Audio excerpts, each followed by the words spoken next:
Oi, oi. Hello, beautiful people. How are we? Not much of an intro, I know, but straight into it. I need to sort my intro, I know. I will sort it out. I did get copyrighted for my last intro, so I couldn't play the Guess Who's Back. No, was it? Um, I forget what the song was. The one that Tracy made for me. I can't play it. Got copyrighted. Damn. But anyway, how are we, people? Hope you're all well. Who we got here? I know Mexi was here last night and Kim was here last night. Robin G's in the house. Hello to Robin. Shari D. Tits and Clams. How are you, my darling? What have we got here? Dana Leonard's on the way to work. Been sick, so I won't see chat. Oh yeah, he's been off. He's been ill as well. So hope you're alright, Dana. Hope you're feeling better, my friend. Deb's in the house. Hello, Debs. How are you, my darling? Hope you're well. Gary, how are we, sir? I we missed you last week when we went live. I was wondering where you were. Hope you're well. Hope you had a good Christmas and a happy New Year's and all that. Nice to see you. Sarah P been lazy as well. What she's doing? She's been lazy today. She's driving into work late as usual. I'll be in chat as soon as I can. No worries, Sarah P. You take it easy. Take that foot off the accelerator and take your time, my darling. Yeah. So hello to you all. Hope you're all doing well. So if you were here last week, I said I'm only going to be doing 3 days a week moving forward because of my tiredness and stuff like that. Well, that's out the window because we're doing a trial today. So that didn't last that long, did it? You know? So yeah, we're doing a trial today. I only found the trial today, and it's one of the saddest. It's going to be one of the saddest trials I've ever covered. So I'll do a brief introduction to it now. But wow, it's I don't even know what to think of this trial. It's so sad. So that's why I wanted to do this and see how it is. Lisa Reed, hello, my darling. How are you? Nice to see you. Hope you're well, as always. So, yeah, so we're back in the swing of things with a trial. I can't promise I'll be on here all the time because I will be tired, but I think this trial deserved to be played. I'm not sure who else is covering it, but when I saw it, I was like, oh, fuck. I gotta do this. This is so sad. Gary was ill over Christmas, caught some sort of bug Christmas Eve and only just got over it. It was horrible. No, you probably got the same as everyone else caught, Gary. I had exactly the same and I literally just got over it. I got it on the 23rd and just got over it. I know Dana just got it. Well, he's still not over it, but most of my family's still not over it. It's horrible bug. It was horrible. I think it wiped off half of the UK. Horrible thing. Glad to hear you getting better though. Yes, baby left in hot car. Yes, that's what it is. Baby left in hot car. Dennis Sweeney's in the house though. Dennis Sweeney, he's a hero. Dennis has got a mention in in I think one of the motions or something that one of the assistant DA wrote about that there were people dressed in judges' clothing and blonde hair and stuff like that. It's Judge Bev, that is Dennis. Um, Josie, hello, my darling. Josie's back. Guess who's back? Josie's back. You know what that means. Don't fuck about, everybody. Nice to see you, Josie. Cynthia, my darling, how are you? Nice to see you as always as well. So yeah, we're back live and kicking today, but with a very sad case. It's a grandmother who's looking after her grandson, and the grandson died in the car, in a hot car, which is bad. But that's not it. Only it. Her grandson, another grandson, died about a year before that, um, and got drowned under her supervision. So I'm like, fucking hell. So I got an interview, a short interview here with the daughter, because it's her mother. Her two children have died, and her mother was supposed to supervise. I'm just like, my head is fucked. I knew we were going to cover this trial. Her other grandchild, yes, that's the one. Yes, I'm like, oh my, how do you feel about this? Do you mean, oh, like the daughter says, she's in a lose situation here. Oh, this is one of the saddest cases I've ever heard of. Ever heard of. So when I heard about it, I had to cover it. There's not many cases I would cover right now because obviously my health, but this is definitely one I'm covering, people, because wow. I'm also intrigued to see what other people think here. 'Cause a lot of you grandparents and parents and stuff like that. Oh, put yourself in in their position, I should say. Anyway, right. I'll what I'll do. The trial has started. They're already live, but it's fine. We'll catch up. We'll catch up. You're right. Anything that with children's sex, you're right. But this has just got. This is this even when it's a grandmother, and I this is even more sad. I think as much as you can say that. So, hello, hippie chick. Hello, my darling. We can zoom. Yes, we were about. It started about quarter of an hour ago, I think. So we can zoom a little bit, not too much though. As I say, I wasn't gonna do another trial, but I think I should cover this trial because it's got so many intricacies in it. But anyway, what I'll do is this is like a brief 4-minute introduction, just so you know what it's about. Okay, so here you go. Let's listen to this. Oh, how the fuck do I press? Oh, yeah. Live, we are turning our attention now to Florida, where opening statements are expected to begin tomorrow in our newest live trial, the Forgetful Grandmother Manslaughter trial. Here are the details on this one. The defendant is Tracey Nix, and she's accused of leaving her 7-month-old granddaughter in a hot car that resulted in her death. She's a former school principal, and she's been charged with aggravated manslaughter in this incident. But that's because this isn't the first time that it happened. Less than a year earlier, Nix's 16-month-old grandson died under her care after drowning in a nearby pond. Court TV affiliate WFTS sat down with the children's mother about her mother's upcoming trial. Take a listen. Where is your mindset at this moment? I think overwhelmed would be probably the very best word I would have. And no matter where this goes, this is not going to be a win for me. This is a lose, lose, lose for me. 2 of Kayla's children died under her mother Tracey's care. And they were taken by somebody that we believed was worthy of trust. We first met with Kayla and her now husband, Drew, in the spring of 2023, 3 months after Uriel's death. A little girl. How can you forget a little girl? According to court records, on November 1st, 2022, Kayla was going to get her hair done and asked her mom to babysit. Tracey met with friends for lunch, drove home, and forgot her granddaughter in the back seat with the windows rolled up. She went inside, talked to her dog, and practiced the piano. When one of her grandsons arrived, all of a sudden it came across her head that Uriel was in the back seat all afternoon. Her husband immediately began CPR. Temperatures in Wauchula that day reached 90 degrees. Uriel died. She was 7 months old.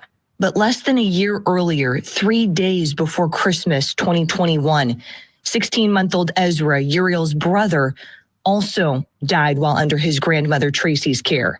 911, where is your emergency? That's a little baby. The grandmother's out giving him CP. Is he breathing? No. Okay, it was a pond, Yeah. and they're not sure how long the child was in the pond? No. The state attorney's office did not file any charges, telling us in cases involving the accidental drowning of a toddler, Florida appellate courts have stated that a one-time lapse of judgment would not establish culpable negligence of the caretaker.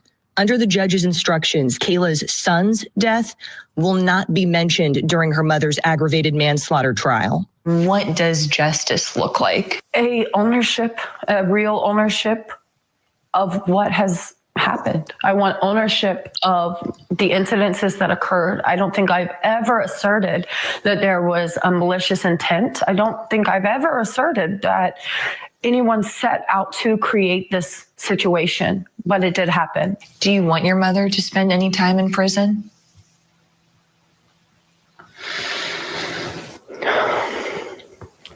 The mother in me, as I've said before, requires justice for my kid. The mother in me requires justice for my daughter. But there's a 5-year-old that lives in me still that doesn't want bad things for my mom. I don't want it. I don't want to watch it. I don't want to be a part of it. I don't want any more hurt. Since we first met with Kayla and Drew, they've welcomed a new baby girl, Adriel, who's 4 months old. But when I look at her, it is inescapable to see her brother and her sister. And there's beautiful things and there's painful things in that, because it's a fresh start and it's a beautiful blessing. I am standing up for my daughter. I'm standing up for Uriel. She deserves a voice. And that is the only thing I can give her now. I can't give her a bath. I can't take her to school. I can't trust her. So I can stand up for her. I have to live with me when this is done. I have to be able to live with myself. And I can only do that if I stand up for my daughter. Oh my days. How sad is this? Oh. I got one more video to play. It's like a 2-minute video. 2 minutes, 45 seconds. Oh, people. Put yourself in a position. It's her kids, but it's her mother. It's like, oh. One more video to play. Hang on. Here we go.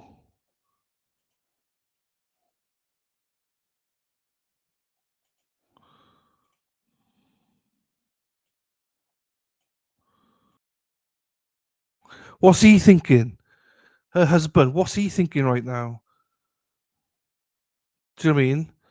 He's like, that's his wife. But also, that's his grandchildren. And that's his daughter's children. Oh. Kimberly.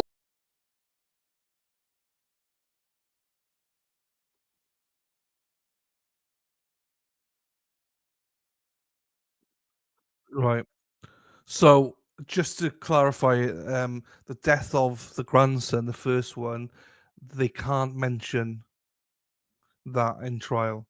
She's not put up on that charges, so they can't mention it at all. The jury will only know about the second granddaughter.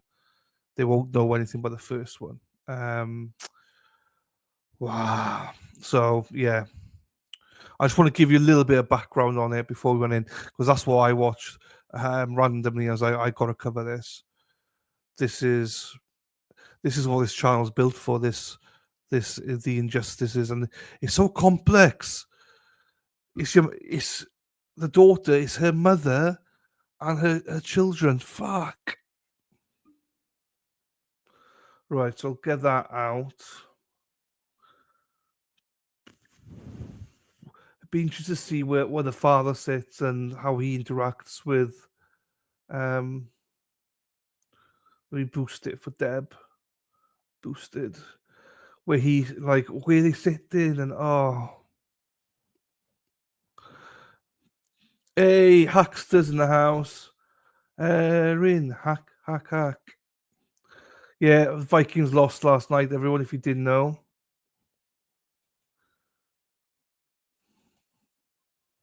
All right. We are about. I'm going to play from the start. We're about 25 minutes away from, which we'll catch up. We'll catch up at some points. But there, I just want to give you a brief intro into the whole trial. Erin, if you're late, because you're late coming in, this is a trial of a grandmother whose granddaughter died under her watch in the car. What the jury don't know is that her grandson also died a year beforehand under her watch as well, where he drowned in a pool. So very, very sad case. Hello, Ashley McNamara. Ashley, you're a chemist. I am my doctor. Hello, Toots. My doctor told me I got to take multivitamins with iron. I need more vitamin D in me, Ashley. So you'll know that. So I bought some today to try and give you a little bit of boost. Good morning to you, Tootsie. Tootsie. Right. Let me just make a marker on this, and then we'll go into the trial. This is also, if I'm not on screen, it's because I'm sleeping. So don't worry, I'm all right. But I won't be on screen all the time because I'm too tired. Right, let me just see how I do this. Nope, not that one. I'm so rusty. It's unbelievable. So rusty. Amy, hello, my darling. Kelly, shout out to you, Kelly. Yeah, Doctor's very good.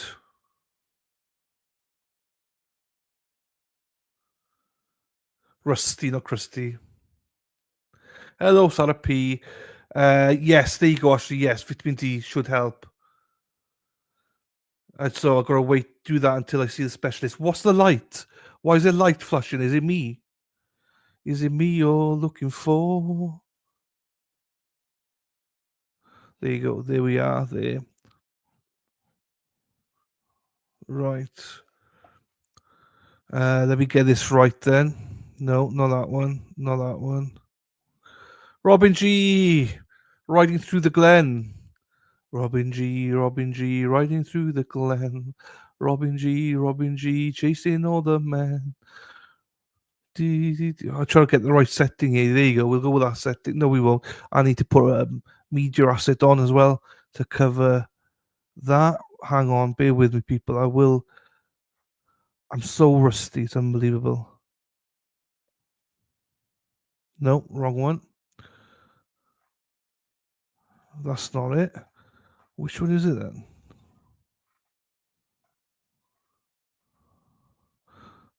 Might be this one. There you go. That's good enough. Right, there we are. Right, everybody. Hello, Marsha Smith. Hello, my darling.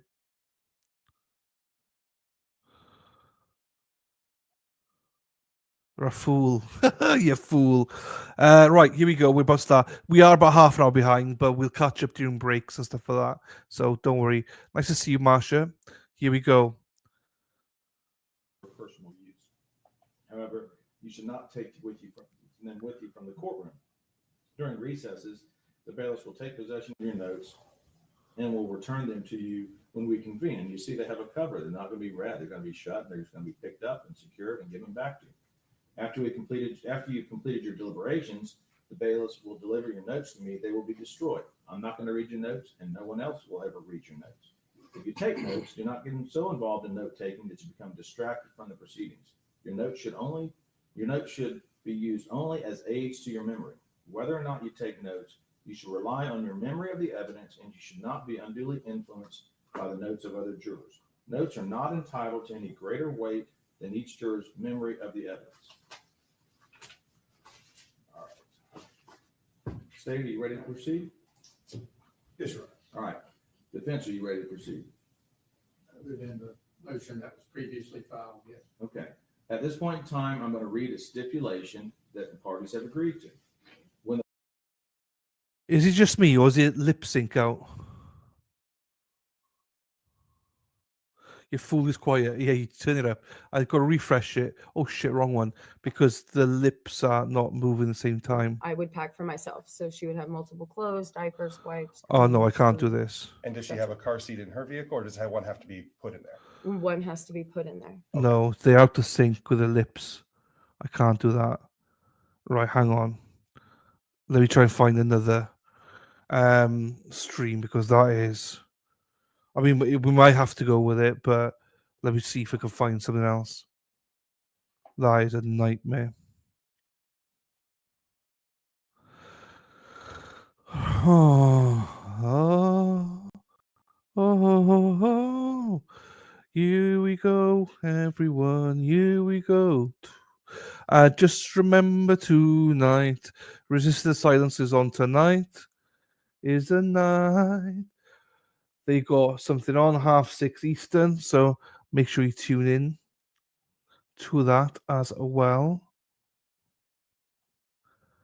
'Cause you are my hero and you are my man.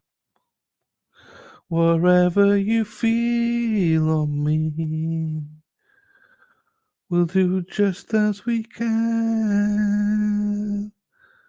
Whatever we feel, we'll feel it together.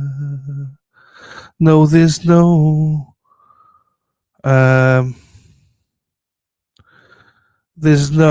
other stream. Fuck.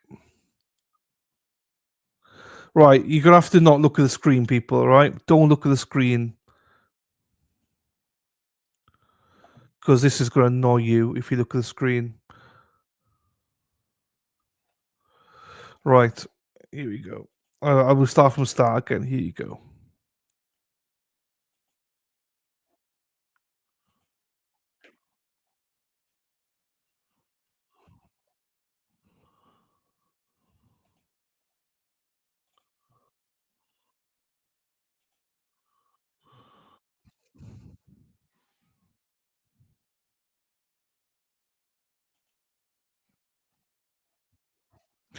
Oh shit, I was playing on another one. Sorry. Hang on. I was playing the wrong one, that's why. Boosted for Deb. For personal use. However, you should not take them with you from the courtroom. During recesses, the bailiffs will take possession of your notes and will return them to you when we convene. And you see they have a cover. They're not going to be read. They're going to be shut. They're going to be picked up and secured and given back to you. After you've completed your deliberations, the bailiffs will deliver your notes to me. They will be destroyed. I'm not going to read your notes, and no one else will ever read your notes. If you take notes, do not get so involved in note taking that you become distracted from the proceedings. Your notes should be used only as aids to your memory. Whether or not you take notes, you should rely on your memory of the evidence, and you should not be unduly influenced by the notes of other jurors. Notes are not entitled to any greater weight than each juror's memory of the evidence. All right. State, are you ready to proceed? Yes, sir. All right. Defense, are you ready to proceed? Other than the motion that was previously filed, yes. Okay. At this point in time, I'm going to read a stipulation that the parties have agreed to. When the parties agree that certain facts are true, that is called a stipulation of fact. You must accept stipulated facts as having been proven. However, the significance of these facts, as with all facts, is for you to decide. In this case, the stipulated facts you must accept as true are that Uriel Schock is deceased. The identity of the deceased in this case is Uriel Schock. Dr. Vera Volnicka performed the autopsy on the body of Uriel Schock on November 2nd, 2022. Let's bring all the state and defense witnesses in so I can read the rule of sequestration and witnesses, please.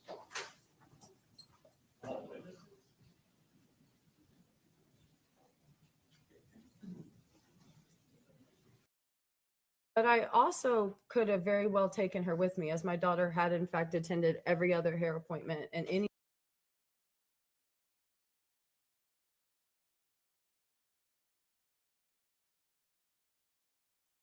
Just to refresh, I have refreshed it numerous times. It just doesn't do it. So yeah, we just have to bear it. Don't look at the lips. Now you look at now I've told you that, you're gonna look at the lips, but try not to. It's out of sync. Motherfuckers. Come through the bar, please, and we'll stand right here.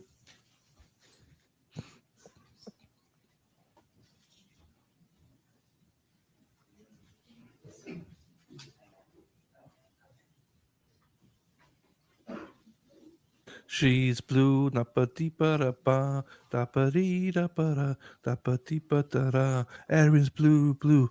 Look, that's the jury.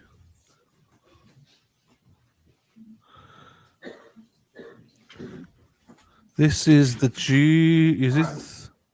No, can't be. We have all people that may be a witness in this matter. Each of you has been summoned as a witness in this case. Whether you testify or not, that's between the defense and the state. The court has invoked the rule of procedure, which requires your exclusion from the courtroom at all times, except during the time you Hello, Katie. When you come back in, the clerk will swear you in, and you'll go to the witness stand. You are directed to remain out of the courtroom, except when you're called to testify. Hello, Paul. How are you doing? Hello, Katie. We've not got to open statements yet, Toots. We've not got there yet. This is just start of day one. They just gave the jury their instructions. So I imagine, well, unless there was open statement, so we've missed it. But No, because today's the start try swearing everyone in. So I presume they either. Well, we'll see now. We'll see. Time it has been okay for you to talk to anybody and everybody about this case. However, while you are waiting to testify and after you have done so, you are not to discuss this case or your testimony amongst yourselves or with anyone else. You may, however, one witness at a time, discuss your testimony with counsel for either party in this case. You will now retire from the courtroom until you are called. Counsel for each of the parties is instructed to advise each of their respective witnesses not present at this time of the direction I have given, and each of them shall be governed thereby. Any violation of this direction may not only subject you to contempt of court, which could result in fines or incarceration, but may also disqualify you as a witness in this case. Does everybody understand? Yes, sir. Counsel, do you understand to advise the outside witnesses that aren't here? Yes, sir. Yes, sir. All right, thank you. Thank you. Wait outside and we'll be calling witnesses. All right, at this point in time, Do you all have this caramel?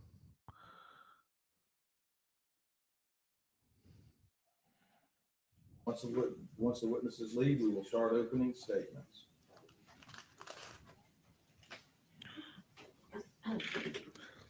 There you go. We're about half an hour behind. Oh, I love them, Gary, as well. These are one of my favourites. Caramel biscuit. Hello, Karen. How are we doing, my darling? Hope you're well. Nice to see you. She did put not guilty, yes. I think she's going to say that it wasn't like it's not her fault. So, we'll see. Yes, sir. All right. Thank you. No problem. These are gorgeous. Wafers, caramel. Support from counsel. Good morning.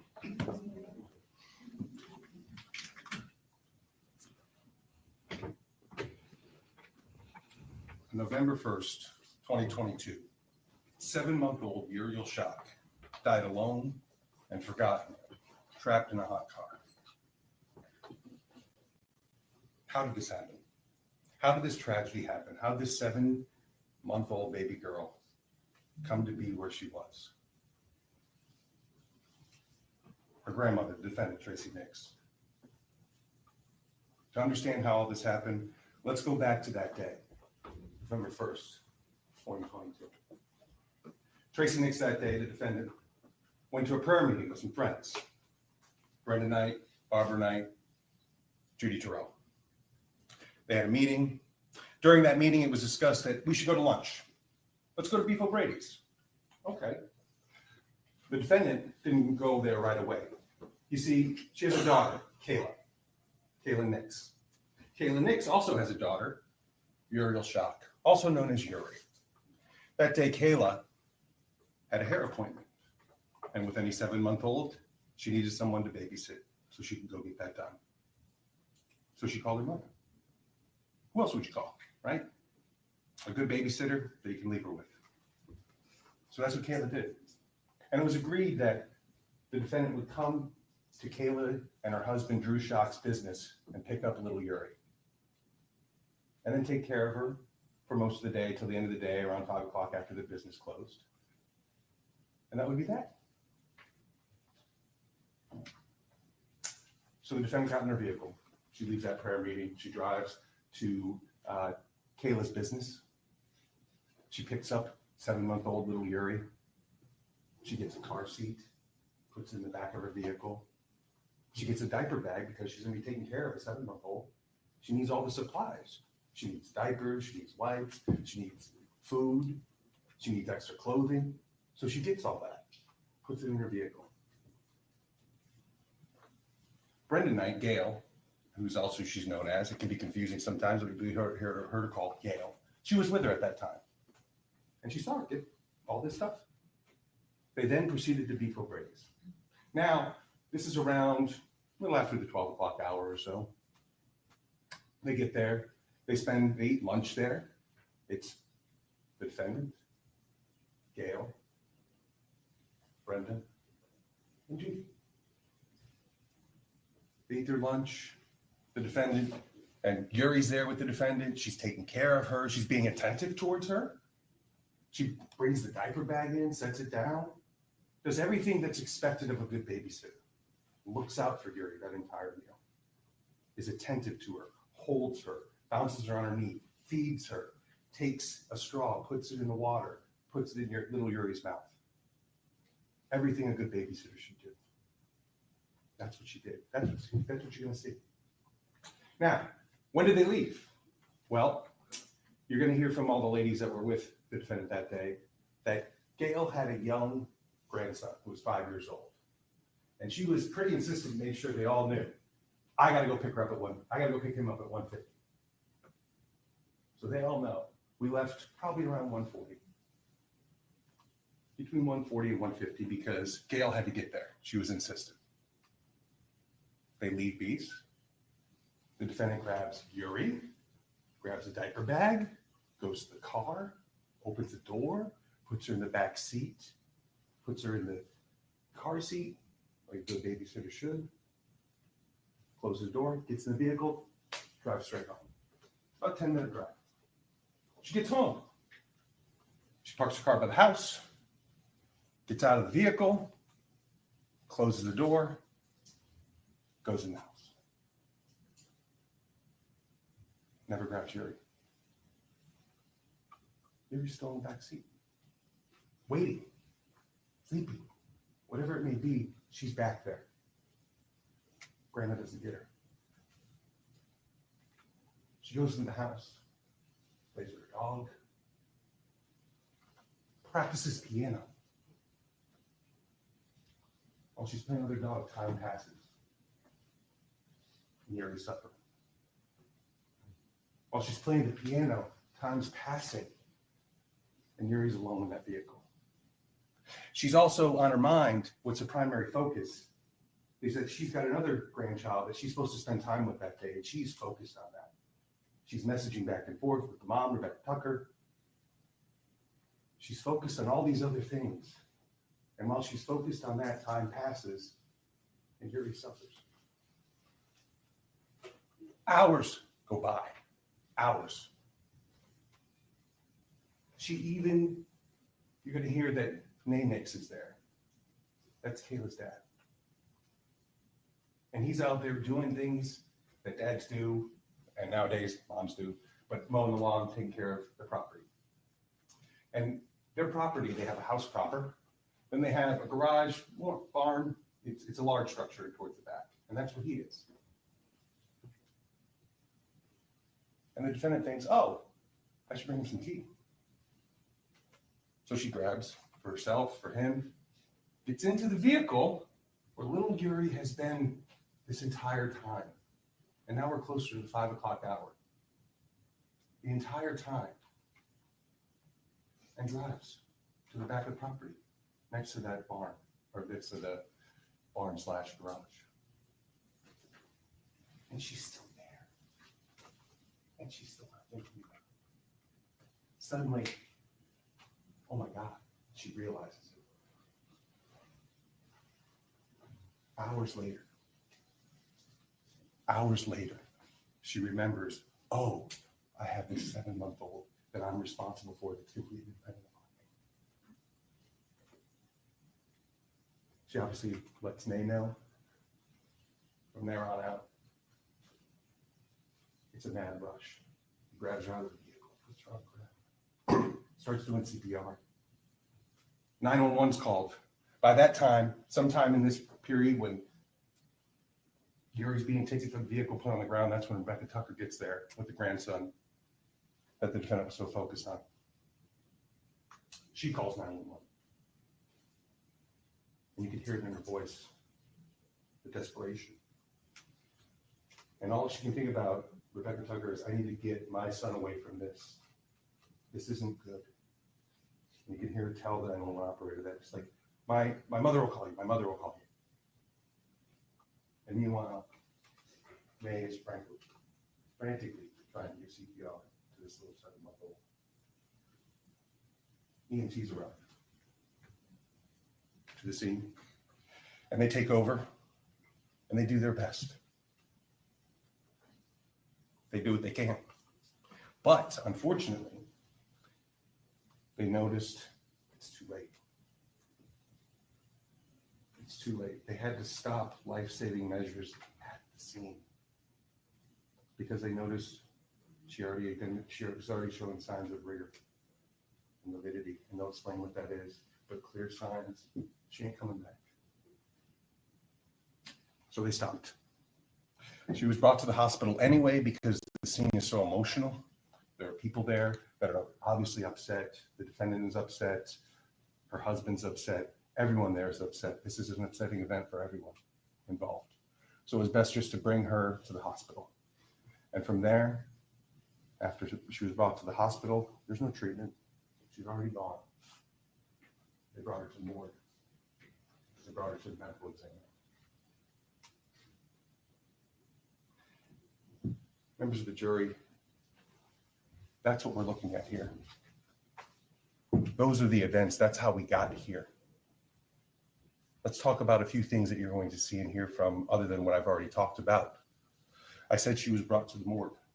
She was brought to the medical examiner's office. That's Dr. Barabone, and she performed what's called an autopsy. And she, based on her examination, when she viewed it, Uri died of hyperthermia.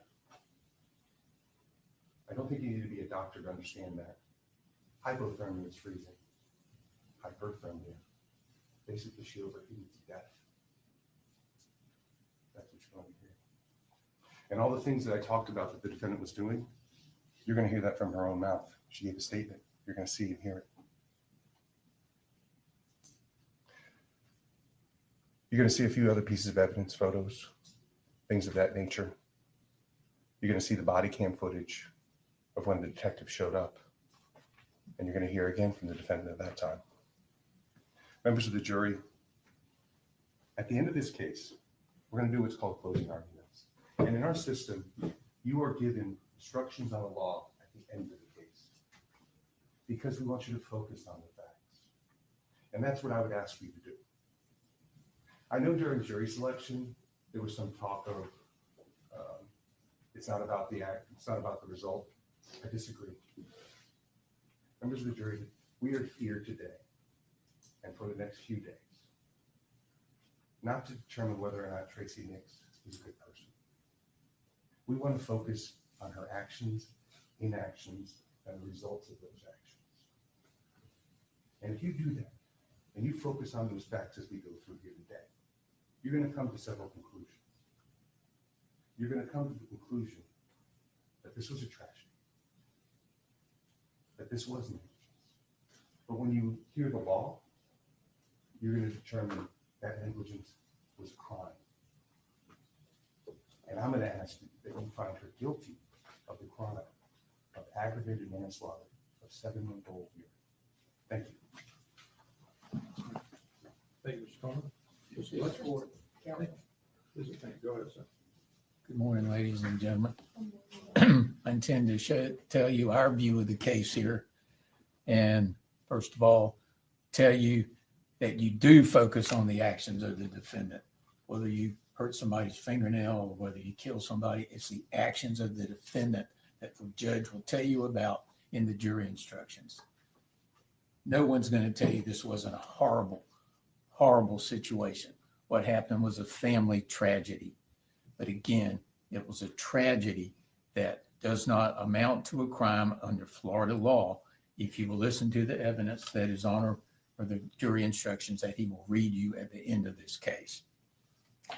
Facts are really simple. They're not really in dispute. I don't think you're going to hear the defense question too many witnesses about too many things.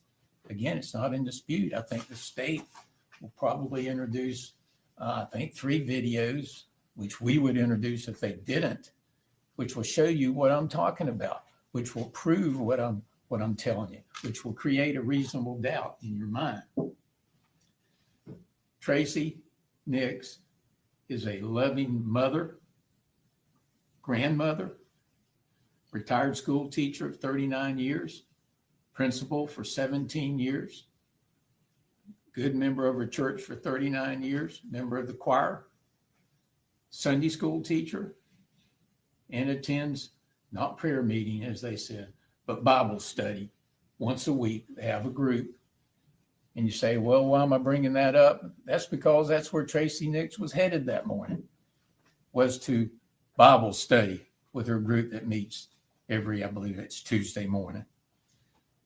After she was leaving on the ready, she was either getting ready to go or had left, her daughter Kayla said, hey, can you keep the baby today? I've got a hair appointment.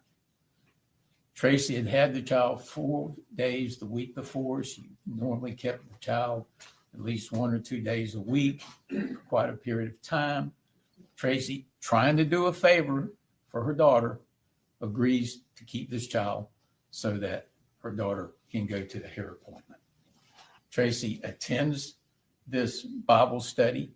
She then goes, she picks the child up, Uri, we'll call her Uri, picks Uri up, goes to Beef O'Brady's with lunch with the ladies, some of the ladies she had Bible study with.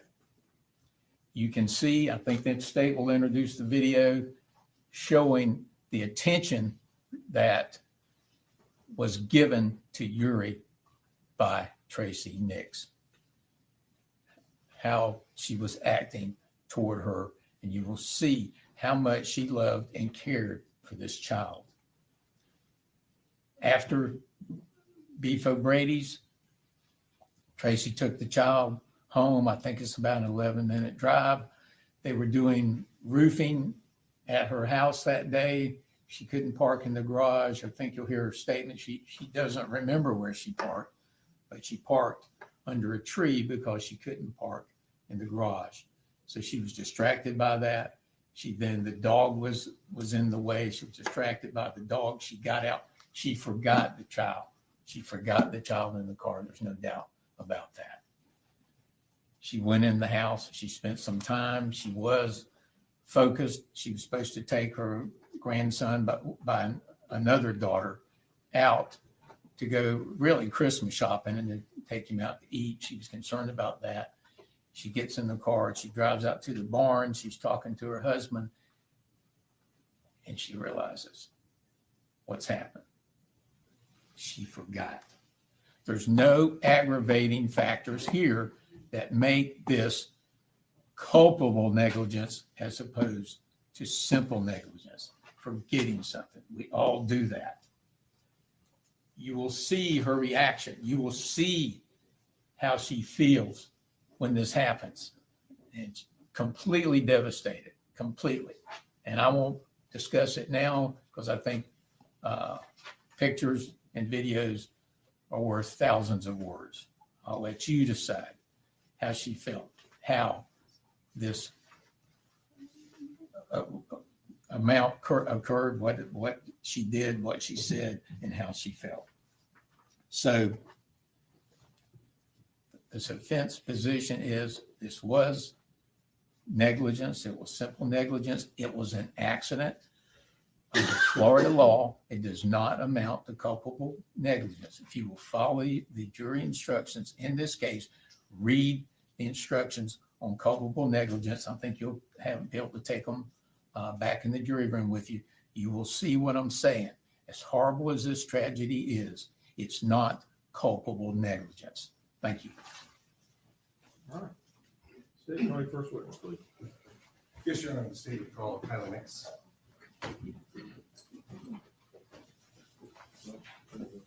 So this is the mother. So she's not denying it. She's just. Come on over here. We'll get you sworn. So it's not a case of she's denying it. Then it's the level she's pleading guilty, as in level she's going after saying it was an accident rather than culpable manslaughter. No, they don't get to bring it in. They don't get to bring this in at all about the other grandchild. She wasn't. So the other grandchild, she didn't get prosecuted because in Florida, there's some law in there that it was an accident, but they can't reference that case at all.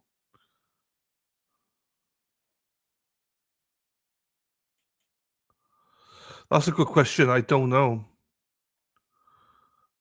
Maybe, well, actually, Zach coming in with a good question.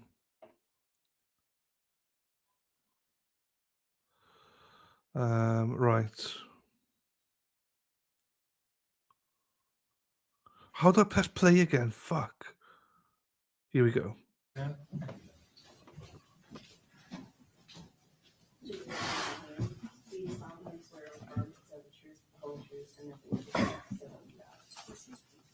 And you step this way, watch your step.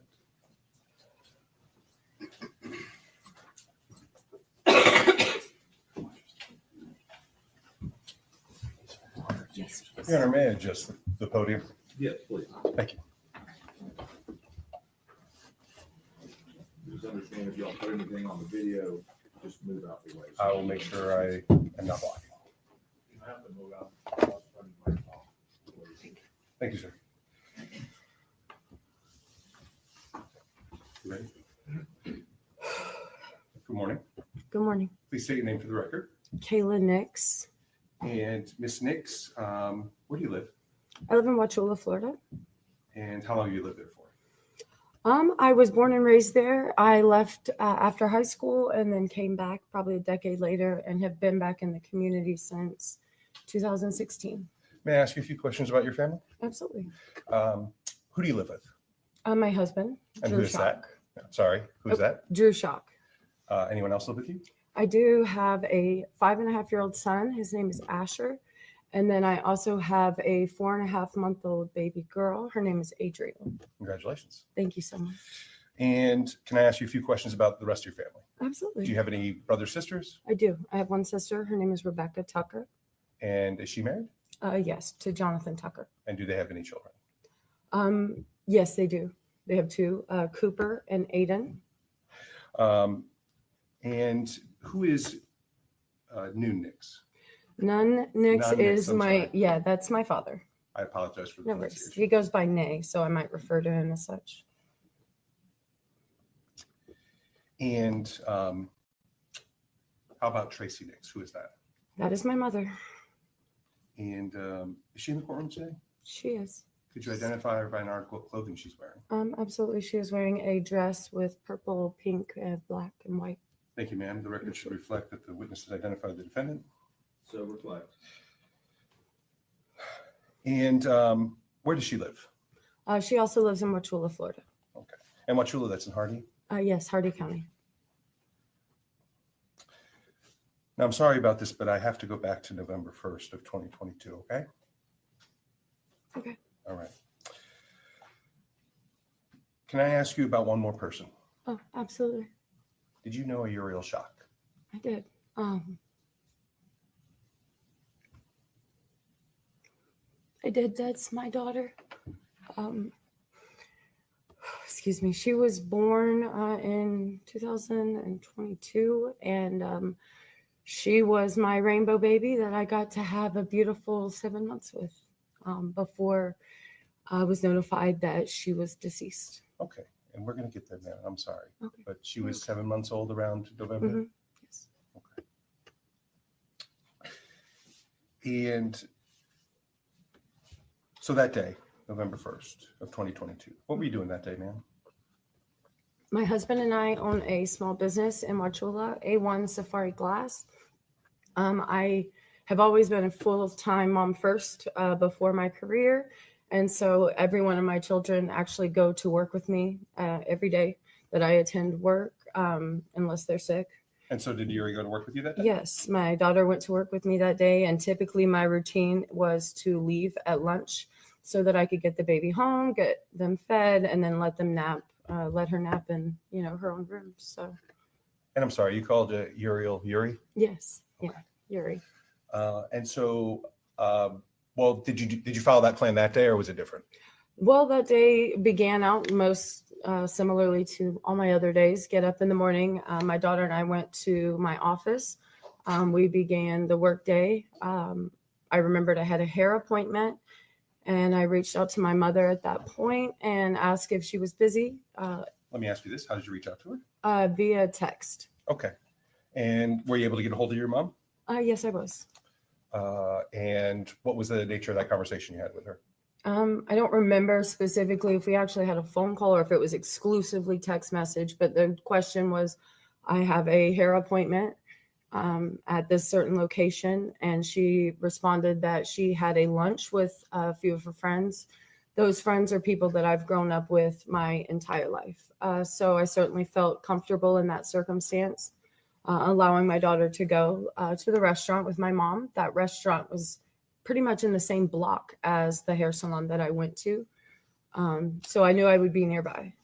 Excellent. And how long was she going to take care of her? From pre-lunch, whenever she picked her up to go to the lunch, I probably left 20 minutes or so before she arrived at my office to pick up my daughter. And then the plan was for my husband to stop back by their house at the end of the day when he leaves our business, pick up our daughter and come home. And the end of the day, what's the end of the day for your business typically? 4:30 or 5. And he was going to go where to pick her up? To my parents' house on Kazan Road to pick her up. So you went to your hair appointment? I did. Yes. And from the time that you completed your hair appointment, when was the next time you heard anything about your daughter? I finished my hair appointment pretty soon. It was not a long appointment. I'd say it was about 75 minutes. And at that point, I went home to begin dinner and move the laundry and just start an evening routine that I would typically do at home with my child. So I went home expecting my husband to pick up my daughter from my parents' house. Okay. And the next time that I heard another thing about her was Officer David Drake outside of my home in Wauchula. And we'll get there in a moment, if you Okay. don't mind. Absolutely. So between the time that you saw the officer and the time that you left your hair appointment, did you have any communications with your mother? I do not believe that I did. Okay. Now, let me back up for one moment. I apologize. Does your mom have everything she needs to take care of Uri whenever she takes her, or do you have to supply those to her? Absolutely. I always pack her bag for the office. So she comes every day that we leave the house. She does come with a bag full of multiple supplies, items. But then at her house, my sister had children and they actually lived in her home for a while. So there was a bedroom dedicated to just whatever grandchild was at the house at that time. And so she actually has a crib there, changing table, or no, not a changing table, just simply a dresser with diapers and clothing and all of the things. And then on that day, did you supply your mom with anything to help take care of Uri? Absolutely. Yes. I sent her with a standard bag that I would pack for myself. So she would have multiple clothes, diapers, wipes, creams, food. And does she have a car seat in her vehicle, or does one have to be put in there? One has to be put in there. Okay. So when she picked up Uri that day, she would have also had to put the car seat in? Absolutely. She typically put her seat in behind the driver's seat. Okay. So.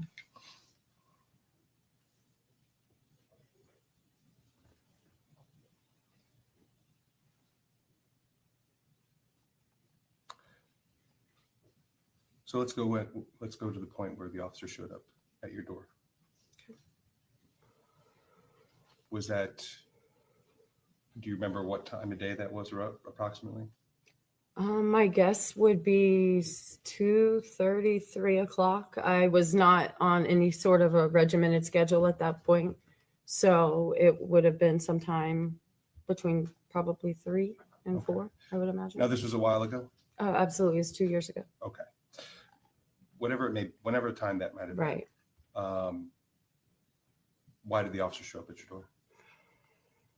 He showed up at my door to notify me that my child was deceased. That his words were, "Your baby is dead. Your daughter is dead. Your child is deceased, and we need you to come with us." Okay. I have to identify the body. Okay. Where did you go, ma'am?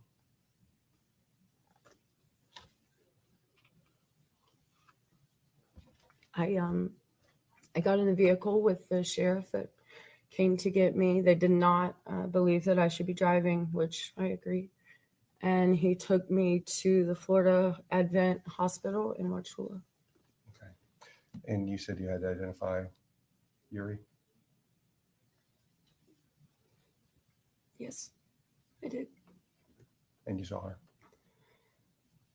I was not with my husband in that moment. And so as soon as we found each other in that parking lot, which was sheer insanity, then we went in together to look at our daughter and identify her body.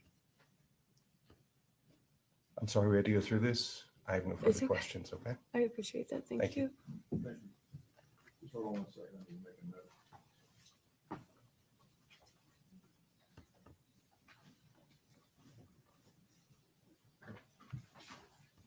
All right, Mr. Butcher, please start. Thank you, Howard. Good morning. Good morning. And you indicated that you had a hair appointment that day. Yes, I did. And when did you make that hair appointment? I would typically make them at the end of my last hair appointment. So it would have been 5 or 6 weeks, but I never added to my calendar. They send a text reminder to your phone. So I was reminded of it, that text that morning. So it was just a few hours before you were supposed to be there. Yes, sir. When they bothered to tell you that you were supposed to be there. Didn't give you much time. Correct. Well, I was my fault for never entering it into my calendar, but that was the text that reminded me that morning that I had not made arrangements. Something that probably happens a lot in doctor's appointments, hair appointments, and other things. I mean, to be frank, most of the time my children go with me pretty well everywhere. I believe that was one of the first times that I went to my hair, like did one appointment that was just a personal thing. That wasn't a doctor's appointment. That wasn't concerning one of the children. So we'll say it was a kind of a last minute deal. The child care plan was, yes. And you notified your mother for the first time, Yes. approximately what time? I guess would be that text would have come in 9 to maybe 10:30. So I only had a few hours. Did you have any knowledge that your mom had a Bible study scheduled that day? I did not know it, obviously, when I reached out to her. She might have mentioned it, although it's been 2 years. But I also could have very well taken her with me, as my daughter had, in fact, attended every other hair appointment and any appointment that I had for myself otherwise at that time. So this was the first time it was doing something for myself, not a medical appointment. And did your mother advise you that she had this meeting? I do not recall. Okay.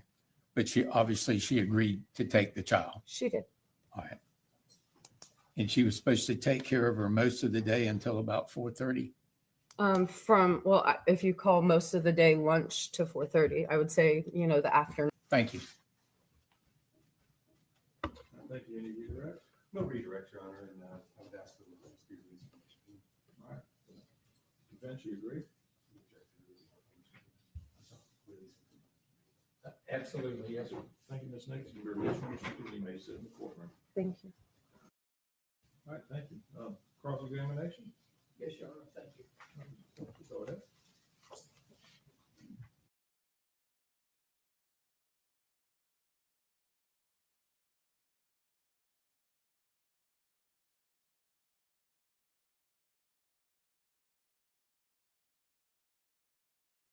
Fuck's sake. Hello, Les. It skipped. So let me go and find the space where we are supposed to be. And then we'll be back. Here we go.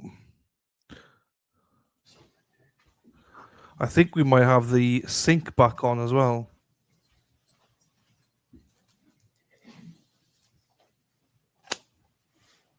May I proceed, Your Honor? Yes, sir. Go ahead, Mr. Coleman. Good morning. Good morning. Could you please state? Yes, lip sync is back on. Thank fuck. Right, we're half an hour behind people, but we'll catch up during the lunch break. Your name for the record. My name is Barbara Gail Knight. What do you go by? Gail. I'm going to call you Miss Knight. Okay. Miss Knight, how are you employed? I'm a retired school teacher. Excellent. And how long do you teach for? 33 years. And do you know a Tracey Nix? I do. Who is that? Tracey Nix is a friend of mine. She taught with me at Wachula Elementary. And how long have you known Miss Nix? Probably 40 years. Did you know Uriel Schock? Yes, I did. Who was Uri? Yuri was Tracy's granddaughter, Kayla's baby daughter. And I would like to go back to November 1st of 2022, okay? Yes, sir. Do you recall that day? I do. Thank you, ma'am. Did you see Miss Tracey Nix that day? Yes, I did. Where did you see her? At Bible study, actually prayer group. Prayer group? Yes, sir. Okay. And is this something that you do regularly? Yes, it is. And when you say group, I'm assuming there's a group of people. Yes. And is Tracey Nix one of those? Yes, she is. And so on that day, what do you recall approximately? I know it was a long time ago, but approximately, if it's just morning, afternoon, whatever it may be, approximately when that prayer group happened. 9:30 to 10:30 in the morning. We meet on a Tuesday morning. And who were some other people that were there with you? It was at Brenda Knight's home. Judy Terrell was there. Tracey Nix was there. Priscilla Knight was there. Shirley Webb. You don't have to go through the whole thing. There are usually 6 to 8 of us. Let me make it easy for you. Is there a group of you that got together later on that day? Yes. Who was that? Brenda Knight, Judy Terrell, Tracey Nix, and myself. Excellent. Thank you very much. And so was there some decision that you folks would meet up somewhere later on that day that you a decision made at that meeting that you were going to meet up somewhere? Yes. Okay. Tell me about that. What were you guys going to do? We were going to meet for lunch. And where was that to be? At Beef O'Brady's in Wachula. Okay. And so were you all going together, or were you guys going to meet each other there? How was that going to work? We were going in separate cars. Tracy and I were going to meet Brenda and Judy at Beef O'Brady's. Is there a reason why you and Tracey Nix were going to meet them there? We were going to go by A1 Safari and pick up Uri and meet Brenda and Judy there. Okay. And once again, Uri was Tracey Nix's baby granddaughter. Yes. Okay. Yes. And so did you guys go to A1 Safari? Yes, we did. Okay. And what happened when you got there? We went into one of the back offices and the baby was there, and we got the baby, talked a few minutes, got the baby, and went back to the car and drove to Beef O'Brady's. Okay. You guys just didn't put the baby in the car, right? Did you have a car seat? Yes, we had a Okay. car seat, and the baby was in a car seat behind Tracy. Okay. Now, was that car seat already in Tracy's car, or did it have to be put in Tracy's car? It had to be put in Tracy's car. Okay. And so after you picked up Uri, you said did you go to Beef's at that point? Yes, we did. All right. And again, a rough approximation, what time do you think you got there around? 12, I would say around 12:15, between 12:15 and 12:30. Okay. Now, so when you got there, who all was there? Okay, when we got there, Brenda and Judy were at the table, and some friends of ours from church were at a table opposite us. Okay, and who did you sit with? When we came in, I sat at this table with Judy, and Brenda and Tracy were on the other side. And Uri was there? Uri was there. Okay. And is it safe to say that Uri could be the center of attention sometimes? Very much so. Yes, Okay. very much so. And who was focused on taking care of Uri? Tracy. And did she give all the things that Uri needed at that time? Yes, she did. She was very attentive. Okay. And did you guys have lunch there? We did. Let me ask you this. Did you have something else you had to do that day? I did, yes. What did you have to do that day? My young niece was in kindergarten at Wachula Elementary at that time, and I was very aware that I had to be in line to pick her up. And the first dismissal was around 1:50, so I was always in line at 1:50 to pick her up. And I believe I might have said earlier it was grandson, but it was granddaughter. great niece. Great niece. I am so sorry. That's That is much okay. different, but still, someone you're responsible for. Yeah. Yes. And I'm sorry, what time did you have to pick her up? And I was in line to pick her up at 1:50 when I got her every day. Well, I didn't get her every day. The days that I picked her up. And was this one of those days? Yes, it was. Did you let everyone else know that you had to? Oh, yes. We were all looking at watches because she's a 5-year-old kindergartner and she wanted me to be there. And so what time do you think you left that day? We left Beefo Brady's probably 1:40-ish, I would say. Okay.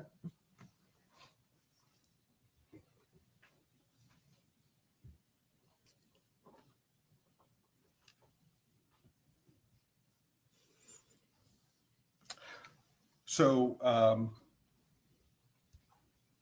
you guys are leaving. How did you leave? Meaning, did you leave with Tracey Nix or did you leave separately? When we left, I went with Judy and Brenda because my home was on this side of town. We were going to pick up my car so I could go get Brinsley, and Tracey left with the baby. Okay. And where was she going? If you don't know, that's I fine. don't know. We just assumed that I don't know where she was headed then. Fair enough, ma'am. I am approaching with States Exhibits 1 and 2. Okay. I'd like to take a minute, look at States Exhibit 1. Do you recognize that item? I do. What is that? That's a picture of us at Beefo Brady's inside, the 4 of us. And picture or video? Video. Thank you, ma'am. And does that fairly and accurately depict your lunch that day? Yes, it does. Your Honor, at this time, state would seek to enter into evidence States Exhibit number 1. Can I see it? You showed it. You have an exhibit, state that exhibit sheet for me? She said, you have an exhibit sheet for me? I did give it to the clerk. You have an extra one? Yeah, it's the same one. No objection, Your Honor. All right, we're gonna make an extra copy of the exhibit sheet, please. Go ahead, no objection, state exhibit number 1 comes into evidence. And Your Honor, just so you know, we did show these earlier, but when she said picture. I understand. Yes, sir. Thank you. I'm now showing you States Exhibit number 2. Do you might be easier if I make it easier for you to see. Do you recognize that item? Yes, I do. It's a video of the parking lot with us leaving Beefs that day. And is this a fair and accurate depiction of you leaving that day? Yes, it is. Thank you, ma'am. At this time, state would seek to enter into evidence States Exhibit number 2. Okay.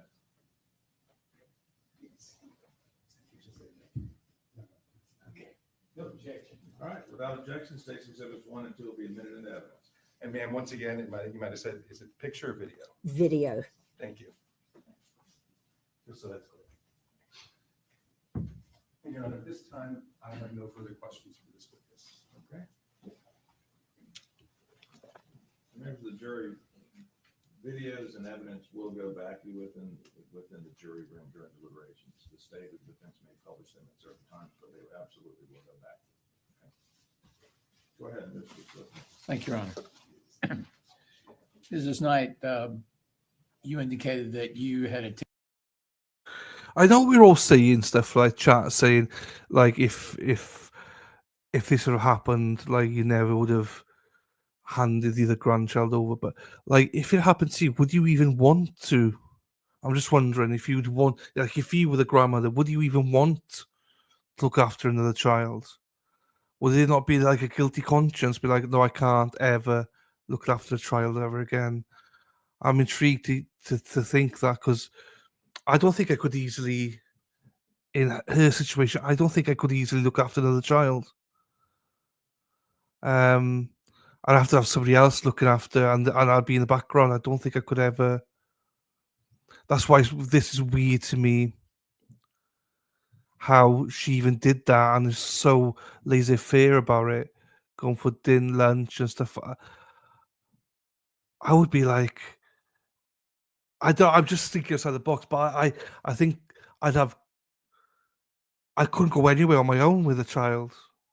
Do you know what I mean? Anyway, just a food for thought. In the prayer group meeting the morning of November 1st, 2022. Yes, sir. And you told the jury a number of people who were there. Yes, sir. And does this prayer group periodically meet? Can Yeah. you tell the jury when it meets? We met on Monday. Let me think. Tuesday mornings, sometimes 9:30, sometimes 10:30. We had moved the time, changed the time around a little so that everybody could be there. And how often do you meet? Weekly. It's a weekly thing? Weekly at that time, yes. All right. And approximately how many people regularly attend this group? 6 to 8. Okay, 6 thank to you. 8. How do you know Tracey Nix? I know Tracey Nix because we taught together at Wachula Elementary School for over 13 years. I know her from school. We've done Bible school together. She's also my Sunday school teacher. She's your Sunday school teacher? Yes. How long would you say that you've known her? Close to 40 years, around 40 years. Okay. And you've seen her around children? Yeah, yes, sir. Any issues the way she conducts herself around children? No, sir. Sustain. Disregard the question. You indicated that you and Tracey and others met at Beef Brady's. Yes, sir. That day, obviously. That day, yes, obviously. Sir. And sometime during the meal, the baby tried to get Judy Terrell's food. Yes, she was trying to get a little out of the salad, yes. And what did you see Tracey doing in connection with Uri? She was very kind, very loving. She had placed Uri in the seat, and of course the baby kept sliding out, and that's when she picked her up and was holding her. She was giving her water through a straw.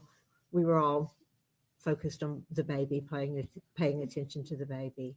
But she was very loving and kind. Yes. So you've already indicated to the jury that she was pretty much the center of attention. Yes, she was. All right. Did Tracey try to feed her anything? She had water in a straw that she was giving the baby. Okay. And did Tracey Nix appear to be okay that day? Yes. Okay.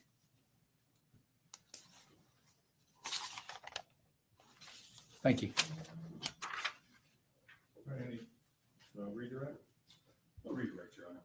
All right. She made this witness be excused. I would ask her if she be excused from her subpoena also. All right. Defense, do you agree? I agree, Your Honor. All right, ma'am, you may be excused from your subpoena. You can go home, go wherever you like. Okay, thank you, All right, Judge. thank you. All right, state, Elizabeth. Yes, Your Honor. The statement called Judith Terrell. All right, Judith Terrell.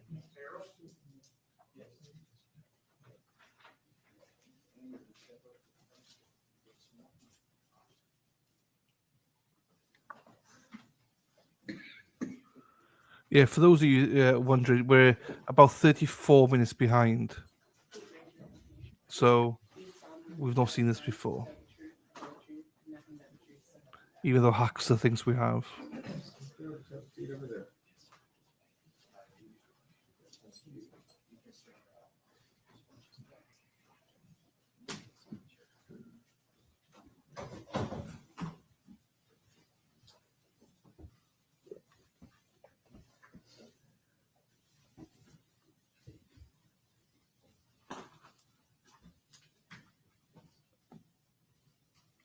May I proceed, Your Honor? Yes, please. Go ahead. Please state your name for the record. Judy Terrell, And Ms. Terrell, where do you live? Wachula. And how? My Go ahead. physical address? No, that's fine. Wachula's fine. And how long have you lived there for? 70-something years. And so a little while. How are you currently employed? Retired. So, excuse me, what did you used to do? I was a school teacher, And how long did you do that for? 38 years. And was that also in Wachula? Yes. And do you know a person by the name of Tracey Nix? Yes, I do. Who is that? The defendant. Okay. I just meant, who is that to you? How do you know her? Okay. A friend. I've known her 40 years or so. Okay. And did you know her through your job or? I knew her through my job. I knew her through my church. And through your church. So did you also spend time with her through the church? Did I spend time with her through the church? Yes. Yes, ma'am. And do you also know, or did you know a person by the name of Uriel Schock? Yes. I think sometimes called Uri. Yuri. And who was that? That was Tracy's granddaughter, Kayla's daughter. And ma'am, I'd like to go back to November 1st of 2022, if that's okay. Mm-hmm. Do you recall that day? Yes. Do you recall spending time with Miss Tracey Nix that day? Yes. When was the first time that you spent time with her that day? At our prayer group on Tuesday morning.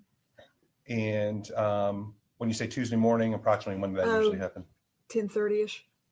Okay. And I take it a group implies there were several people there? Yes. Let me make it easier. Was there a group from your prayer group that you later met up with that day? Yes. Okay. Who was that? Who was in that group? By name? Yes. Okay. Gail Knight, Brenda Knight, myself, and Tracy. Okay. So how did it come to be that you guys met up after the prayer group?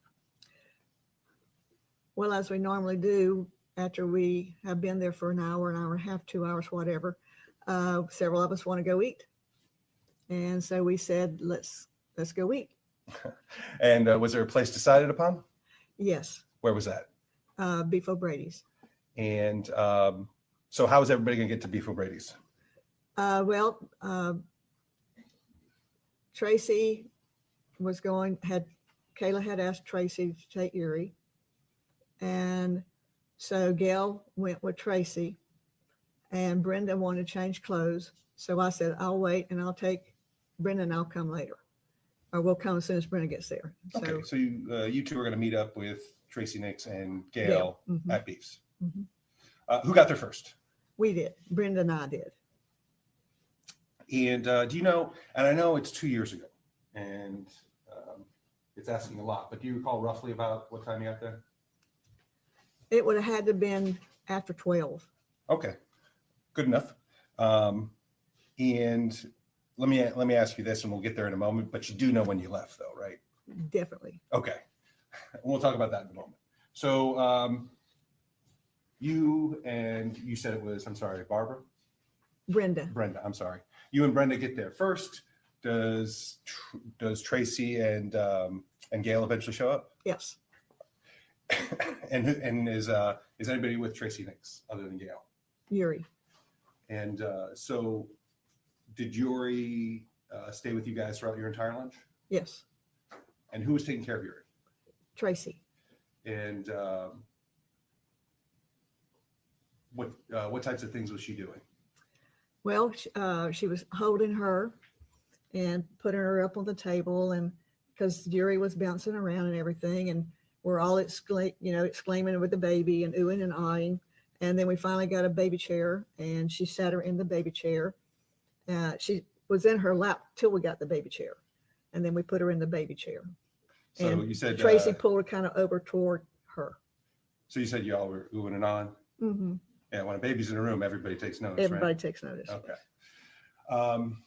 So did you guys actually get lunch that day? Yes, we did. And we were kind of foreshadowed it by talking about, when you left. Let's talk about that for a moment. When did you leave? Gail had to pick her niece up at school at 1:50. She had to be in line to pick her up at 1:50. And I looked at my watch and I said, Gail, it's 1:40. If you're going to get your niece on time, we need to leave now. And because we were getting up and getting ready to go and picking the baby up, and other people in the restaurant were looking at the baby and talking to the baby. And I says, we need to go, or you're not going to make it. And so that's why we know what time it was. Okay. And so did you guys get up to leave at that point? Yes, we started gathering our stuff up. And so, excuse me again, how did everybody leave? How did everybody leave? Yeah. Did you all leave together? Yeah, we all, well, you know how when you get up from a table, this person kind of steps out and this person's getting a purse on there. And yes, we all left as a group. And Tracey Nix grabbed Uri? She had Uri, yes. Okay. So she took her with her out of the restaurant? Yes, she did. Okay. And when I meant, I guess I asked a bad question. I'm terribly sorry for that. But did you all leave in the same vehicle together? No. Okay. Can you explain how that happened? Well, when Brenda and I got there first, because we're in my vehicle, and then Tracey and Gail came with Uri in Tracey's vehicle. What type of vehicle did Tracey drive? Lexus, Do you remember the color of the Lexus? red. Okay. Continue. You said she came in her vehicle. Uh-huh. And so how did everybody leave? Which vehicles? I got in my vehicle, Gail got in my vehicle, and Brenda got in mine because Brenda lives near Gail. So I would take them home. We go south, Tracey would go north. Is that where she lives? She lives northwest. I got you. How far do you think she lives from there? From Beefs? Yeah. I have no idea, 3 or 4 miles, Okay, 3 or 4 miles. I guess. Excuse me, ma'am. Terribly sorry. And so she didn't load. So she brought Tracey brought Uri out of the Beefs then, correct? Yes. And put her in her car? Put her in her car, yes. Not your car, her car. No, her car. Okay. One moment now. Yes. I'm showing you it's already been put into evidence as 1 and 2, but I just want to go over it with you because you looked at them too. Mhm. Do you recognize State's Exhibit 1? Yes. And what is that? My initials are on there. Okay. And do you know what this is of? Yeah, that's out inside Beefs. Is it a video of it? Yes. Okay. And that shows everything we talked about here today? Yes. And what about State's Exhibit 2? And that is us outside getting into the vehicles. And that's kind of what you were telling us about just Yes. now. Okay. Thank you. Your Honor, I have no further questions for this witness. Thank you. Defense? Cross? Thank you, Your Honor.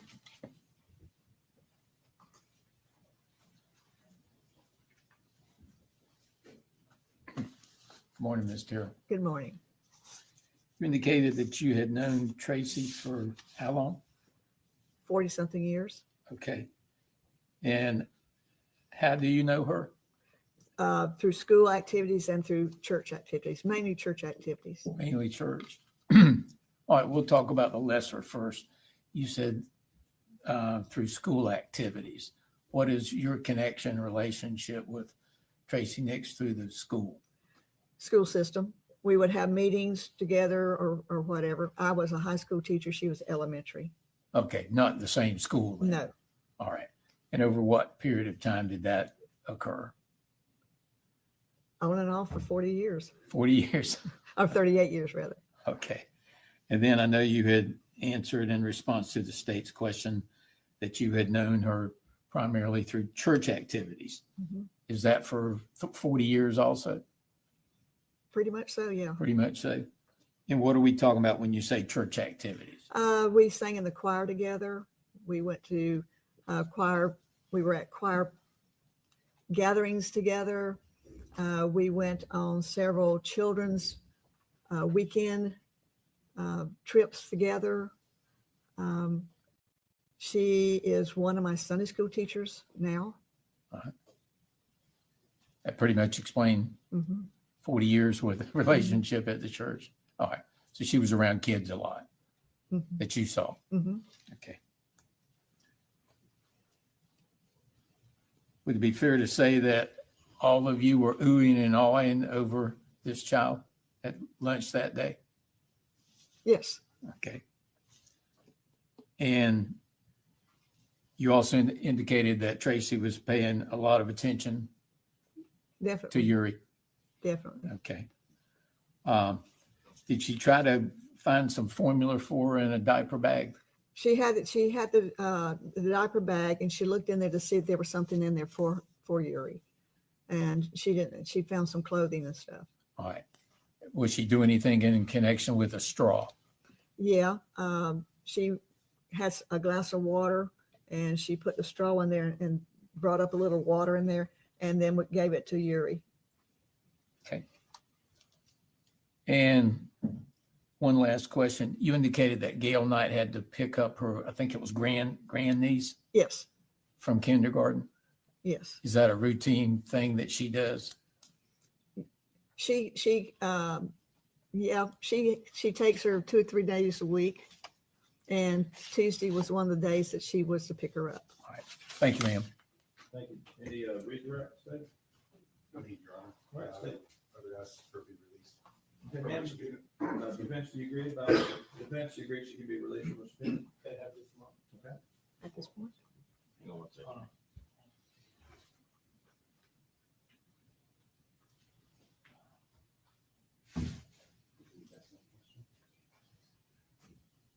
Your Honor, defense wanted to ask another question. I don't object to that. I know he Just rested. have a seat, ma'am. We'll have, Outside? no, just have a seat here. I have one more question. I have no objection to another question. Thank you. Without objection, I'll let it go this time. I'm sure y'all were drinking at Beef O'Brady's. What were y'all drinking? Water. Water. Thank you. All right, may she be released from her subpoena, defense? Yes, Your Honor. All right, ma'am, you're released from your subpoena. You can go out and do whatever business you'd like. Thank you, Your Honor. Okay. State witness 4. Just gonna put some lights on. Call Brendan Knight. All right, let's bring in this night. I don't think this is a long trial either. I think this is quite a short trial from all accounts. I think a few days, I think. So that's her. The grandmother.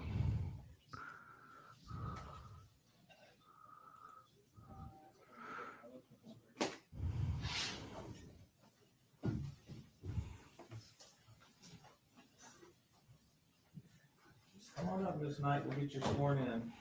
Ms. Knight, let's go up bit. Let's go, Ms. Knight.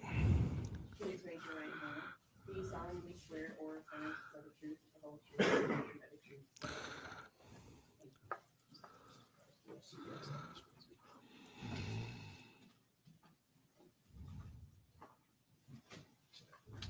And just while Ms. Knight's taking a seat here, Honor, I'll ask just for a brief housekeeping sidebar after Ms. Knight testifies. That's fine. Thanks. Thank you.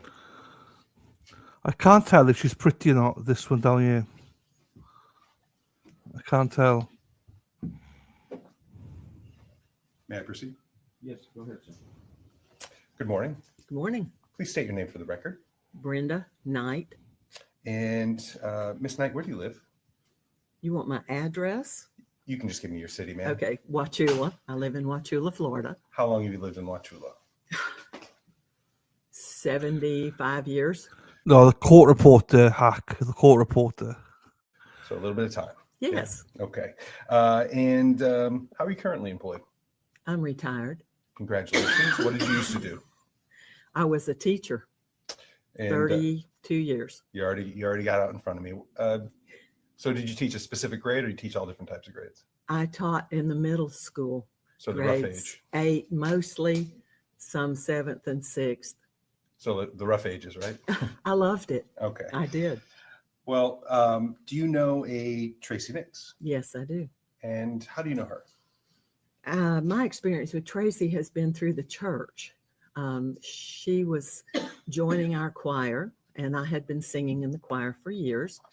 And she came when she was married to Nay, and there she was in choir. And so we became friends and worked together in Bible school and children's choirs and adult choir for all these years. Did you also know a person by the name of Uriel Schock? Only through pictures and when she would be with Tracey. And who was Uri? Tracey's granddaughter. Okay. The reason I bring that up is because I have to go back to November 1st of 2022. Do you recall that day? Yes, sir. Did you spend time with Miss Tracey Nix that day? Yes, I did. What was the first time that you spent with her? The first like day when how did your day with her start out? We began with our prayer meeting. We had been meeting at my home, and we would pray about a number of concerns in the community and through our church. So we would be having prayer meeting at my home. And I know it's 2 years ago, but so when did that normally occur? What time of day? Tuesday in the morning. In the morning. Mm-hmm. Now, was that the only time that you spent with Tracey Nix that day, or was there some additional time later on? That day, when we concluded our prayer time, several of us decided to go eat lunch together. And so Tracey and I and Gail and Judy went to eat lunch, and we had Uriel with us. Okay. And so where did you guys decide to eat lunch? We ate at Beef O'Brady's. Now, did you all go there together or separate? We were in 2 different cars. Who did you go to Beef's with? I went with Judy. And so I guess through, I'm okay at math, but I'm guessing then Gail and Tracey would have went separately. Yes. And you said Uri was with you. Well, she was with Tracey, and Gail, Okay. she was not with Judy and me. Okay. Who got to Beef's first? Do you recall? We did. Yeah, I think Judy and I got there first. Okay. And so again, then Gail and Tracey showed up sometime? Mm-hmm. Yes? Yes. Sorry, the no, That's can okay. sound I recognized it as soon as I did it. Yes, ma'am. It's okay. And so do you recall approximately what time you guys were out there? Again, I know it was a while ago. Well, it would have been around noon. It was lunchtime. Sure. And so did you guys all have lunch? Yes, we did. And you said Uri was with Tracey Nix. Mm-hmm. Yes? Yes. You're fine. I'll practice. Yes, ma'am. And so who was taking care of Uri while you guys were having lunch? Tracey.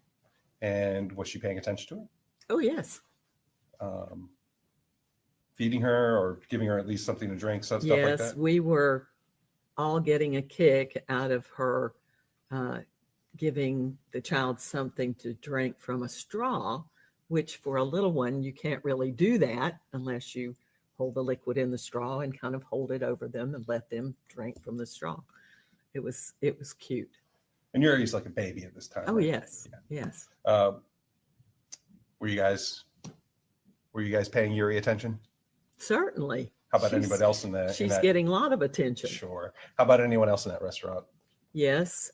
We saw some friends from church who, of course, wanted to ooh and ah over the baby, and we spoke with them.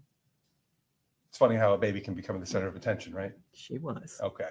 Now, did you guys eventually leave that day after you had lunch? Mm-hmm. Yes. You caught yourself that time. Thank you. I did. And so do you know when you guys left? Well, I know that Gail had somewhere she had to be. She was picking up a child after school. So we had to leave by then. It was some before 1. Okay, so some before 1. Okay, fair enough.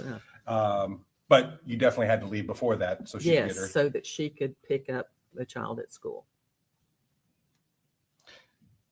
And ma'am, are you aware of videos of your guys' lunch, right? Yes. And you've seen those videos? Yes, I have. And videos of you guys leaving also, correct? Yes. Okay. They're already in evidence, but I just want to show them to you again. States 1 and 2. States Exhibit number 1. Do you recognize that? Yes, I do. What is that? That's my signature right there, and that was inside. Okay. And Beef's? Yes, inside the restaurant. And States Exhibit 2? And that one's in the parking lot, and yes, that's my signature there. Okay. And this isn't, you show your video at lunch at least, correct? Right. No further questions, Your Honor. All right, thank you. Cross-examination? Yes, Your Honor, thank you. Go ahead.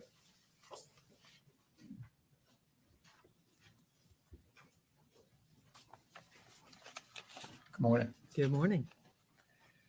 You indicated, and I think you said some things about you and Tracey Nix at church. And did you know her through school also? I really did not. She was not teaching at the junior high at that time. I think later on she did become employed by the junior high. Okay. All right. And I know you talked about you were both in choir. Yes. Yeah. How long that has occurred? Well, it has still been going on until some of these things have occurred. Sure. All right. How would you describe your relationship with Tracey Nix? We were co-workers in a lot of church activities involved with children. We worked together with Bible school. Tracey served as a principal for a couple of years, and I was one of the teachers, and Tracey did an amazing job. Then we worked together in children's choirs, which in order to prepare a musical to be presented to the whole church, we often went on a retreat so that the kids could spend time with recreation and practicing their music. And Tracey would prepare the devotions. Amazing work that she produced for those kids to do study while we were on a retreat. It happened multiple times. You said that Tracey was the one doing the preparing. Absolutely. The retreat. She did every bit of it. And when you say retreat, how long are we A talking? weekend. A weekend. Friday afternoon and come home Sunday afternoon. So overnight. Oh, yes. Okay. All right. When y'all were at the restaurant, and apparently Uri was pretty much the center of attention. Yes, she was. Correct. And did Tracey try to find her something to eat? Yes. She did have a bag with her, and she was looking in there to see if there might be some formula or, something that the child would be expected to eat around lunchtime. Okay. Thank you. How did Tracey feel about Uri? She loved her. I don't know what else to say. That's her grandmother. Of course, she loved her. Pretty obvious. Yes. Okay. You'd seen her around Uri before. Yes. She had had Uri with her at my home that day and taking care of her and watching her play on the floor. And it was obvious. Very good. Thank you, ma'am. There you go. All right, make sure you excuse. Yes, sir. Defense, you agree? You may be excused. Yeah, you may be excused. You release from your subpoena. All right, state defense, we need a court order. It's more of a housekeeping measure, Your Honor. Come up here. Quick sidebar. Oh, it's very repetitive. Yeah, thank you, Amy. Thank you, Les. Thank you, Gary. Thank you, everybody, for your memberships. Thank you so much. Les, member for 5 months. Thank you, Les. There you go. Withdrawals. I thought you had withdrawals from all the men. Chasing all the men. There you go. Josie on it. Yes, it's very... So, as Erin says, Groundhog Day. Same questions, same things.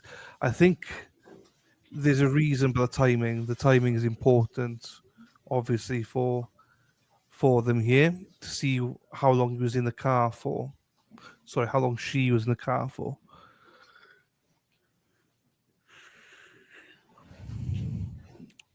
See if it's a. You see, is she good looking? Oh, Denise, Bev. We're gonna play a portion of the video now. Obviously, you'll get the whole video in the back. It's rather long, so we're just gonna play a portion now. Then we're gonna call another witness, and we're gonna take a break. Okay? Go ahead. And Your Honor, it is a portion of one. That's fine. Portion of both videos, but they'll be in. They're already in evidence. They'll be back.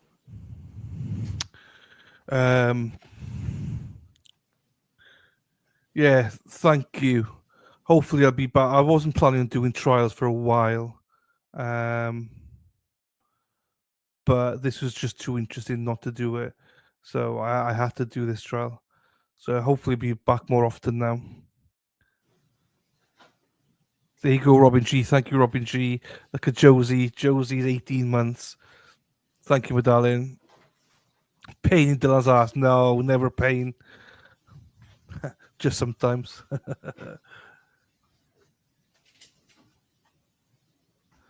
Thank you, everybody.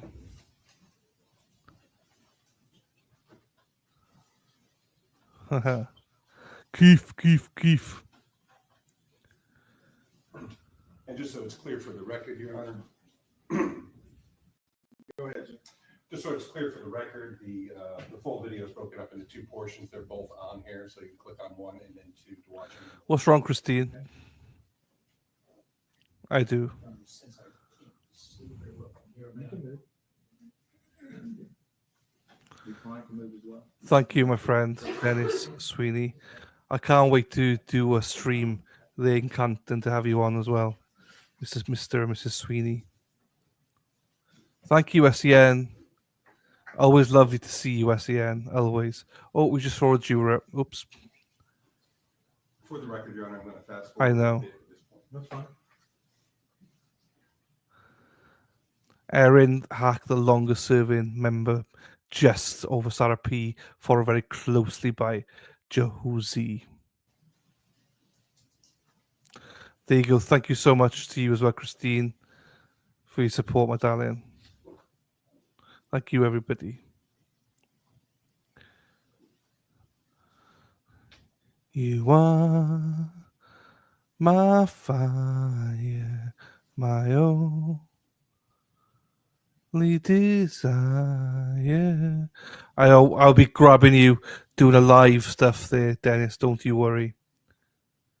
I might do a live one. A live video of Brenda making carrot cake. Because everyone loves her carrot cake, so we might do a live stream of Brenda making carrot cake, teaching me how to make carrot cake. I'd love to know how to make carrot cake. I thought that as well, Auntie Bev. Yeah, she did, yes. Praise to her. Jimmy died a couple of days ago, I believe it was.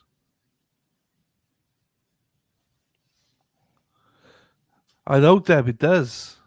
I thought it was longer as well, I know. Thank you, my darling.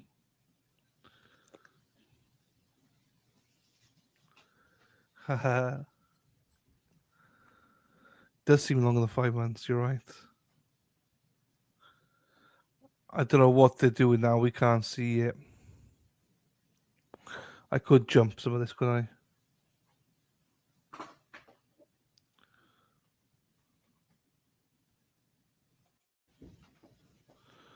They're watching some videos. Now, we need to figure out how hot she is. I can't see.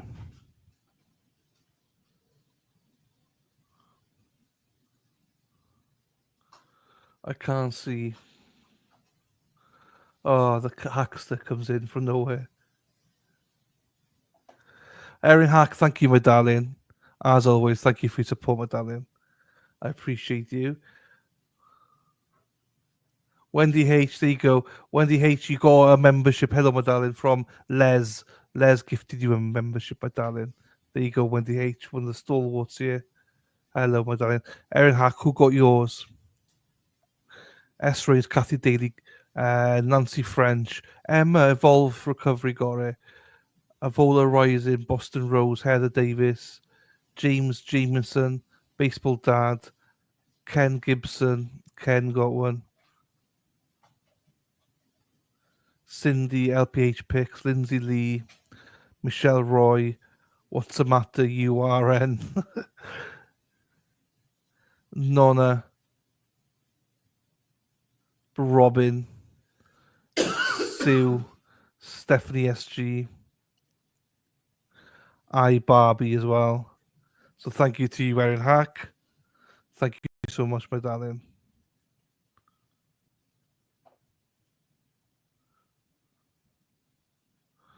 Welcome back to Wendy. Wendy H.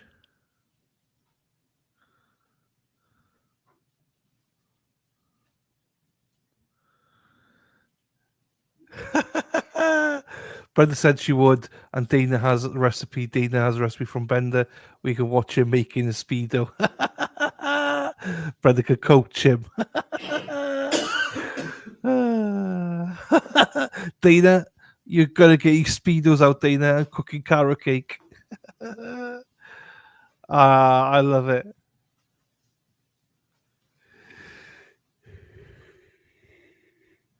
We'll do some stuff out there, don't you worry, people.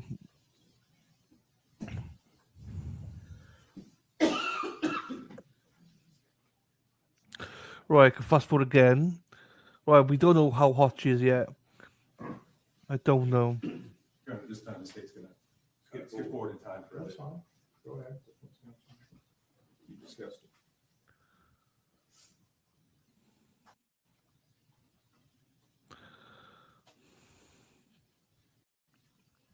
Her emotions here, face down.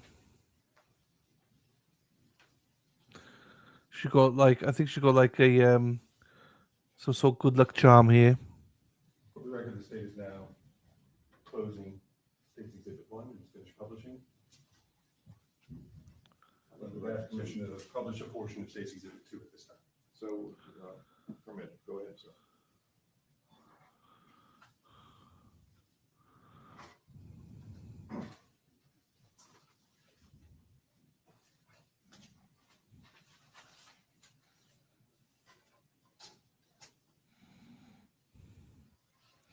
We will do one. We'll do something with Brenda. Brenda's a star of the show. We'll do something with Brenda when I'm in Boston. She can teach me some stuff.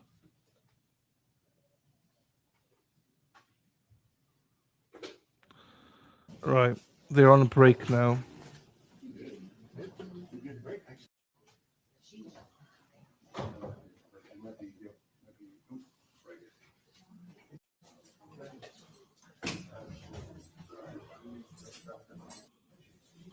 Right, let's see what they're doing here.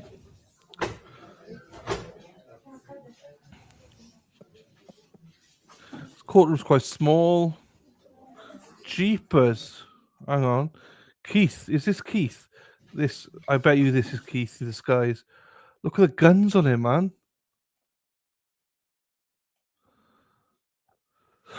He's a big boy. He's a big boy. Keith. Oh, she's coming in any second now. That's why I've. Here she comes.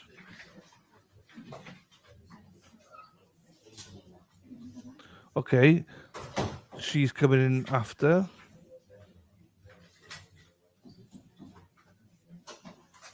Here she comes. Second time lucky. Here she is. Who's that with her? I'm not sure.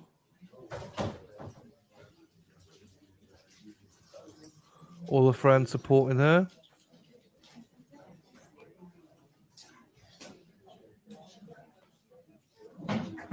No, we're not caught up to live yet. I'm trying to stretch it out a little bit here so we can catch some of the audience here, therapy. She's eating.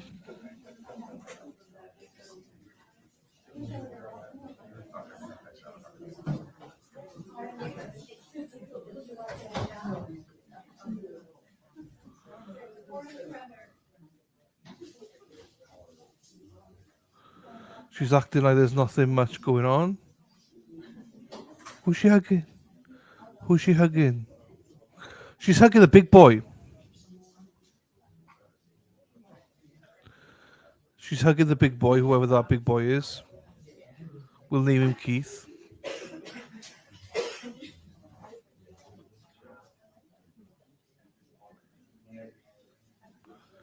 Teeny weeny weeny weeny money boy, teeny teeny.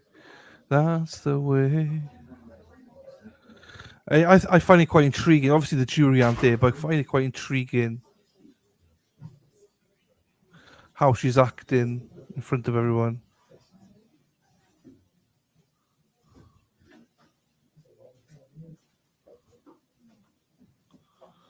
Shari, you've not missed anything. We've just been on break.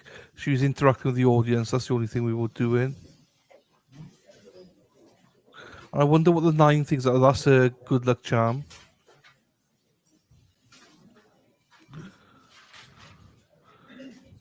Right, let's see the blonde. Oh, hang on. Ah, you.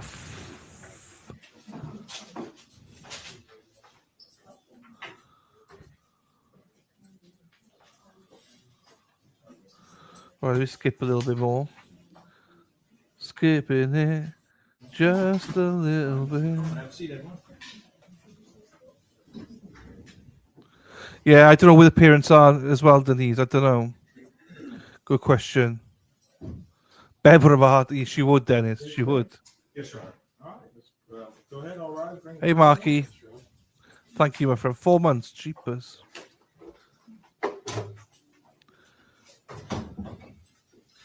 The parents were in. I thought the parents will be in court.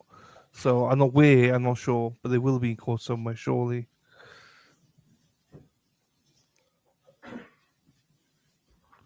Yeah, I'm not sure what the post-its are for. Maybe just a little notes to herself. Josie, I agree. But then I suppose the jury aren't there, so maybe they think it's fine. Who's the jury? Anything I need to know about? Or are we good? All right, thank you. We're about 9 minutes behind now. Dave, call you next week. Number 5. Yes, Your Honor. State recall Rebecca Tucker. All right, Rebecca Tucker. Bring her on. Rebecca Tupper. Come on down, Rebecca. Where's Rebecca? Hey, Rebecca, West Virginia. Mountain Mama. Hello, Rebecca. How are you, my darling? Katie, lovely to see you as well. Lovely to see everybody here. Thank you for being here, people. The mum has been on stand, yes, but I think she's sat in court now somewhere.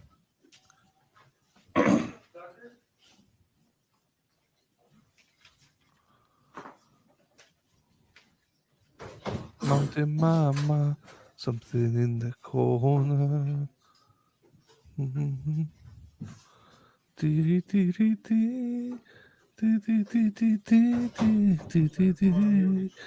Country roads coming from Rebecca W. Hey, Rebecca, Mountain Mama. Country roads.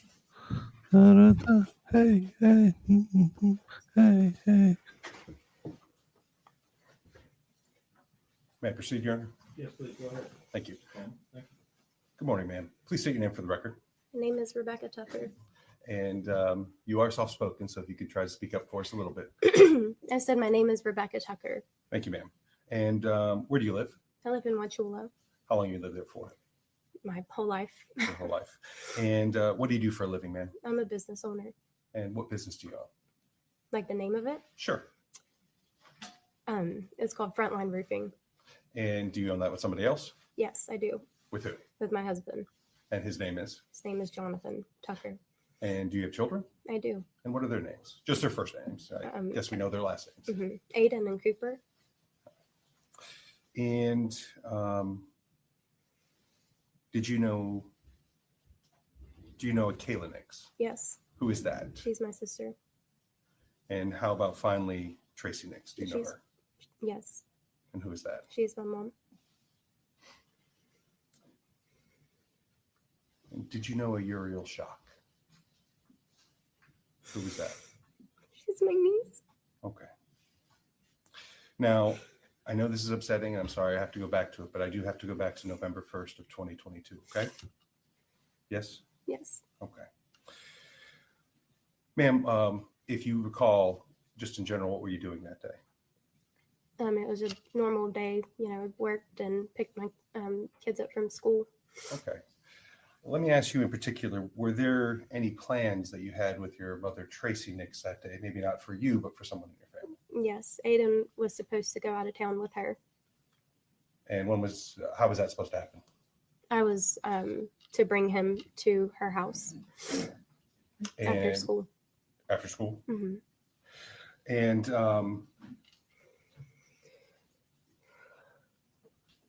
how did you communicate with your mother that day? Through texting, I believe. And so do you know, you said it was supposed to be after school? Yes. What time was approximately after school? Between 4 and 5 p.m. I don't know exactly what time.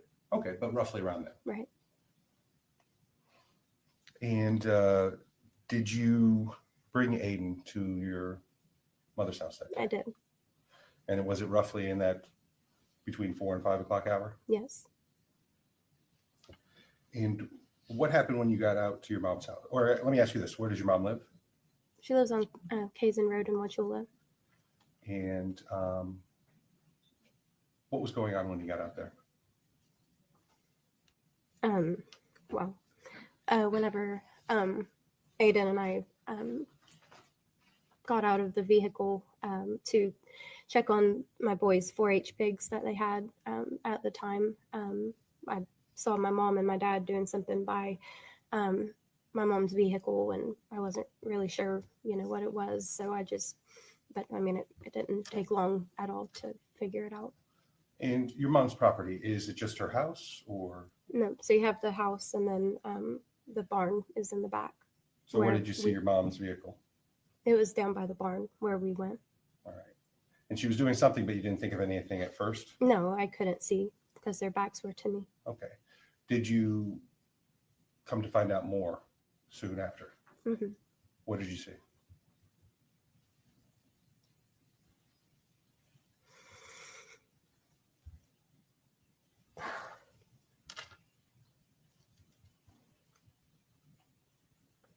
I saw them get Uriel out of her car seat.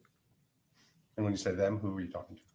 My mom or my dad. I'm not really sure which one was the one that got her out, but I mean, it was one of them. And your dad's name? His name is Nate. Got Yuri out of the car seat? Yes. Where was Yuri put? Where you said where was was she placed? On the ground. Okay. Anything else that was done? My dad started performing CPR. What did you do? I called 911. All right. You said you called 911? Yes. All right. And obviously, was that for Yuri? Yes.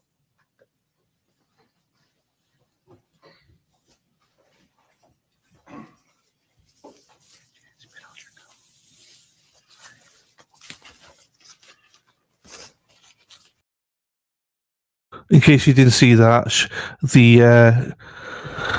the court officer came over and gave her a tissue and said, "Spit out your gum." So I'm showing you what's been pre-marked as State's Exhibit number 3. Do you recognize that? Yes. What is that? That's the disc that has the 911 call on it. The recording? Yes. Is that a fair and accurate depiction of the call you made that day? Yes. And Ms. Tucker, I'm done going into the details of what you saw. Did you stay around there or did you leave? I mean, I was there probably for 5 or 6, I mean, I don't know, a few minutes while on the phone. Oh, yes. And then, once I heard the ambulance nearby, I left because I didn't want Aiden to go through that, You want to get your son out of there. Right. Ms. Tucker, I'm sorry I had to ask you the questions. Thank you very much for answering them. I have no further questions. Thank you. Defense? Lawrence?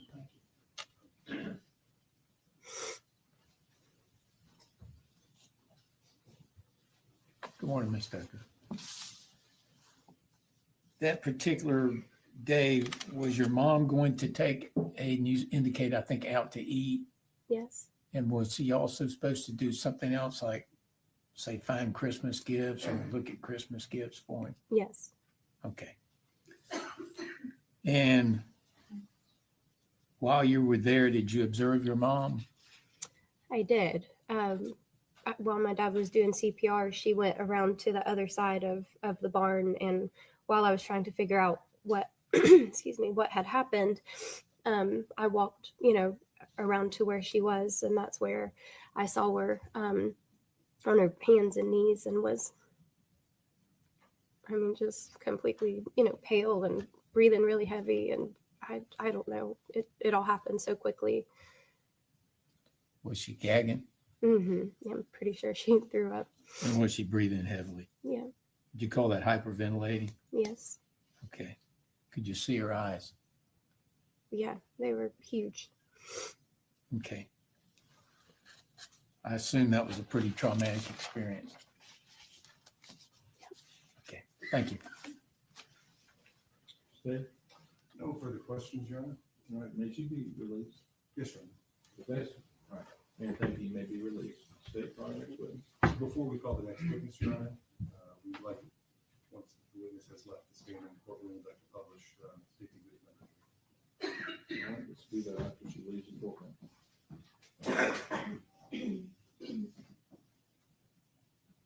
All right, State, take your time, probably. Thank you.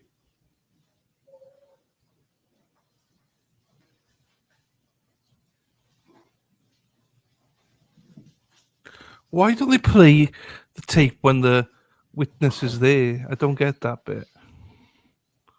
To verify it all.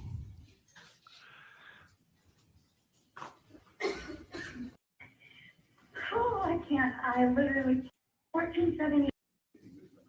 Right, let's listen to the 911 call.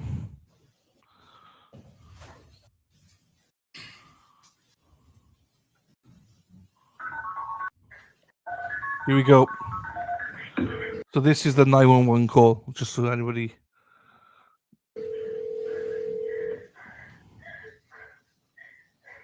911, where is your emergency? 1478 Hazen Road. What's happening at 1478 Hazen Road? I'm with my niece on the clock. I don't know. I just pulled up, but we need EMS like immediately. Please. All right. Your niece was left in the car. Is she breathing? I don't know what that happened. I have no idea. I can't even fathom this right now. My nephew says, can you get to her so we can answer some questions? No, I don't know what's going on. I can't. My mom is I can't. I literally can't. I have no idea. Talk to your dad if he's with your niece. My dad, it has her right now. My dad has her. Oh Lord. How old is your niece? Oh my God. This is really, really, really bad. Oh no. Oh ma'am. Oh yep. My name is Rebecca Tucker. My parents are named Tracey Nix. Okay, ma'am, how old is your niece? I don't know. She's only a couple months old. Okay, I need you to be with her because I need to know if she's breathing. I need to know now. It doesn't seem like it.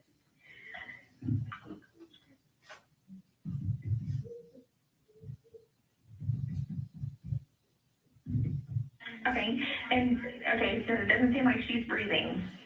No. Do you know how long she was left in the vehicle? I have no idea. I just pulled up.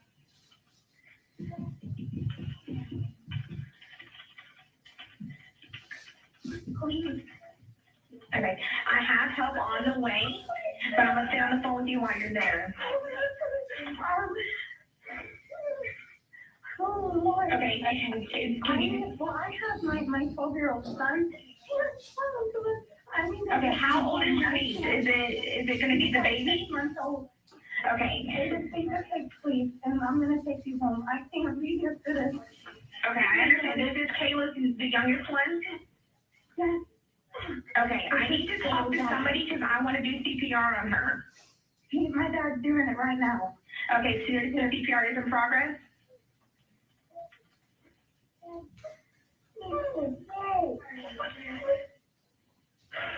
Are you doing CPR? Oh my God, she's dead. Okay, how does she look? Her eyes are open. She's not moving or breathing. Eyes are open, not moving or breathing. My son's home. That's correct. Hey, Taylor, are you almost done, baby? No. Oh my goodness, this is. Whew, I'm sorry. I see something. I can't. Whew. Okay. Whew. Come on, honey. Finish up, please. Let's go. Oh my goodness gracious. Oh Lord. Okay. Okay. I know that you're wanting to leave. Is there any way I can talk to somebody that's there? Is Tracey there? See, I don't know where she's gone to. I don't know where she is. I don't know. Okay. Does your dad know how to do CPR on an infant? Yes, he does. Dad, you're doing it, right? Yes, he's doing it. Oh my goodness. Okay, I know you just got there. Is there any way that somebody can answer how long she's been like this? Mom! I don't know where she's at. How long was she in the car? A while. She was in the car. Took her to work. Okay. All right, ma'am. Okay, so she took her to lunch with her, and then whenever she got back, she was just left in the car? Yeah. Yes, ma'am. I know y'all want me to say I have to take my son home. He cannot. I can't do this with him here. So, Did your mom call me? yeah. Yeah. Oh my goodness. Yeah. Yep. Hold on. Mom? Your Honor, the state's concluded publishing case exhibit 3. All right. Thank you. State, next witness number 6.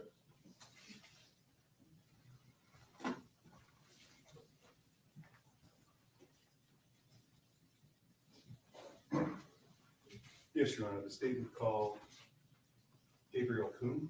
And I did admit that this can be evidence without objection, right? Gabriel? This was admitting the evidence without objection, correct? That's correct, Your Honor. All right, and Gabriel Kuhn, thank you.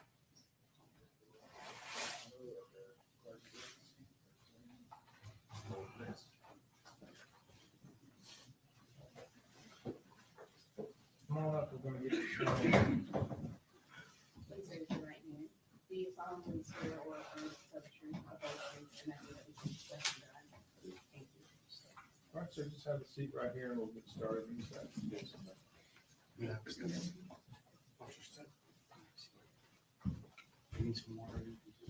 Okay, thank you.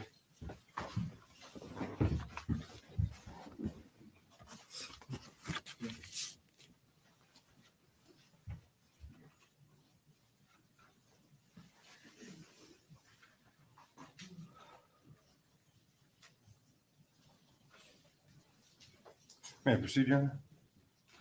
Yes, sir, go ahead, Mr. Coleman. Please state your name. Gabriel Kuhn, I think it's kind of obvious, but how are you employed? by Hardy County Fire Rescue. How long have you worked for Hardy County Fire Rescue? Actually, it'll be 9 years tomorrow. And what do you do for them? I'm a firefighter paramedic. I think we might have an idea, but why don't you just tell us what that is? So firefighter paramedic, of course, you know, the firefighter part, you know, we're in charge of suppression of all kind of fire incidents. Then the paramedic part is just the EMS part, emergency medical services. So any kind of emergency, medical emergency that people have, we'll go out and respond to it. So we're dual certified in both of those. And do you require any specialized training when it comes to the medical aspect? I'm sure at the firefighting, yes. I don't mean to ignore that. I did with Hardy County Fire Rescue, I did 4 years as an EMT and 5 years as a paramedic. So it's about 3 months to 6 months for EMT school, another 11 months with paramedic, and about 6 months for to become a firefighter. So you pretty well trained on rendering medical assistance? Yes. And I'm sorry, how long you said you've been doing that again? 9 years tomorrow. And let me ask you this, sir. Were you doing the same type of duty since it was 9 years on November 1st of 2022? Yes, sir. And let's just get to why you're here, okay? Do you recall participating in attempting to treat 7-month-old Uriel Schock on that day? Yes, sir. I was a charged paramedic. Can you explain how you became involved? So I was on a rescue that day. So we got dispatched to the call, and I believe it came out as a cardiac arrest. And with the additional notes, they said that the child has been left in the car since around noontime. Okay. And so how did you get there that day? We was in a rescue, the ambulance. And so we drove there to the scene. And do you remember where you went to? Yes, we went to, you want the address? You can refresh your recollection if you need to. Yeah, 1478 Kazan Road in Wauchula, Florida. And what was going on when you got out there, sir? So when we arrived on scene, I think we was more directed to go towards the back of the house. As we was approaching, I guess it was the grandfather. He was kind of in a hysterical state. He already had pulled the child out of the back of the vehicle and had her on the ground. You know, like I said, he was hysterical, crying. It looked as if he was trying to do CPR. When we arrived, we parked the rescue probably about a couple feet away from it. I exited out of the vehicle. I walked around, picked the patient up. And at that time, you know, I can feel how hot she was. Let me stop you there, sir. And when you say patient, are we talking about Uriel? Yes, sir. And was Uriel a child? Was she an infant? Yeah, she was an infant. Okay. Now you said you picked her up. You noticed she was hot. Yes. So when I picked her up, I could feel it through my gloves. She was just hot to touch. She had on, I would say, something that you would normally put a child in during the wintertime. It was like a long sleeve onesie, like a real fuzzy onesie. Did you notice anything about the onesie she was in? Yes, it was very damp. Damp, you said? Damp. Okay. From, sweating. Okay. So once you pick her up, what did you do at this point? At that point, we went ahead because we used the back of our rescue. We use it as more of like a controlled environment. So we entered into the rescue, and that's when we started proceeding to do CPR efforts at that time. And so is doing CPR on an infant a little more different than you would normally do? It can be. It can be more of a little bit more traumatic. But now, what else are you doing? You're doing CPR. Or what other types of medical treatment are you rendering? Yep. So we're doing CPR, which is chest compressions at that time. The other person that was on the truck with me, he started an IO, which is intraosseous, which is basically instead of going with an IV into the vein, it just goes straight into the bone, which was in the lower leg area, the tib fib area. So we can begin giving medications a little bit quicker at that time. And as he's doing that, I was beginning to intubate the patient because we needed to secure an airway. But at that time, when I was getting ready to insert the blade into the patient's mouth, I noticed that she was clenched, which means... Let me stop you there. You were getting ready to? What do you mean she was clenched? Which means her jaw was just kind of locked in place at that time. Usually we'll have to push medications like succinylcholine to kind of get them to relax. But at that time, once we started doing, further evaluation, we noticed that she started to have rigor mortis that was already set in. And I think we all have an idea of what that is, but what is rigor mortis? So that's just stiffening of the muscles and stuff. Once you kind of like pass away or death occurs, the chemicals in the muscles start to leave, and that's just when your muscles and stuff starts to constrict and stuff. But where did you notice the rigor? In her limbs, in her upper limbs. And how does that show? Just the arms itself will be just kind of in place. Okay. Stuck in place there. And so did you make any other observations other than the rigor? Yes, that she also had lividity also, which is the pooling of the blood. So once the body, stops circulating blood, with the help of gravity, basically whatever lower portions to the body, gravity just pulls the blood down to the lower parts of the body. And what did that lead you to believe, sir? That she's been dead for a while. And so what did you do at this point? Did you continue your life-saving treatment? No, at this point, we went ahead and radioed over to Advent Health Wauchula and spoke with the doctor on hand, Dr. DeWan, and we gave him our findings at that time. And he gave us the go ahead and basically call it a signal 7, which is dead on arrival at that point. And even though there was nothing that could be done, what was done with Uri at that time? At that point, we just basically transported to the hospital because it's in our protocol. All pediatric cardiac arrest must be transported to the hospital at that point. So regardless of her status, you still took her to the hospital? Right.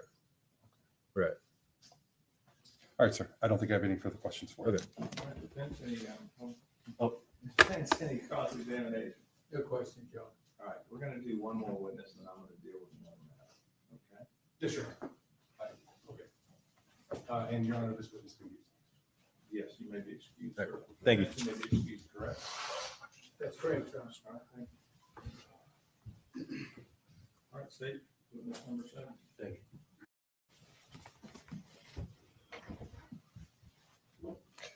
State your name, sir.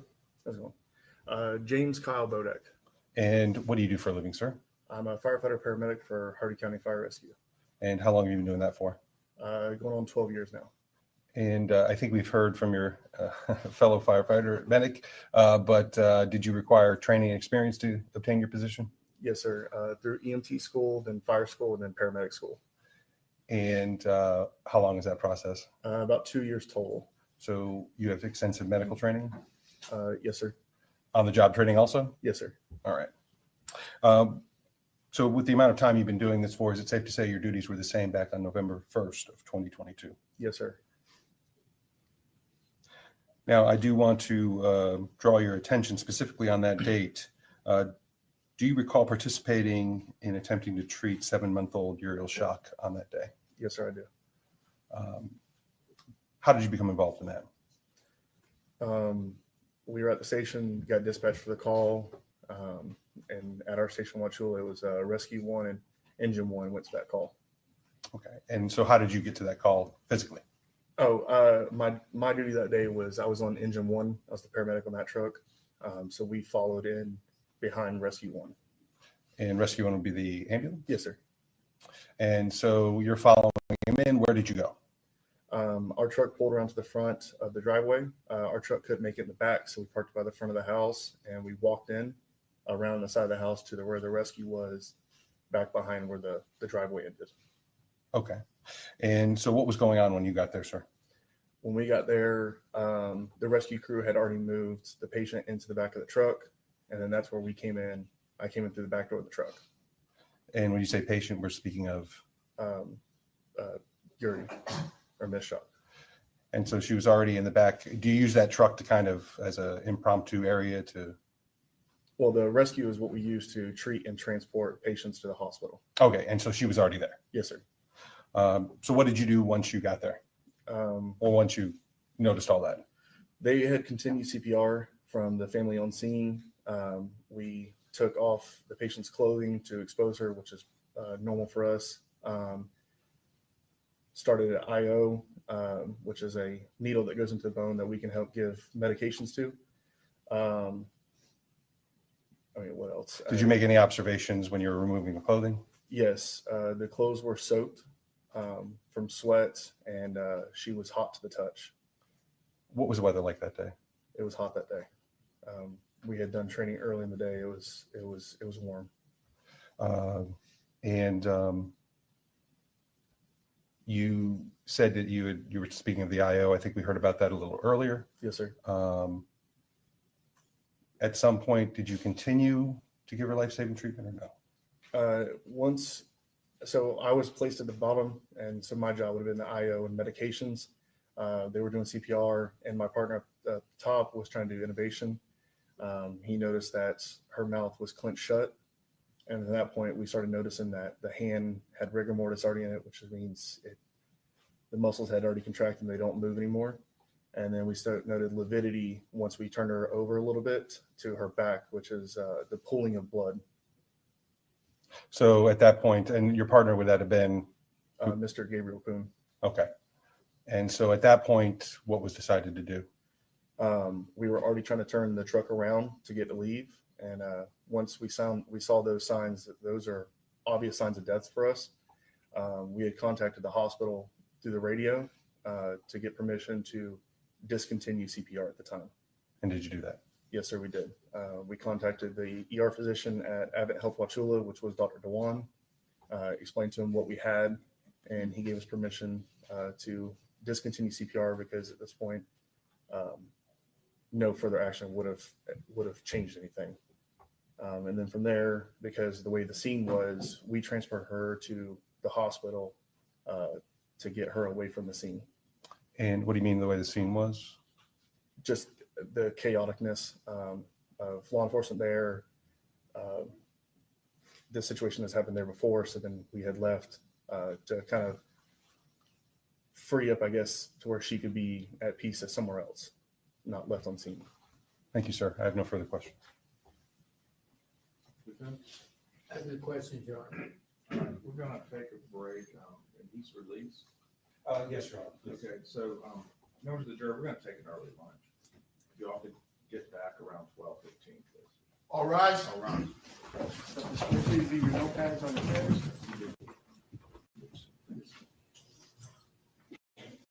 Everyone have a seat. If we're on the record, somebody's taking pictures.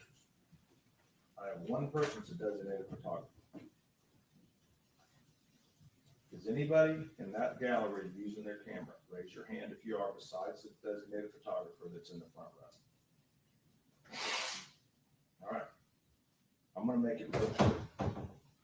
We have the TV, we have the live stream, they have rules, they're following the rules. If I catch a cell phone in anybody's hand, except the designated photographer and the reporters in the front, and they're people that work for them that know the rules, you're going to be ejected from this courtroom, and you will not be allowed back in. Does everybody in this courtroom understand that? This is a very serious matter, and I'm going to enforce the rules. If you cannot handle that, go home and watch it on live stream. Don't do it in my courtroom. We are adjourned. I do need to speak to the lawyers in the back on the record.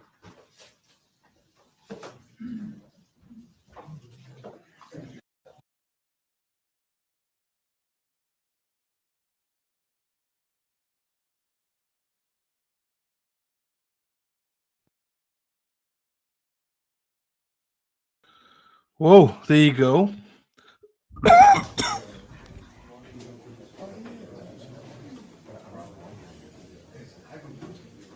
Attorneys all there.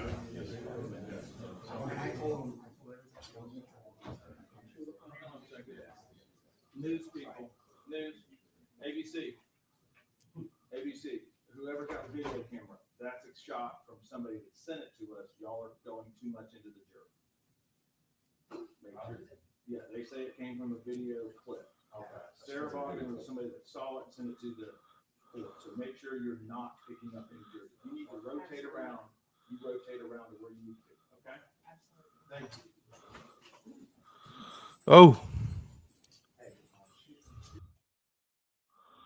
Whoa. So there you go. That's interesting. This is going to be a quick trial, people, so don't worry. That's interesting. All right, I got, hang on. What's I got? The Sweeney's here. Hang on. Where's it gone? Let me put this up. If you haven't seen this, I laughed at this today.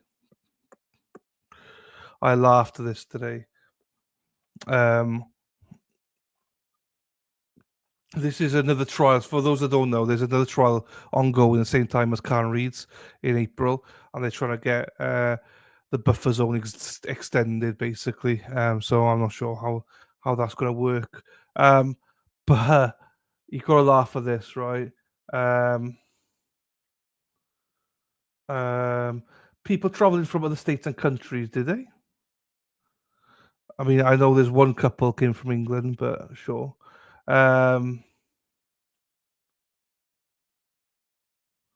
So this is Dennis. Point number 3. Third line. Some people wore black robes and blonde wigs. That's Dennis and Brenda. Shout out to the Sweeneys. So there you go. Dennis and Brenda made it into this motion as Judge Bev. So there you go, Dennis. You're in this, son. And this is some pictures. I think it's like that's Kim Fear, isn't it? She looks old. She must be here.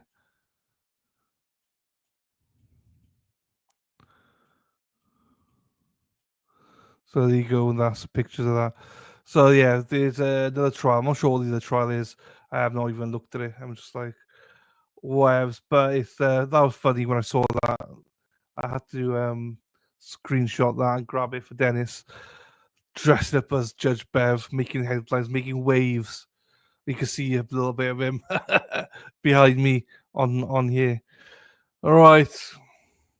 So yeah, it'd be interesting to see what they do about that and whether the judge allows it, because they're saying about media presence and stuff like that. But she'll be back. There you go.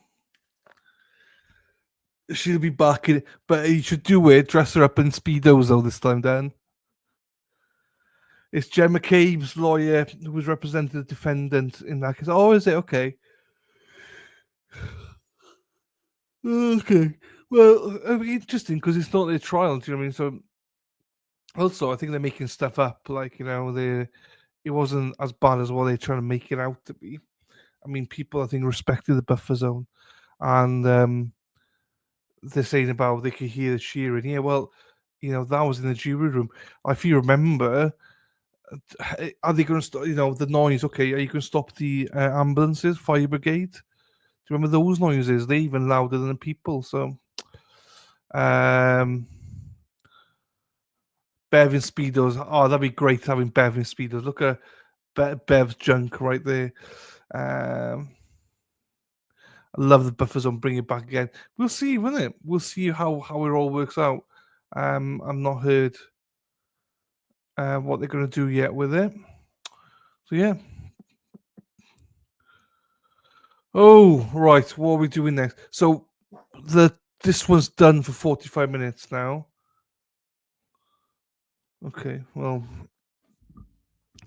we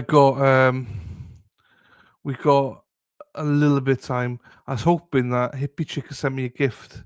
And I was hoping it arrived. It's on the way, but it's not arrived, so I can't do an unboxing, unfortunately. Otherwise, I would when it arrives. How class is this? So I'm standing up now. This is the best thing about having a standing desk. Just stand up. Stand up. Mark says, Dylan, I had the pleasure of meeting Dennis and Peter. There you go. There you go. Gary Beeston, no way. A month. I know. Cheeky bugger they are, Parcel Force. Unbelievable how late this parcel is. I can send you a gift. You don't need to send me anything, Christine. Your gift, your presence is enough, my darling. Don't want to make anyone strain their eyes. I don't think. Look at the junk on you there. Look at that, Dennis. Me and Dana look like small. We got nothing. Oh crap!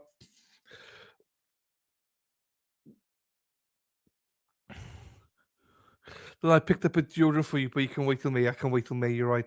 I do need to. I've looked around. There's loads of them there. It's even once I'm gonna pick up I don't know 20 odd or whatever. Bring them back. Once I've finished them, I'm just gonna get them from America. It works out cheaper. Bulk buy.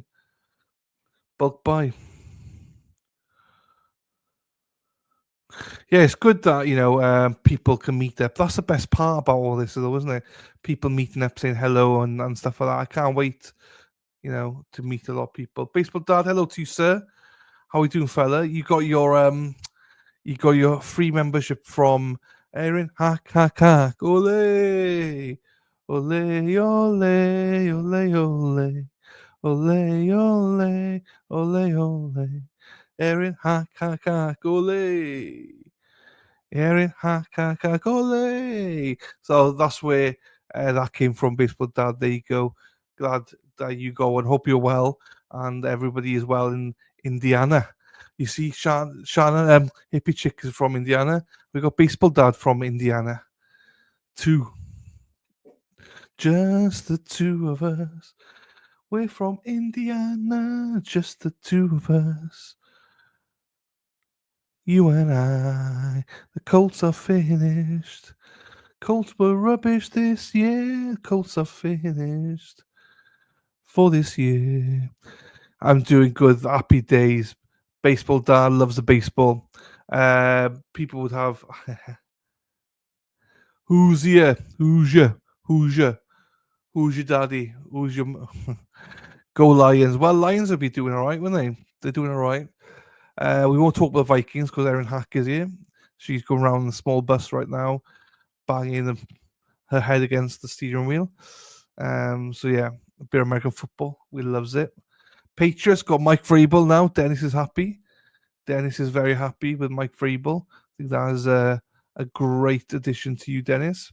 If you can get Rob Saleh in as DC, that'd be even better. Erin Hack. So yeah, we have now got 43 minutes to go. As when they come back, that's when I'm going to be making dinner, I think. I did not think I'd be doing this stream today. I said I was only going to keep it 2-3 hours a day for 3 days a week, but I did start falling asleep there, but thankfully I stood up then, so it wasn't too bad. Wasn't too bad. I hope it ever is Christmas. Oh fuck. Sorry. You gotta tolerate the yawning. I am so thingy. What are you having for dinner, Dan? I am having boiled ham, cooked ham, then, as the Americans would say. Then cauliflower cheese, mashed potatoes, and maybe some swede, some mashed swede, maybe. So I didn't want to have gravy with the cooked ham, so I've decided to do cauliflower cheese with it instead. So that'll be, keep it going. It won't be dry or anything. Yeah, so just that mashed potato, swede, cauliflower cheese, and ham, thick. But people think ham it's like gum and thick ham. It's nice, I tell you, it's nice. It's Borat. Borat says it's nice. Zachariah, this case has my heart broken. I've caught up. There you go. It is a very, very sad case. And it's once you know even more about it, it's even sadder. Once you know what was left out of the trial and some of the pictures, and it's very, very sad. Fish pie with broccoli, that's nice as well. I don't do much fish pie, if I'm being honest. I'm not a fish guy, but I do like fish now and again. Cajun chicken, pasta soup. Whoa, what the? Hang on. Cajun chicken, pasta soup. How's that soup? Cajun chicken, pasta. Cajun chicken, so pieces of chicken, pasta. How do you do in a soup? Soup? Do you mash it? How's that a soup? Where's the soup come into it? To me, that just sounds like a pasta with chicken. I'm intrigued. So you got liquid in it, like chicken noodle soup. Oh, okay, that makes sense. That makes sense. Ever do mashed cauliflower instead of potatoes? Yeah, I do like mashed potato, mashed cauliflower. I like veg. I love veg. So yeah, I do potato because it's a bit of starch. Something I've only had fruit. I've had cereal and I've had some fruit today. That's all I've eaten. So wanted something a little bit starchy. But also, I didn't expect to be streaming all night. That was not a decision I had in mind. Use broth. Okay, I've never heard of that before. That's why that's very unique to me, because that sounds like something that's nice therapy, just like in a pasta dish, loads of pasta with chicken and a bit of sauce on it. Oh, God. Sounds good though. It does, Keith. Keith, you're like me and Dana, foodie, big boned, as they say. Turned out to be pretty good. Gotta have Pinterest. Gotta love Pinterest. There you go. Veg or veg, both. Love a bit of both. Depends on the time of day it is. Both will be shiny from Keith. Keith loves it. Yeah. You gotta dive into both. Anyway. So a bit of that for my dinner tonight. So once we boil the ham, like it lasts 2-3 days. So I got shopping delivery tomorrow morning, between 9:30 and 10:30. Tomorrow, so gotta go up early for that. Suggested mashed cauliflower as potatoes.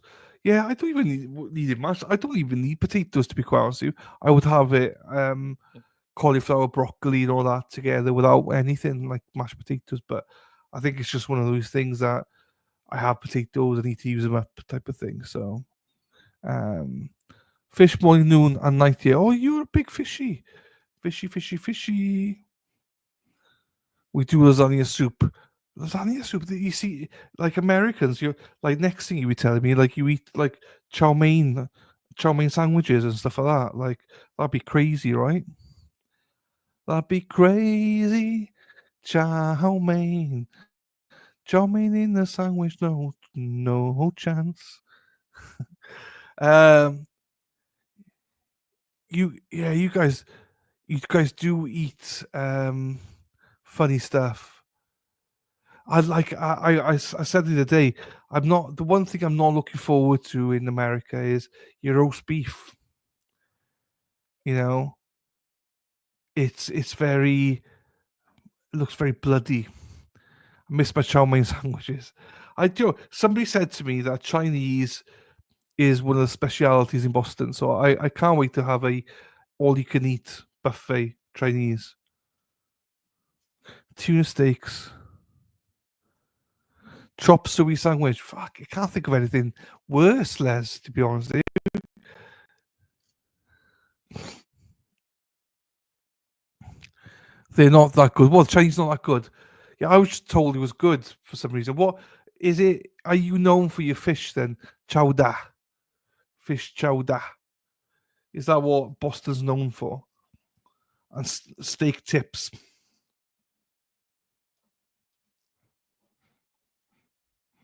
There's one place I wouldn't mind trying. West Roxbury, is it? Tony's place. Pizza joint. With Elio, Mr. Ice from Barstool. Chowder. Chinese is also in Massachusetts, Tut says. So Keith says it's not. Tut says it is. So there's a bit of divide here. Then he's just like, chowder. Get your chowder. Park the car and get your chowder. Get the chowder. Chowder. Park the car and get your chowder. Right, I need to get this trial up and running again because you drive me crazy. I just can't feel something. You drive me crazy. I'll take you for good pizza. There you go. I do like a good pizza. It was more. I wanted to, obviously Lou and Debs, but I love Mr. Ice, Elio. That's why I knew that he's in West Roxbury there in that store from Barstool. Chowder is awesome for supper. Big on steak and steak as well. Okay, that's good. Union Oyster House in. I see. I've tried oysters once, and I wasn't not a massive fan. Isn't that an aphrodisiac or something? Oysters. You drive me crazy, and I just can't see. Boston loves oysters. I can see. You drive me crazy. I wish this delivery had happened now, Hippie Chicks, just because I could do an opening. Mark says Chinese is good, yeah. They have all seafood. Santar Pios.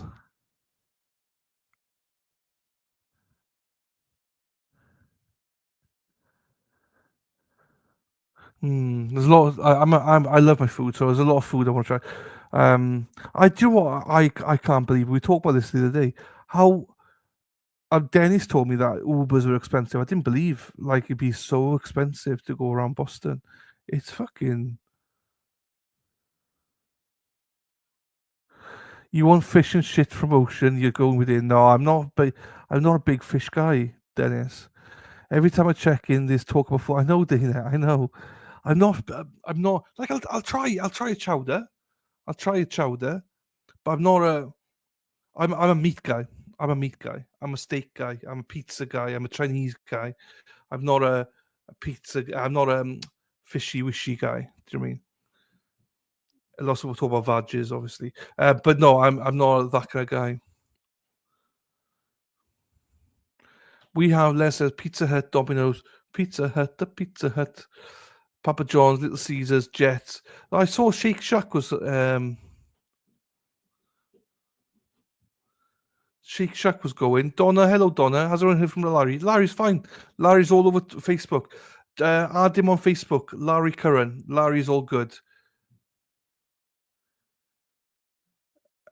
Wait till you see my Uber prices. I know, Dennis. I'm having to save up now just to think like bloody hell. Dennis is gonna charge me a fortune because it's really expensive, and I can't believe how far everything is and traffic. So yeah, Donna, he's absolutely fine. Just add him on Facebook. He posts it every single day. Some risque stuff, but he posts every day anyway. Tavern on the Square, great steak. There you go. But I love prime rib as well. White Zoas. I'm trusting the foodies here. I'm trusting. Larry's eating everywhere. Larry eats everywhere. Yes. 5 degree. So Larry's taking me to Loon Debs. That's where he's taking me, Donna. He wants to go to Loon Debs and there's one more place. He said he probably can't take me, but I need to go to.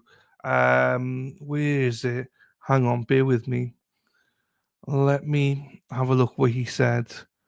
You drive me crazy. I just can't see. Where is it? Northern Spy. Northern Spy.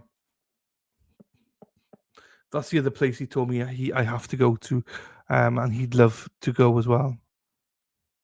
You love prime rib. I do, but I like it like medium. Charity. I love it. What I've seen is it's just too undercooked in Boston. It's just like pink. You like it fully cooked? No, I don't like it fully cooked. I like it like a medium. I don't mind medium rare. It's just more of a when I saw I think it's Chris C that sent it to me. He was like fucking yeah, die by midnight. But Larry doesn't go to that, does he? For whatever reason. They've been somehow Denise. Yeah, so Northern Spies is the one. Aaron Hack, well done for me. Yeah, I'll try a little bit, Deb, but I don't know. It's just let's see the picture.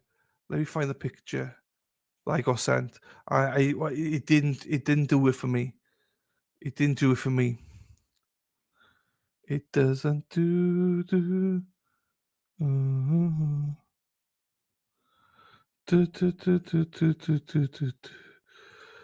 You drive me crazy. And just there's no Daffodil today. We're not seeing Daffodil or anybody today. Lady Di as well. That's another one. I've just seen names here because I'm going through messages. Let's do the time warp again. Right, this, right. Let me just download this bad boy now, right? I am not. This does nothing for me, right? This does zero. I mean, I know, ladies, you're not very fussy, right? And you put anything in your mouth, but like, I just don't put just anything in my mouth. Do you know what I mean? Let me see.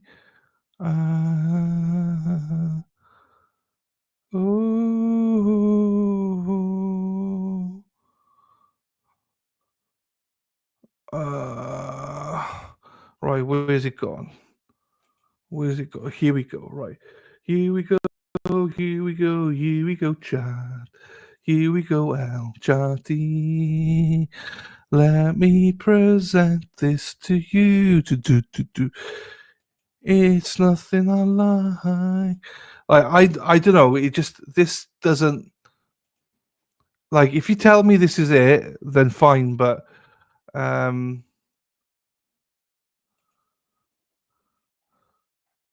what I mean? That like I find it quite hard to look at that and go,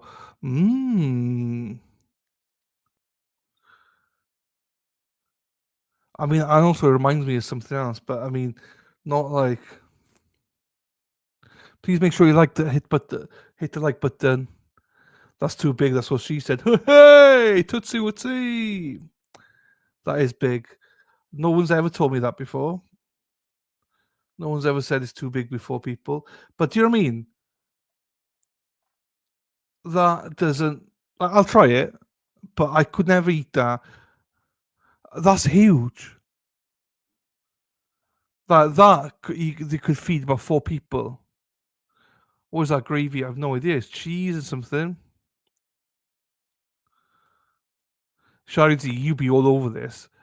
Your tongue will be straight in there. But does that make sense? Why I'm a little bit apprehensive about it? Do you know what I mean? That's why I'm a little. This was from Salem. This was. But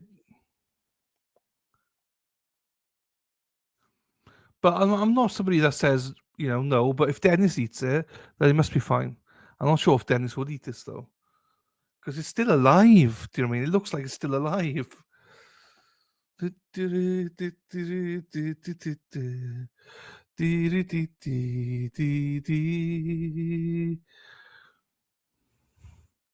That's what you do, is this RP? Close your eyes and take a bite.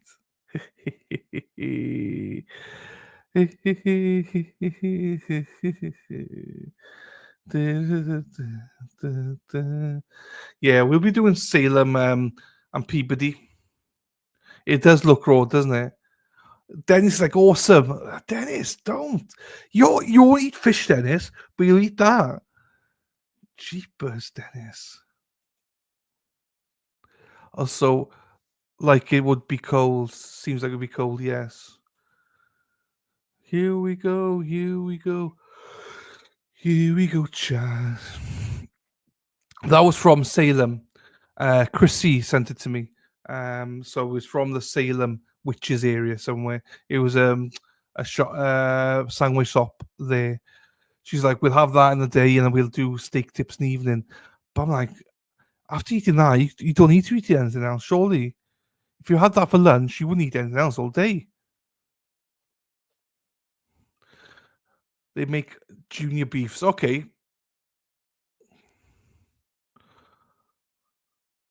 Okay, well, I don't want. Yeah, I would try it a little bit. Yeah, try it just a little bit. So yeah, I'll be going to Salem Peabody for steak tips. So definitely. How do us eat prime rib? How do you? I eat everything like medium. A little bit of pink in it, but also cooked. Not pure pink, not rare. Yeah, I mean, just the pinkness of it. Even Shari, do you do a double take on it? I think she'd look at that and go, "Ooh, maybe too pink." Double cheddar roast beef from Arby's. Look, I'm down to try anything. Do you know, I am, but you can remember my stomach is not built for that. Do you mean medium or medium rare? It depends, really, doesn't it? Medium rare, I'd go with medium rare, but that was just pure rare. I gotta be careful because cuisine's in your stomach. I'm just gonna be ill, so I've got to be a little bit careful about. I'm not used to raw meat. Do you know what I mean? My stomach's not used to raw meat.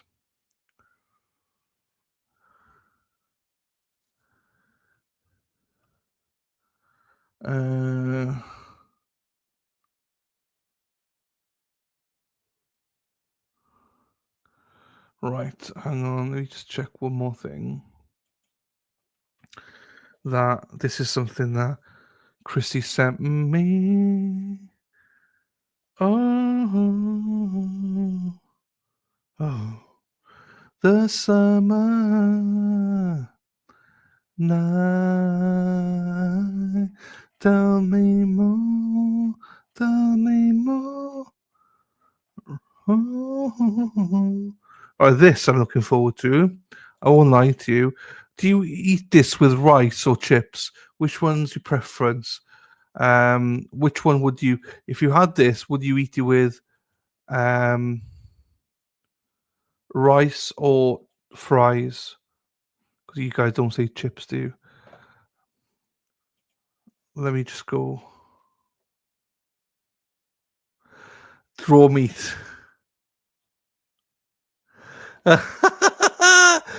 You cheeky fucker, Dennis. Yeah, no, it doesn't refuse too much. You're right. But raw meat, it does. Keith, you're right. Raw dog in here. Fucking Dennis Sweeney from the clouds.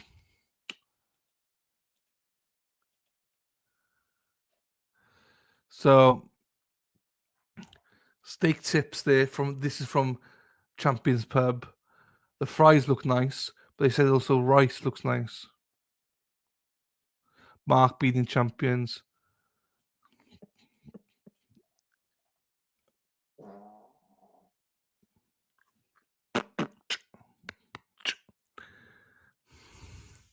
French fries. There you go.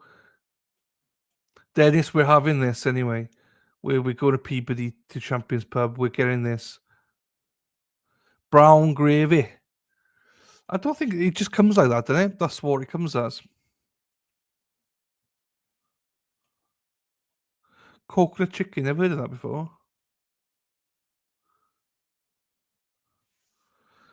Yeah, well, Champions Pub is where everyone tells me to go, so that's why I was like, okay, I'll go to Champions Pub.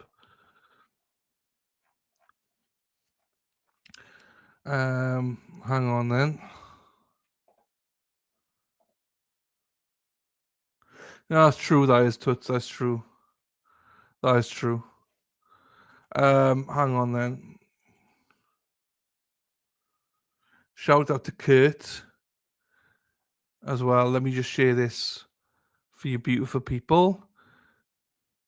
You are my fire, my only desire. Onion rings. Oh, okay. Yeah, you have onion rings. I always thought like a side of onion rings, maybe. So these are the People's Champions. This is Lou and Debs every Monday night. Ah, look at them. Look at the big man in the back there. Beautiful Brenda Sweeney there. Do you know what I mean? Loves it. This is from Lou and Debs in Norwood. So, some pictures. There you go. That's a pizza. Is that pepperoni? Kurt.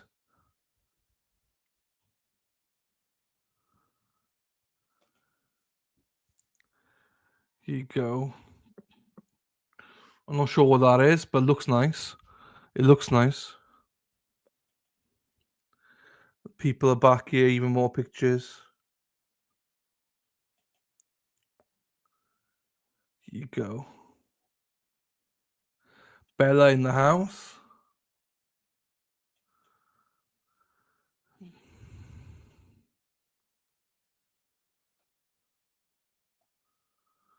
Jeez.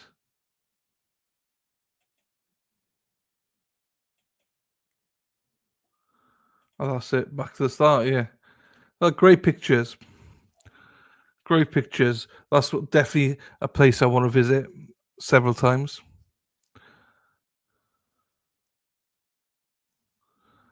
There's lots of them, isn't there? On Tavern of Charity, there is.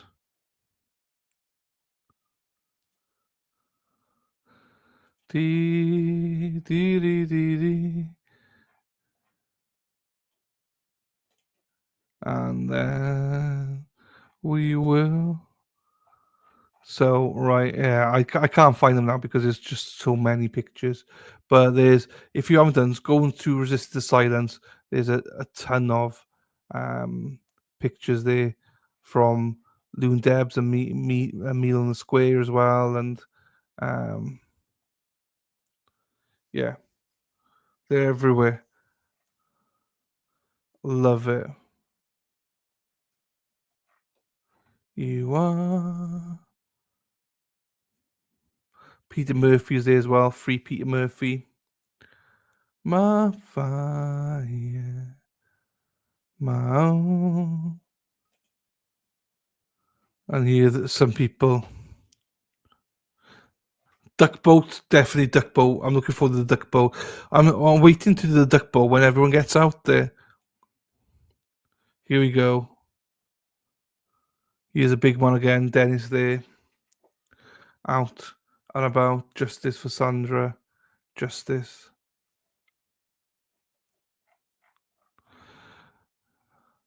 Dave Hawke. How are you doing, Dave Umby?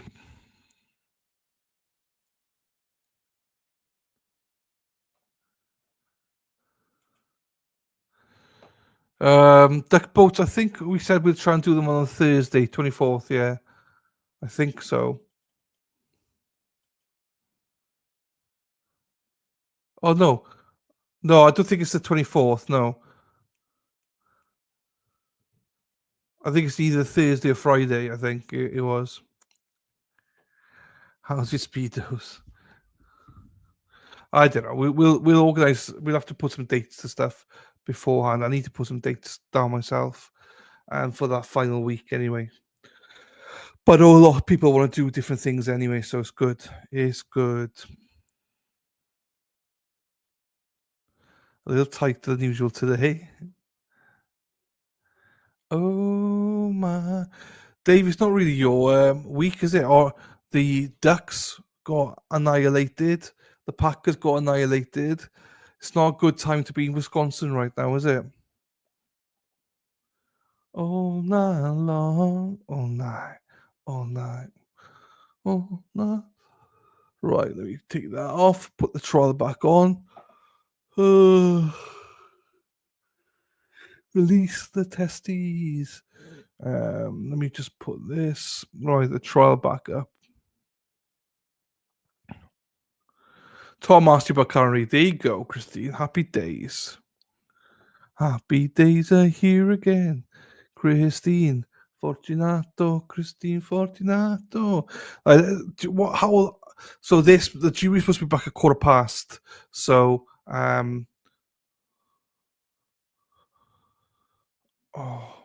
so hopefully they're on time. Gotta go watch the replay. There you go. So they'll have planning to do. So the drivers stay 2 places on the way with Murph. There you go. Happy days.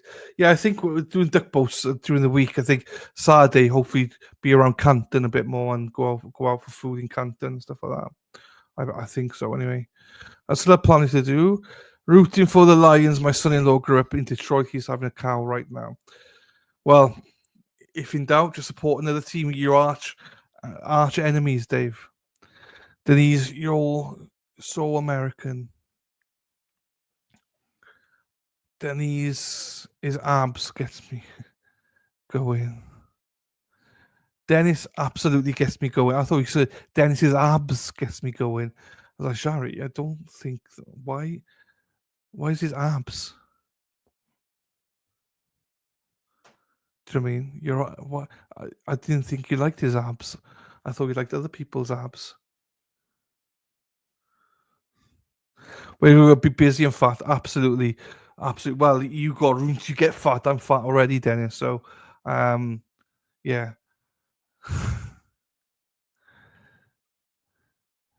Got cheap for your conference. Cheapers. I'm not sure about that, hacks there.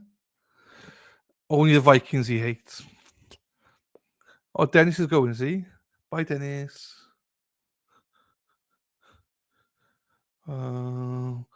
Hopefully they're back on time because I'm losing energy right now. 40 minutes. Here we go. Tomorrow, what I'll do is I'll do 2. I might do. Oh no! Do you know what I might do is? Oh, I should have thought about it. I might play. I might play a UK court or something over lunch break or something because I can't do lunch as well. The Cowboys. Yeah, who's going to be there? The Cowboys next head coach. Have a great day from Amy. Go Giants. Oh wait, gotta wait for the next season. Yes, and I don't think you gotta wait for other seasons on top of that, Shari D. I think. Everyone's saying bye to Dennis. For the I'll be playing something tomorrow onwards. It's only like 10 more minutes, I think, before the court starts back. 10-15 minutes. So I'll do that because I hadn't planned on doing a trial today, so I had nothing planned. But yeah, I will have to.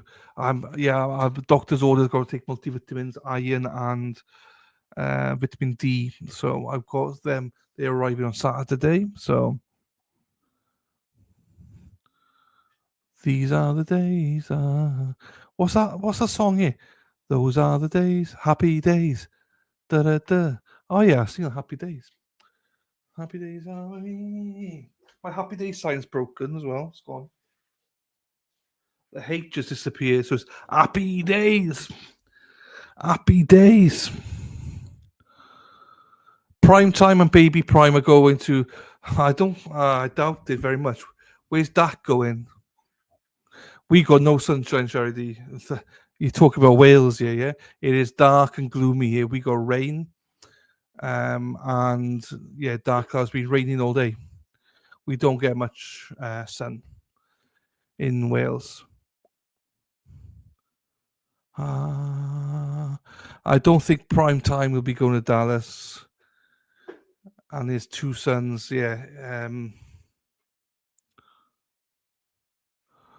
Get a grow light. Zach is finished. Dak. So was Dak?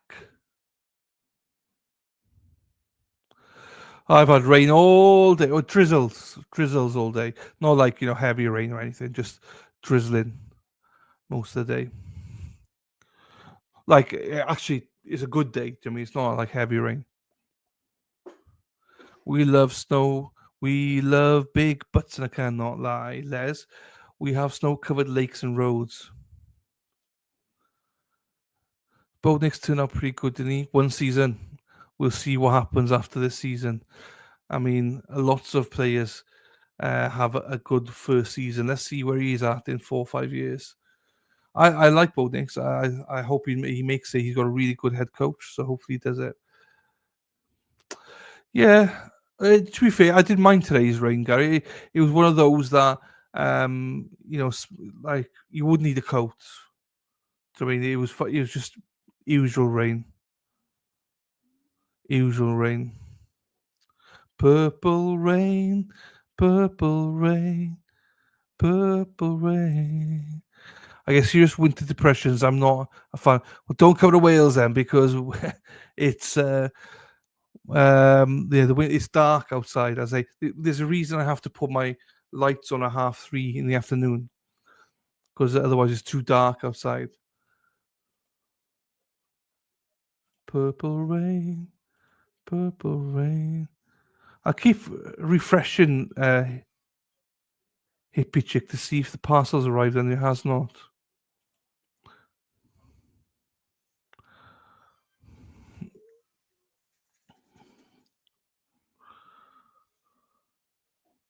Oh, I should press play, shouldn't I?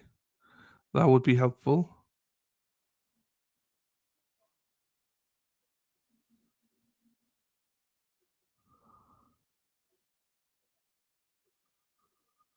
Okay. Why is that behind, though? There you go, 17:02. I think we're still not fully there yet.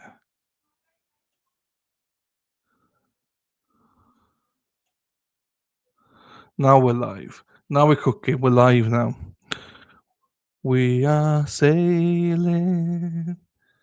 We are sailing. I don't know what I'm doing. I'm sure you've all missed my singing. Like sore heads. I don't know what else to say. I'll say I did not expect to be doing a live today like this long. King's Court, I think it was raining. King's Court, yeah. Anytime you come to the UK, just bring a coat. But if you're from the UK, I hardly ever wear a coat because you just get so used to it.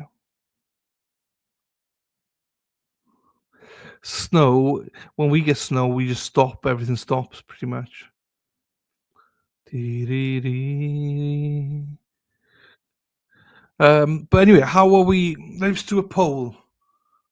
Shall we do a poll? Something about Erin Hack, shall we? I'm joking. I love Erin Hack. Right, so we do a poll. Let's do a poll. Start a poll.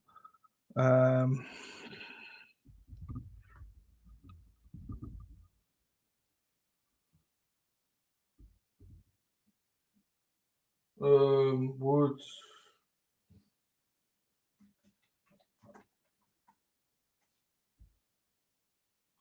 um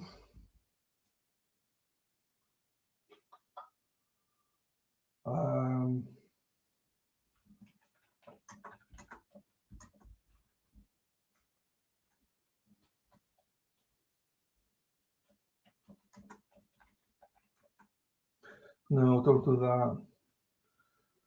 Poll. Corn poll.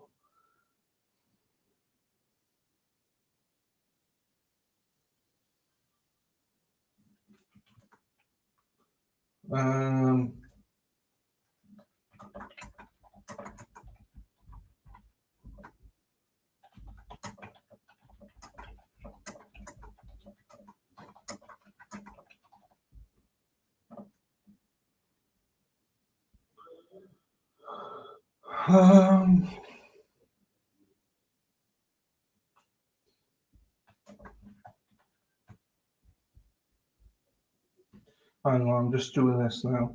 I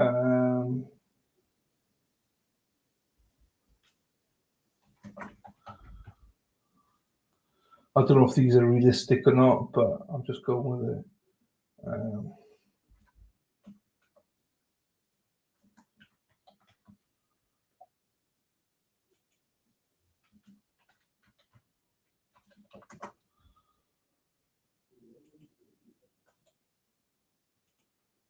Right, I put a poll up. I'll say I don't know how realistic it is. I'm trying to make you think, if you were the daughter in this, what sentence would you want your mother to get? Like, genuinely, if this was your mother done all this, what's the sentence you'd want? Not like she's now, like, don't think about her, think that this is your own mother. Do you know what I mean? How do you feel about it? It's a tough poll. I'm just trying to make people think that this is such a difficult situation for the daughter to be in. Do you know what I mean? Like she said, like, you know, she didn't. She wants justice for her children or child in this occasion, but it's also her mother, you know, who gave her life and looked after her. So you know,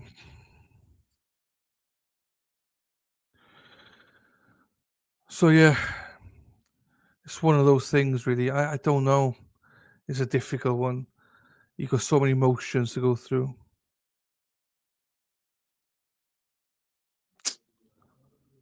Hmm. Okay. So as you keep voting.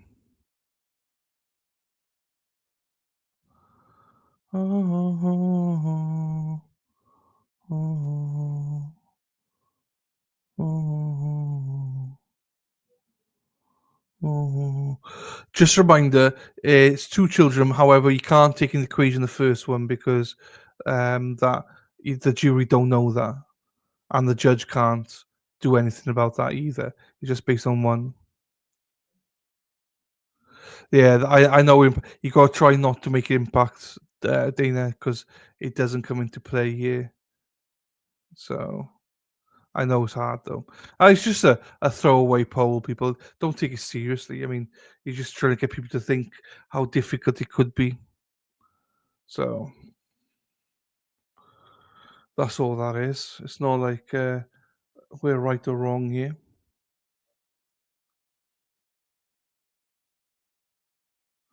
First child, she was looking after him.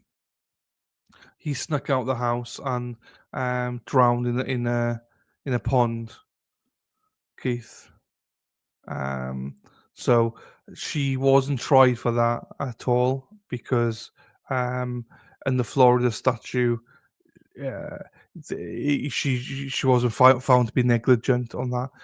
There's a rule in Florida that she couldn't be held accountable for that.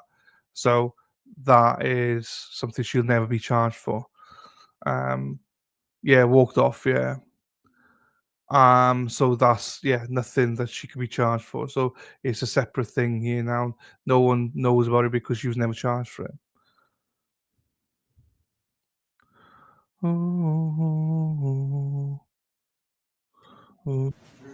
We're back. Yeah, the problem is though, as I say, the jury will never know, and the judge can't do anything about the first one. The first child, yes, because obviously it does happen. Unfortunately, children do die under people's watch. So it was deemed that sufficient that it wasn't neglect. It's just an unfortunate circumstances how they worded it or something. So there's a jury or it not be the judge, but again the judge can't do anything about the first one either. So there's nothing they will do on that because she was never charged.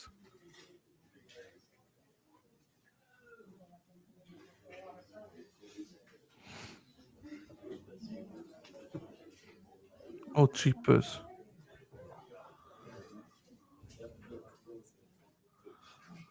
So that's the daughter.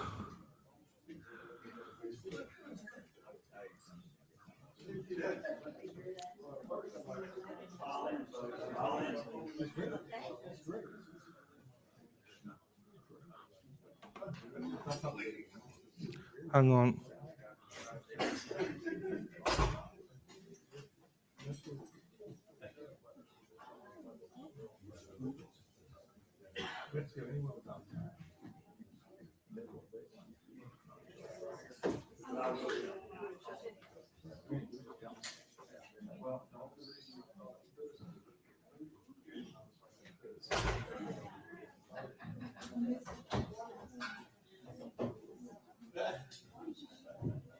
Folks, again, just a friendly reminder, all cell phones in the off position, they should not be activated.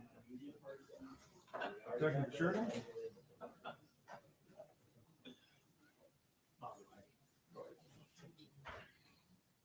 I gotta do a jury trial with a shirt tail hanging to his knee one time.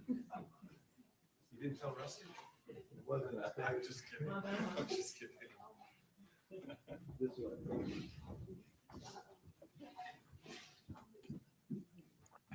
Right. I'm going to pause you for a second because hippie chick, your gift arrived. Hang on.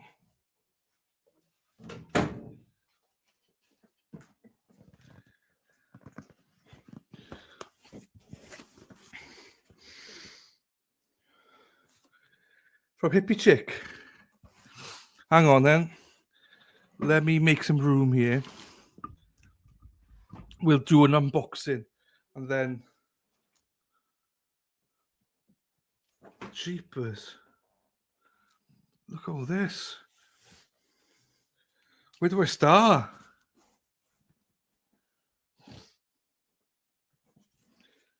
I don't even know where to start. Hang on, let me just go in the middle then.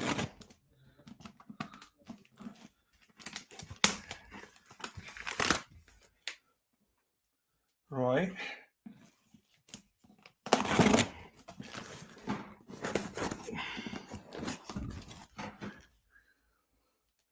Hippie chick, where are you? Right.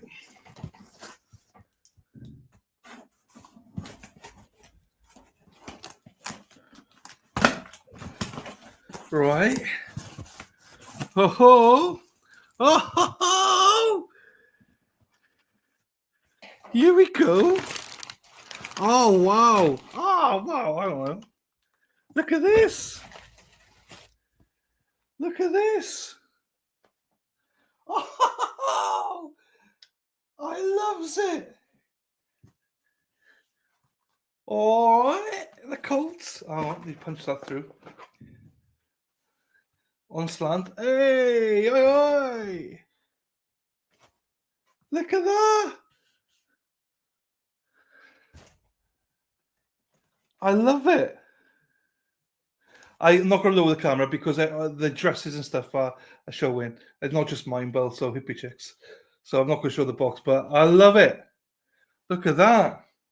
That's going in there. We got more stuff here. Hang on. Hang on. Right, we got this. Caramel. Oh, this is a caramel Christmas ornament. Oh my God, look at that. Wow. That is gorgeous. That is gorgeous. And it's info about it. I will read that.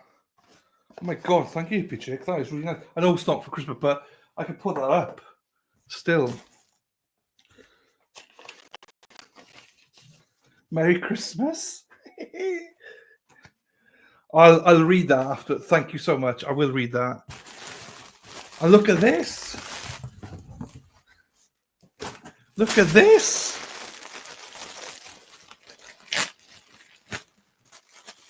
Hang on. Oh, she's dressing me up. Oh, wow. C for the Colts. For the Colts. I love it. I love it. Thank you very much, Hippie Chick, because I will definitely be wearing that. I love the Colts. First team ever supported, and I love the that's so nice. That's so nice. Between that, the ornaments. Oh,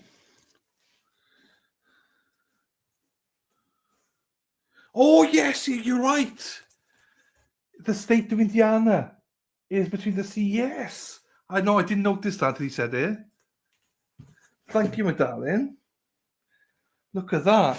Now, this card, Merry Christmas. I'll read it out. Hopefully it's not embarrassing.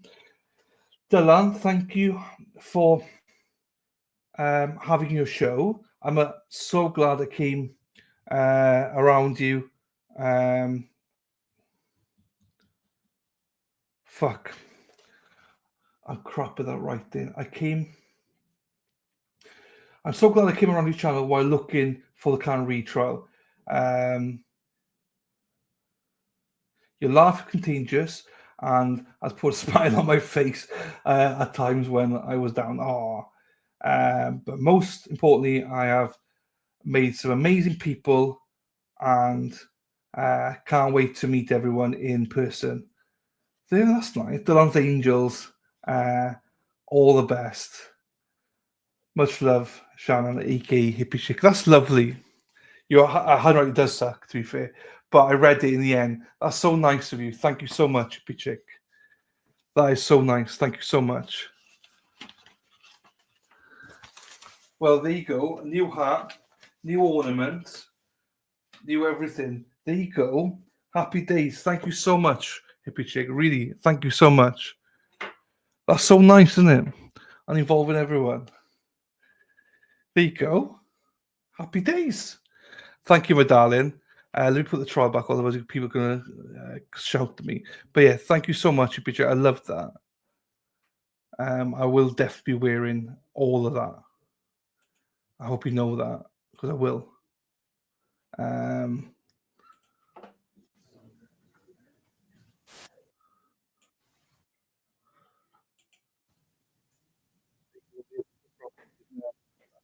Yeah, thank you again. Wow. Thank you, my darling.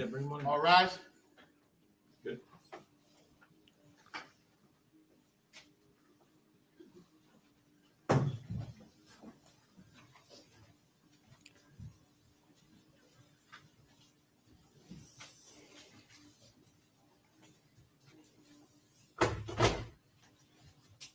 See ya, yeah. Steve, Mr. Jerry, we had your first trial lunch break. Anything I need to know about? Everything that's planned?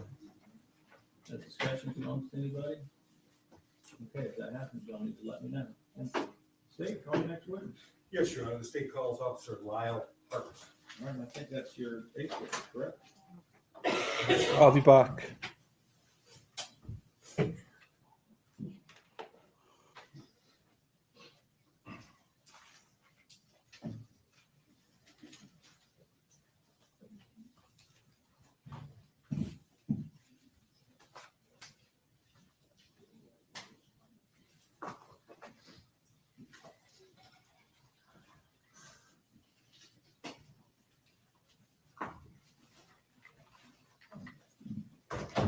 Please raise your right hand.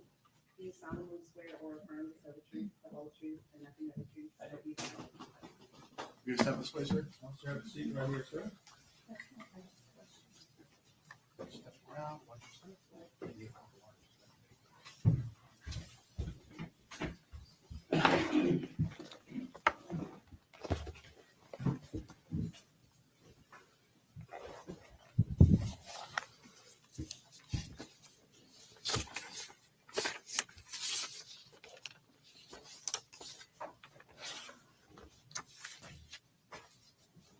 May I proceed, Your Honor? Next, please. Good afternoon, sir. Good afternoon. Could you please state your name for the record? Lyle Hart, And even though it's obvious, what do you do? police officer for the Wauchula Police Department How long have you been with the Wauchula Police Department? since November of 2023. And is this your first job as a law enforcement officer, or do you have prior experience? I have prior experience. Where'd you work before that? 1996, I started with the Florida Department of Corrections, and then in 1999, I was hired with the Hardy County Sheriff's Office. And so how long do you work with the Hardy County Sheriff, or what were the years you worked for Hardy? 1999 until 2023. All right. And did you retire at that point? I did. And you missed it so much you came back? I did. All right. So, sir, so what was your position with the Hardy Sheriff's Office in November of 2022? November of 2022, I was a detective. And so would that have been your role back on November 1st of 2022? It was. And I do want to go back to that time frame. Okay, sir. During that time frame, did you become involved in the death investigation of a Uriel Schock? I did. How did you become involved, sir? I heard the call for service over the radio. And what did you do once you received that call? I responded to the scene in my vehicle. And so where did you go? I went to the incident location, Kazan Road. And was that a residence? It was. Whose is that? The defendant, Miss Nix.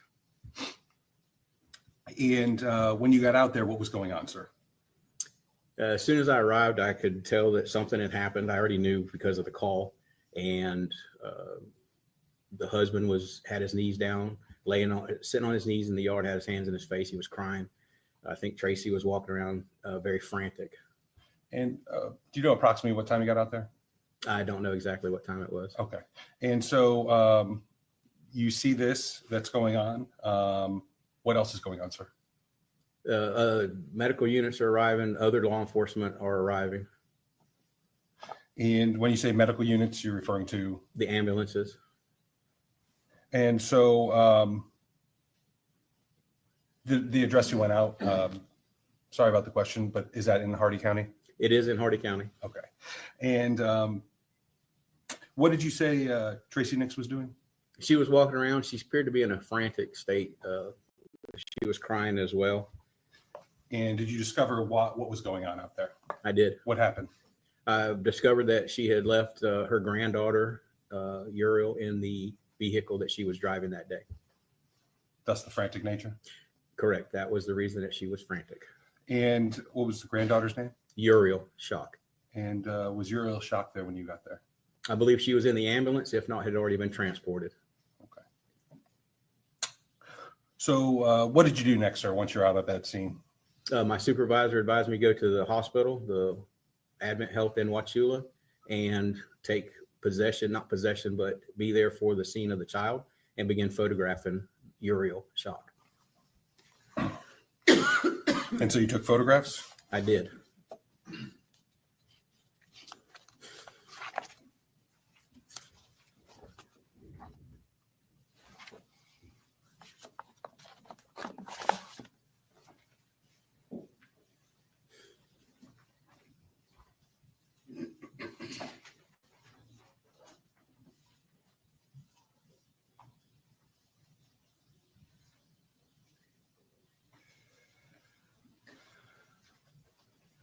Approaching you with what's been pre-marked as State's Exhibits 4 through 8. Please keep them down and go through each one of them. See if you recognize them. Look up when you're ready to proceed, sir. Okay?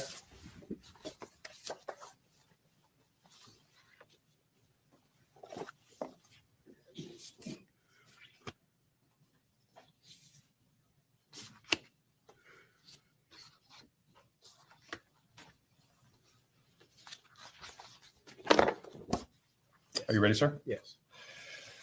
First, I'd like to, for you to take a look at State Exhibit number 4. This should have been in order.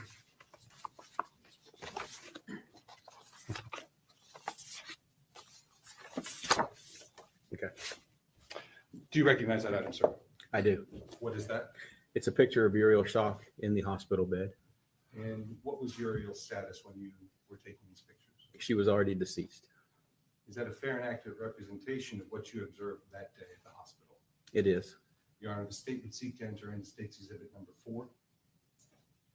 Prevent any objection? No, Your Honor. So admitted without objection. And the state will publish them once they've all been admitted, Your Honor. Would you please take a look at State's Exhibit number 5, sir? Yes. What is that? It's a picture of Uriel Schock's little hand.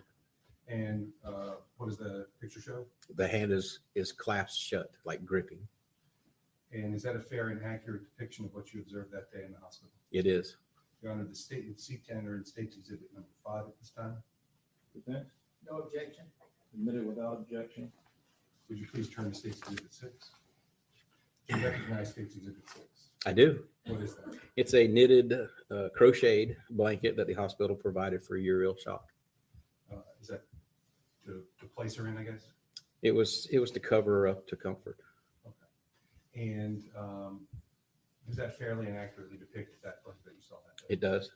Your Honor, the state would seek to enter in State's Exhibit number 6. Prevent, No objection. admitted without objection. Number 6.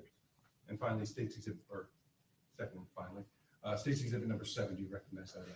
I do. What is that? It's the little red or pink onesie that Uriel was wearing that day. And does that fairly accurately depict the onesie as you saw it that day? It does. Your Honor, the state would seek to enter State's Exhibit number 7 at this time. Prevent, No objection. admitted without objection. Number 7. And finally, State's Exhibit number 8. Would you please look at that? I did. What is that? It's a little teddy bear. And why was that photographed? I don't know why I photographed it, but I put it in with Uriel before I zipped up her body bag. Is that something that was with her? It was. And is that a fair and accurate depiction of what you saw that day? It is. State would seek to enter State's Exhibit number 8. Prevent, No objection on relevance, Judge. sorry, boss.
All right, members of the jury, I'm sustaining the objection on the number 8 here, not to consider that as evidence, which is repetitive. And Your Honor, at this time, the state would like to just publish State's Exhibits 4 through 7. All right. And Go please ahead let me-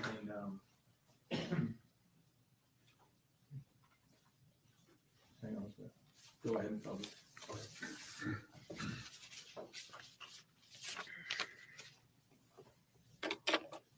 Go ahead and give me number 8, please. Give 8. Yes.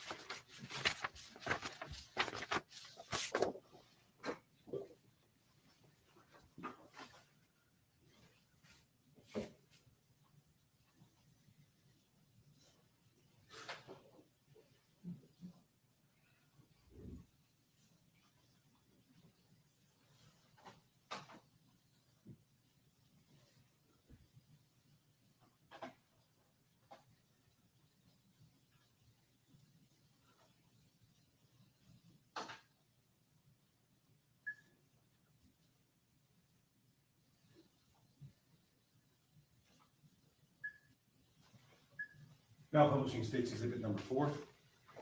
And once again, sir, what was this? That is Uriel Schock in the hospital.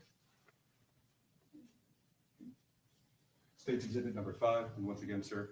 That is her little clenched hand as she was laying on the bed in the hospital. State's Exhibit number 6. That is the hand crocheted blanket that some of the hospital staff had. And State's Exhibit number 7. That is Uriel Schock's onesie that she was wearing the day of the incident. All right, if you'll please, when you're done with those exhibits, we'll give them to the clerk. Yes, Your Honor.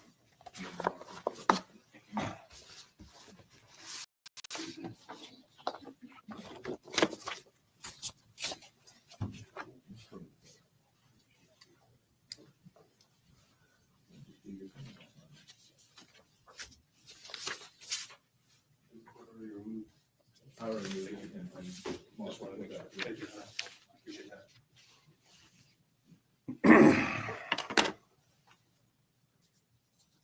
Did you do anything further at the hospital, sir?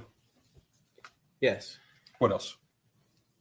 As the family arrived, I unzipped the body bag and tried to make it a little presentable so they could say their goodbyes. Okay. And following that, sir? I contacted the medical examiner and was advised by him to have Uriel Schock sent up to him. So went to the medical examiner's office? She did. She did, yeah. Following making sure that Uriel went to the medical examiner, what was your next step in this case, sir? I interviewed the 3 ladies that had lunch with Miss Nix at the Beef O'Brady's. And who would that be? If I can look at my notes. If you need to refresh recollection, please do so, then look up when you're ready.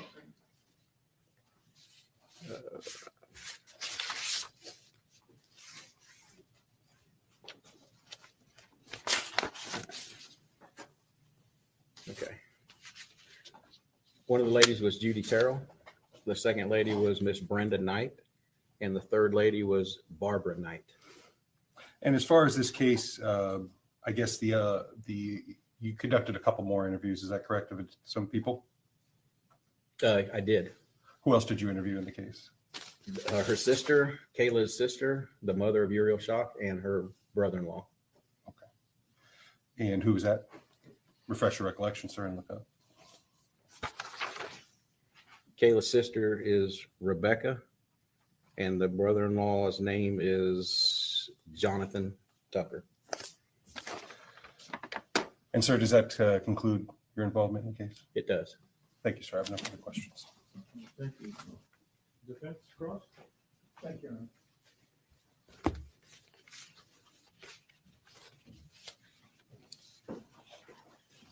Good afternoon. Good afternoon, sir. You indicated that when you first got there that you saw Nay Nix. I did. Okay. Do you know him? I do. Okay. And how long have you known him? I don't know him personally. I just know of him personally. Know of him. Yes. And what was he doing? He was on his knees in the grass and he was crying. Okay. And you indicated that you saw Tracey Nix also? I did. And what was she doing? She was walking around. She was hysterical, frantic. She wasn't screaming. She was just, you can tell when somebody is not normal walking around in a frantic state. Okay. Anything else that you noticed about Tracey Nix? Nothing other than that. I was there a brief time. All right. And you never saw her go behind the barn? Look at my notes to see.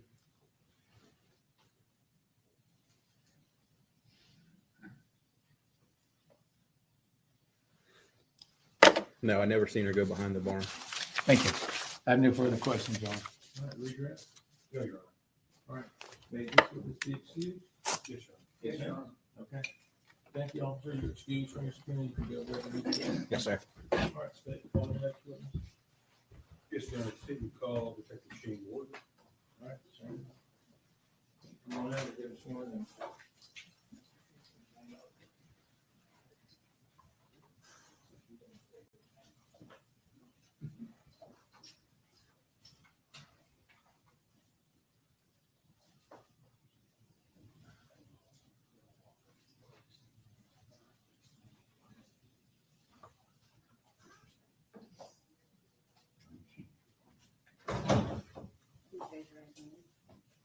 Do you solemnly swear or affirm to tell the truth, the whole truth, and nothing but the truth, so help you God? I do. Thank you.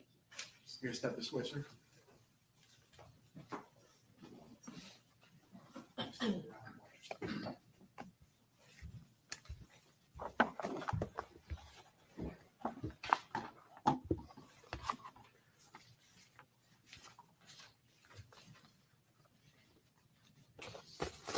Please state your name, sir.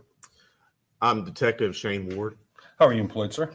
I'm employed as a detective with the Hardy County Sheriff's Office. And how long have you been employed there? Since March of 2006. And you said your current duties are detective? I'm currently a detective, yes. What's a detective do? Investigate persons and property crimes.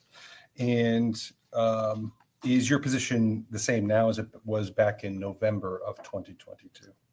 Yes. I want to take your focus and attention back to November 1st of 2022. Did you become involved in the death investigation of Uriel Schock?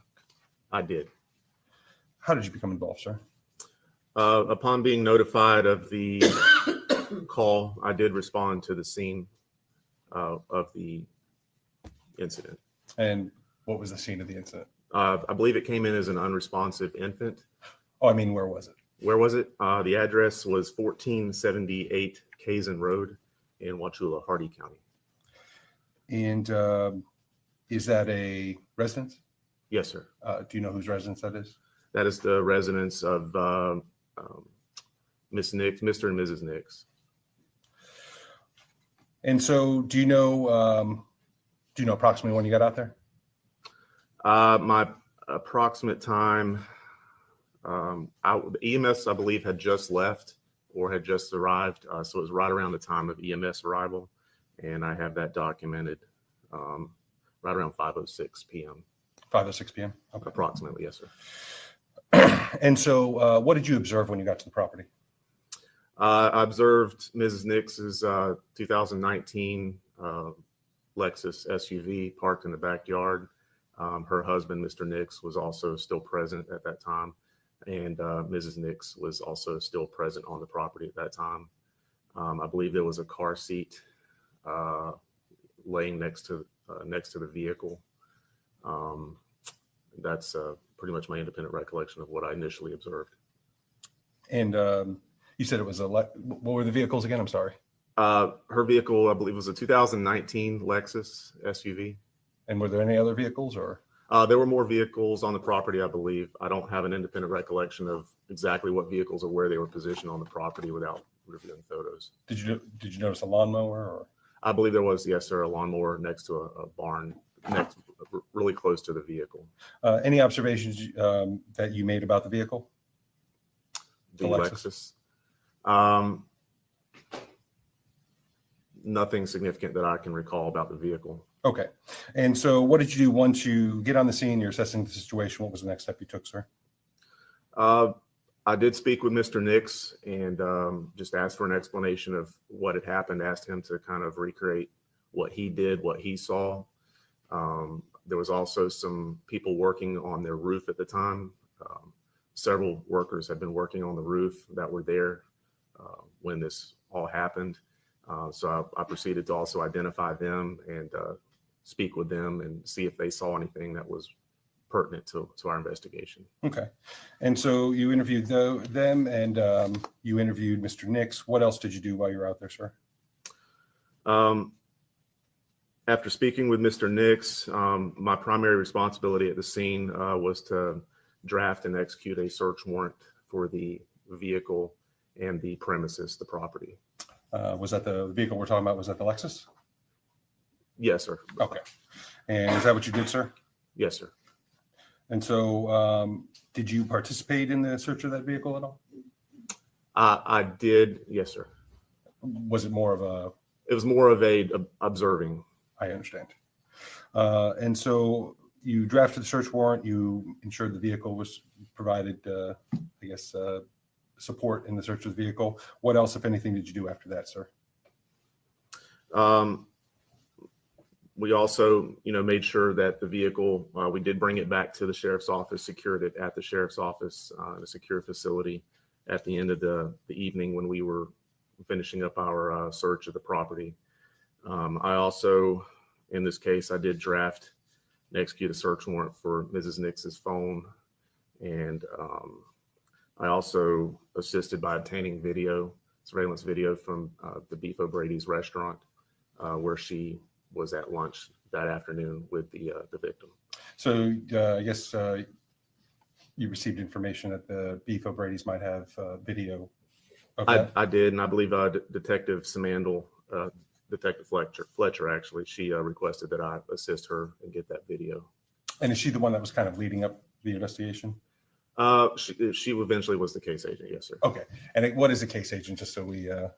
She's the primary detective or investigator assigned to the case. So she makes sure that basically is in charge of the case, organizing the case, logistics and things like that. So following the video, any other further involvement in the case? Did you interview anyone else? I did. I believe I spoke with her daughter on scene that day, Rebecca Tucker. Okay. And so you spoke with her also? I spoke with her as well as Mr. Nix on scene. Okay, sir. Any further involvement? Nothing that I can recall. Well, in that case, sir, I have no further questions. Thank you. Okay. Lieutenant Cross? Thank you.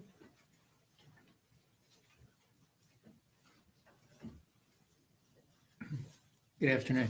Good afternoon.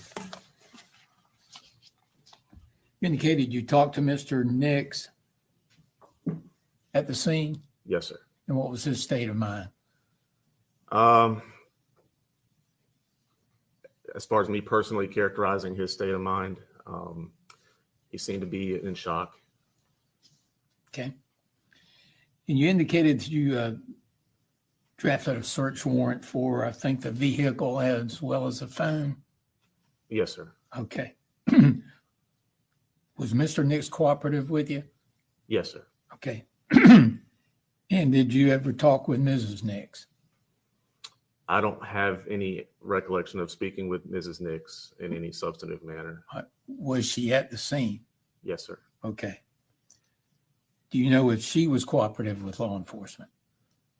From everything that I've observed throughout this case, she was cooperative. Okay. And you didn't ask either one of them for permission to search the vehicle as opposed to getting a search warrant? I did not. Okay. Is that for, say, safety reasons or just being extra careful? In a situation like that, we'll always get a search warrant. Because of the nature of the case? Because of the nature of the case. Okay. Yes, sir. And would that also apply to the search of the phone? Yes, sir. Okay. Even though they were cooperative with you? Yes, sir. Okay.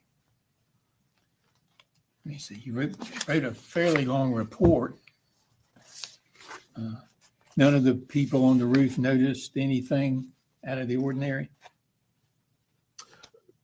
They had been working on the roof all afternoon. They had not really been paying attention to anything going on the ground. They did not have anything pertinent to provide to the case. Very good. Thank you. Okay, where you're at? Over to you, Director, Your Honor. All right, so you free to leave? Yes, Your Honor. All right, defense, you agree? Pledge to agree, free to leave? I'm sorry, yes, sir. All right, thank you, detective, you're free to go, you're releasing your subpoena. Thank you. And before the state calls the next witness, Your Honor, can we have a sidebar, please? Let's have a sidewalk.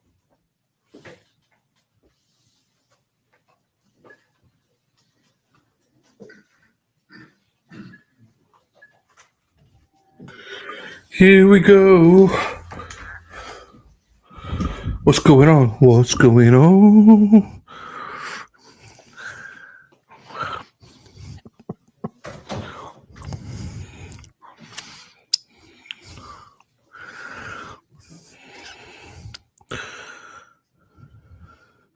Hello to everyone, KD, Cornpole, everyone that's come in as well.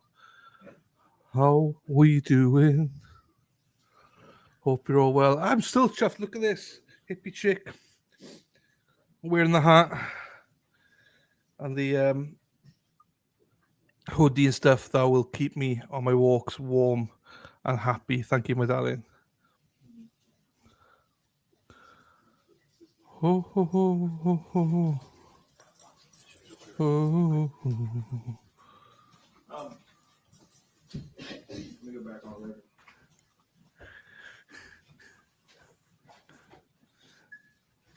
Members of the jury, we're going to take a 5-minute stretch break, just very limited, okay? Just give us some time to get some things shuffled around. All right? All right. Step this way, please. Keep your notepads on your chairs.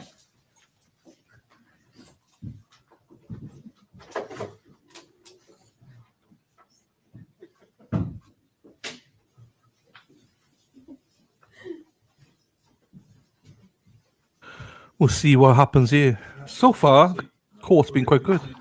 It should just be momentarily. When you're ready, we'll bring it right back. Thank you, Your Honor.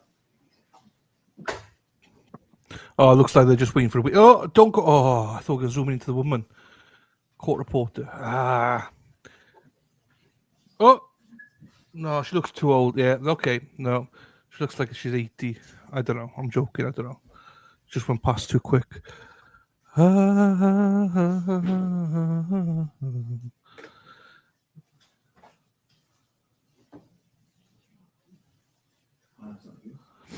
She was asked the question, and she answered, I don't know. Half of me wants her to get jail, to be punished. Half of me wants her not to get jail because she's my mother. Like she said, it's a loss for her. I'll end the poll there.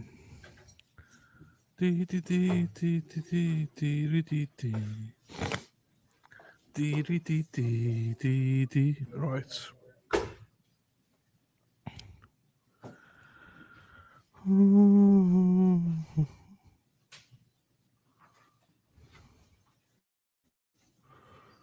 It's all good. It's all good.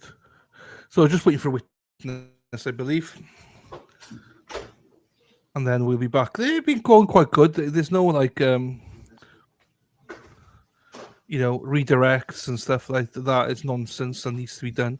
They're just establishing foundation for everything, which is good.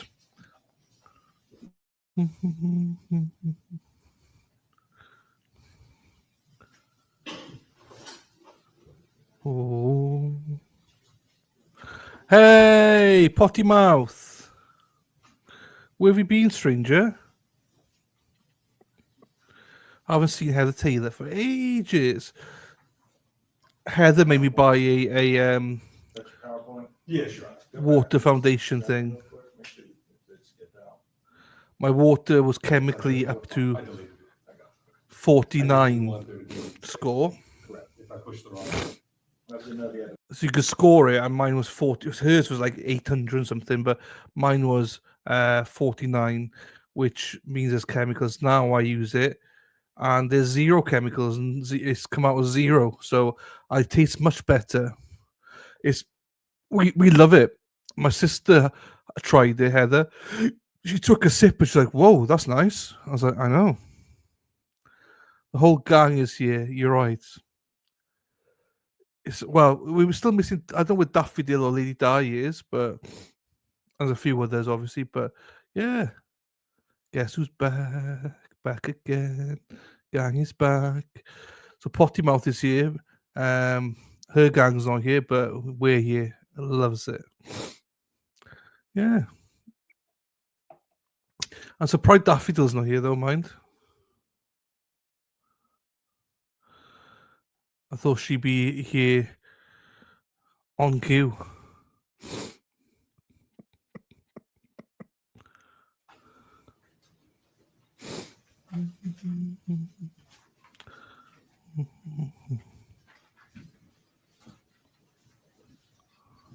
Oh, hang on. Before I go into it, I've only just seen these. Sorry. Hang on. Let me just do this quickly whilst we're waiting for them. Ba-da-ba, ba-da-ba, ba-da-ba-ba, ba-da-ba-ba.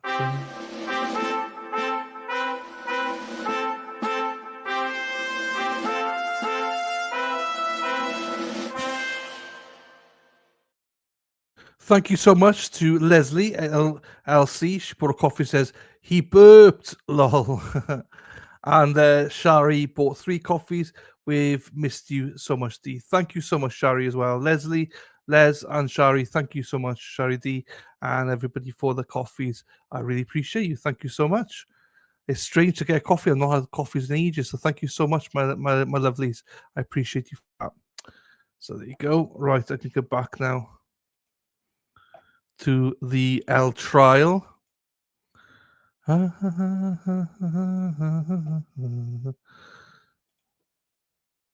Something with me and you. Let me get. I'm still slow with all this. Right. Here we go. Knowing you, you would have missed it. You start this way? It's 6 a.m. for Heather, start time. God, Heather's back. I know.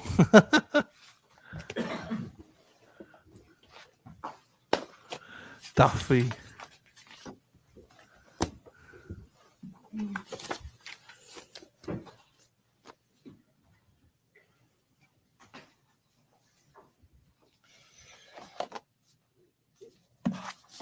May I proceed, Your Honor? Yes, please, go ahead. Thank you. Please state your name for the record. Kim Pfeiffer, And how are you employed? detective at the Hardy County Sheriff's Office. And if you could please speak up a little bit. Oh, sorry. No problem. And how long have you been at the Hardy County Sheriff's Office? Just shy of 23 years. What are your current duties? I'm a detective and crime scene. Well, I want to focus on the second part. What do you mean? What is crime scene? Whenever there is a crime, then they will call out crime scene to come and process the scene. So what types of things, when you say process, I think we have a good understanding, but I just want to be clear. What do you mean by process? We'll go and take measurements. We will photograph. If we need to get DNA samples, we'll swab, fingerprint, that type of thing. Okay. So it sounds like collecting evidence type stuff. Yes, sir. Excellent. And I'm sorry, how long have you been doing that for? Probably about 5 years. So let me ask you this. Were your duties the same or similar back on November 1st of 2022? I was in crime scene in 2022, but I wasn't a detective at that time. Okay. So you're just doing all those duties you talked about earlier. Is that more of a supportive role for the detectives and the other officers, or? At times, yes. Okay. Well, let me ask you why you're here today. On November 1st of 2022, did you become involved in the death investigation of Uriel Schock? Yes, I did. How did you become involved? I was requested to respond to Kazan Road to process the crime scene. And Kazan Road is where? I'm sorry, it's in Wauchula. It's where the incident occurred. Okay. And so do you remember when you got out there? Is it okay to refer to my notes? Of course. Refresh your recollection and look up when you're ready. It was about 6:15. And so what was your role going to be in this investigation? My role was to photograph the area, the house, the residence, and where the scene was. Okay. And is that what you did in this case? Yes, it is. And do you actually go through the property and take photographs? I did. What time did you actually start taking photographs though? It was at approximately 8:05. Okay, so was it dark at that time? It was. Were you still able to take photographs though? I was. Okay.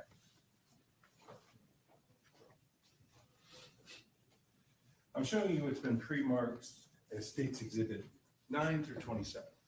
Okay.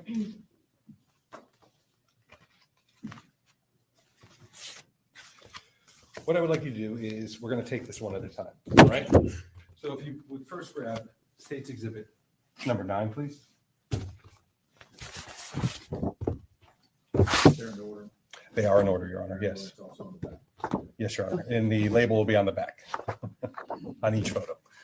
Do you recognize States Exhibit number 9? I do. What is that? This is the address, the mailbox And for the residents, what was the purpose of taking that photograph? to show where we were at, the numerical.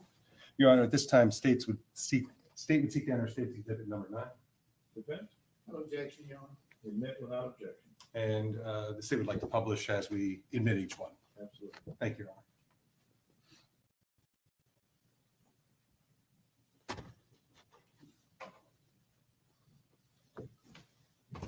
And you said this was? It was the mailbox. That's the numerical where it occurred. Okay. And so could you go to, what was the purpose of the photo? To show where the incident was at. And so would you turn to States Exhibit number 10?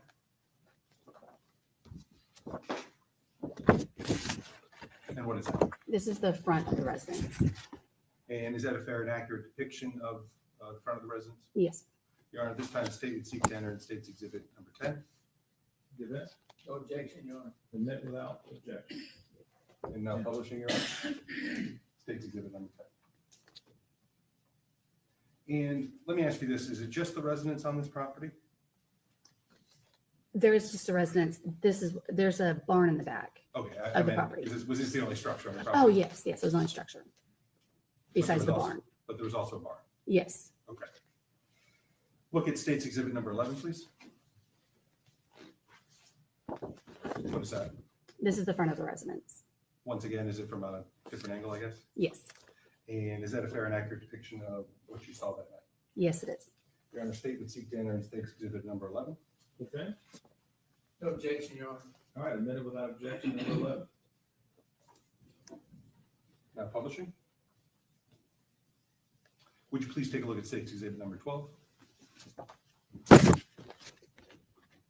What is that? This is the front of the residence, but it's the driveway to where the garage would go into. Okay. So it's And what's your goal when you're taking all these photos? just to show like the description of where it occurred at, what it looked like the day of the incident. Okay. And once again, we're talking about States Exhibit number 12. Yes. And is that a fair and accurate depiction of what you saw that day? Yes, it is. Your Honor, the state would seek to enter in at this time States Exhibit number 12. Defense? Judge, I don't have any objection, and I believe at the same time, I don't object to any of the photographs. Okay, so states exhibits 9 through 27 come in without defendant's objection, correct? 26 is that many? I didn't realize it was that many. 9 through 27. Here's the 18. Do you agree? 9 through 27, yes. Yes, sir. All right, all admitted without objection. Publish as your wish. Thank you, Your Honor. I'll just publish as we go then, and we'll talk about each photo. So if you would, that was States Exhibit 12 we were just talking about, correct? Yes. All right, let me get there first. So again, there's some reflective things in the background there. What is that? That's the dump trailer from where they were working on the roof that day. So there was roof work going on? There wasn't when I got there. No, I meant, But but yes. that's the reason for that. Okay. Would you now turn to States Exhibit 13? What are we looking- This is the garage Of the home? of the home, yes. Okay. States Exhibit number 14, what are we looking at here? This is the more of the picture of the dump trailer where it was at. So we're just kind of like slowly taking the picture like that. Are you giving us a reference of where that is in to the garage? To the garage, it's just north of the garage on the side of the house. States Exhibit 15? This is another picture of the dump trailer, but the back of the yard. Okay, so now we're in the backyard? Yeah, we're slowly going toward the back. 16? This is the back of the house. Is from the backyard again? Mhm. Yes. Yes. State's exhibit number 17, what are we looking at here? So this is the driveway. This is now we're facing south toward the road where the mailbox was. And is the home here on the right side? of Yes, the footprint? home's on the right. What are we looking at State's exhibit 18? So this is the backyard. This is where we're facing north, and it's the fence that kind of divides the backyard from, because there's a barn. So there's a barn right behind that fence. You can, and there's a vehicle. You can kind of see the reflection in there. Okay, but so now are we, where you're standing, are you standing at the house looking back? Yes. State's exhibit number 19? So I am now on the other side of the fence facing south toward the house. So now you're looking back. At the house. Yes. Yes, sir. Sorry. State's exhibit number 20? This is another picture facing that way. State's exhibit 21. This is the red Lexus and the lawnmower. This is on the other side of the fence facing north, where they said the incident occurred at. So would this be on, I guess, we're calling it the barn garage side? Yes, on the side of the fence, yes, where the barn is. State's exhibit 22. This is a picture of the car seat with the lawnmower in the car. And the car seat's on the ground. The car seat is on the ground. State's exhibit 23. It's another angle. You get more of the car in this angle with the lawnmower in the car seat. And I guess this would be in line with the rear passenger side? Yes, sir. Or excuse me, rear A driver's side. State's exhibit 24. This is the car seat with a pink headband. State's exhibit 25. This is the passenger side of the red vehicle. And once again, can we also see You can see the car seat. State's exhibit 26? This shows the barn area where the car was parked in relation to the barn. So this is the barn garage that we were talking about earlier? Yes, sir. State's exhibit number 27. And this is the barn.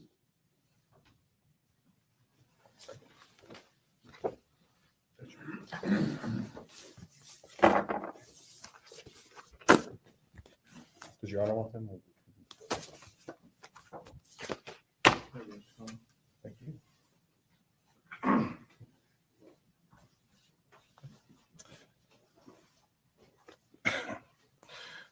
So you went through, you took your pictures, you documented the area. What, if anything else, did you do while you were out at the property? We took measurements from the barn to the vehicle. Okay, go ahead. Do you want me to refer to the, no, okay. All we do is just from the barn, from the north side or southeast side of the barn, we took measurements from that corner to the front passenger side tire and to the back passenger side tire from the north and the southeast of the barn.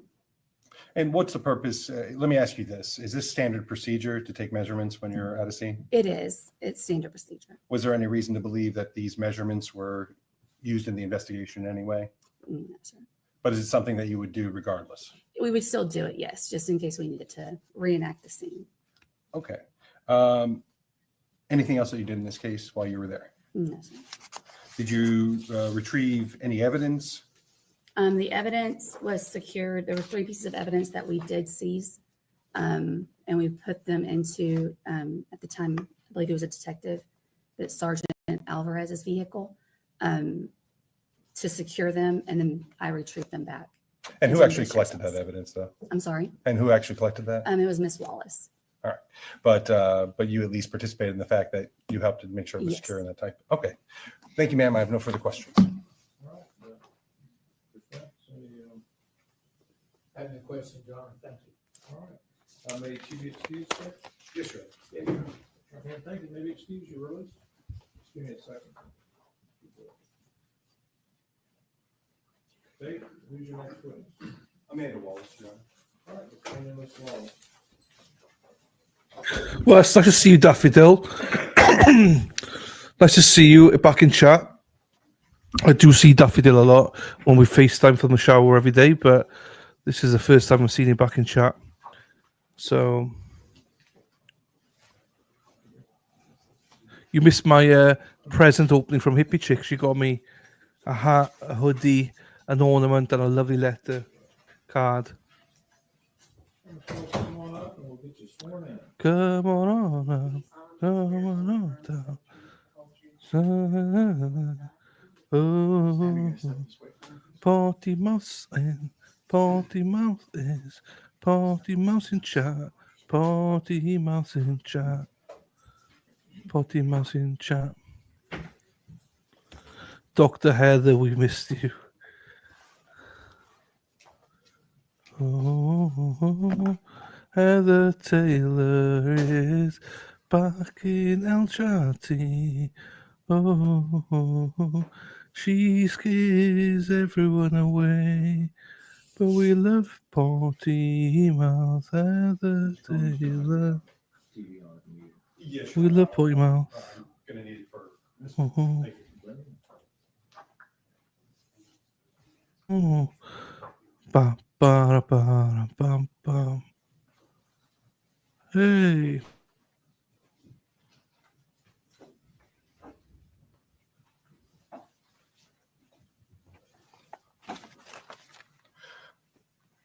May I proceed? Yes, sir. Go ahead, Mr. Coleman. Please state your name for the record. Amanda Wallace. And how are you employed, Ms. Wallace?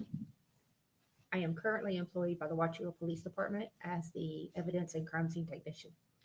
And I think we've heard a little bit about crime scene technicians' duties. How long have you been doing that for? With the Wauchula Police Department, almost 2 years. And what about previously? A year with the Hardy County Sheriff's Office. And were your duties the same there?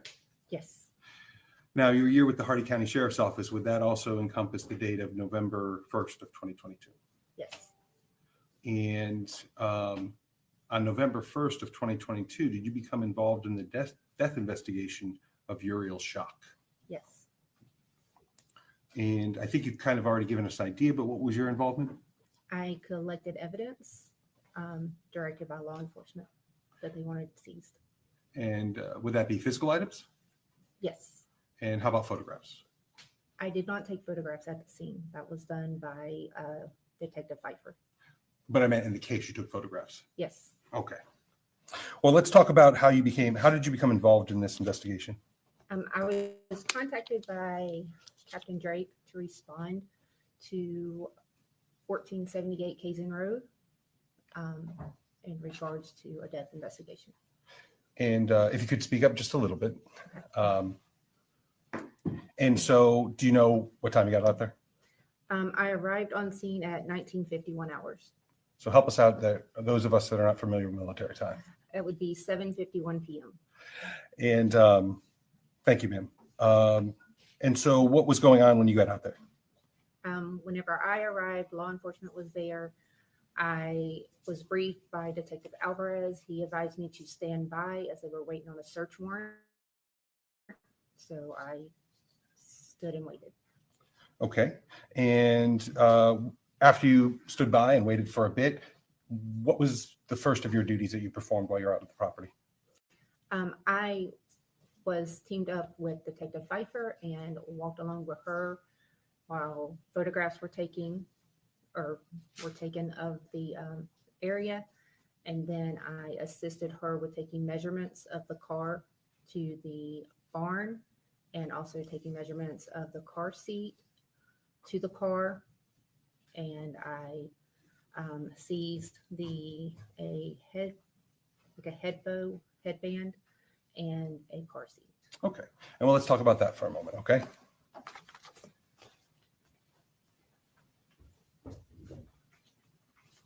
I'm showing you what's been pre-marked as State's Exhibit number 57. Have you seen that item? Yes. What is that item? It's one pink headband bow. And you can hold it down. Hold it down. And how do you recognize that item? Well, this is the packaging that I placed it in. These are my initials with the seal, and I recognize it from Does it appear to be in the same or substantially same condition as when you last saw it? Yes. Your Honor, at this time, state would seek to enter into evidence State's Exhibit number 57. Defense? Please. Oh, I showed it to you. All right. No objection. Admit without objection, number 57.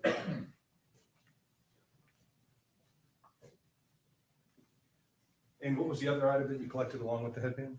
It was a gray and pink infant car seat.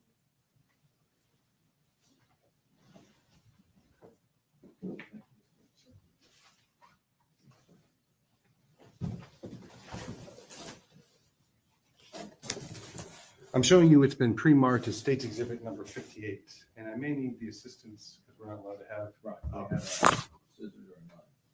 One of the bailiffs. One of the bailiffs will print out here. Here you go. You want to open? You want to open? Yes, absolutely, sir. Thank you. You put that.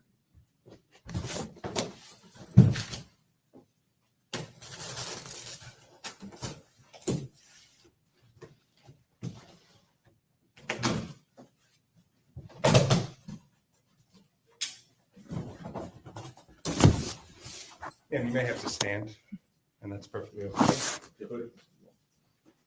But if you would, if you could, let me help.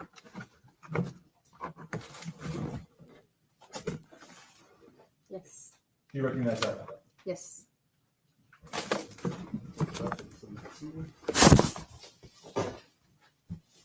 And what is that item?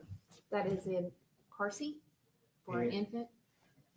And is that the car seat that you collected that night? Yes, it is. And how do you recognize that item? I recognize the item from the way that it looks, and also in that box, it has my evidence label and my initials on the evidence tape.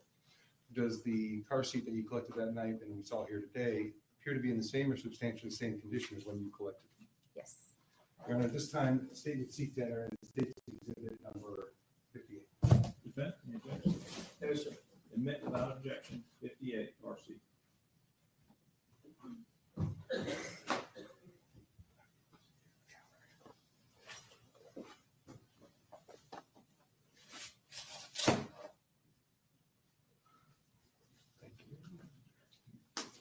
Ms. Wallace needs to see. I was going to volunteer for Ms. Wallace. And briefly, Your Honor, if you'll indulge me, I'll publish it to the jury. Take your time. I will note that the previous exhibit is packaged in plastic and can be easily viewed. If you need that at this time, we'll have a bailiff bring it to you.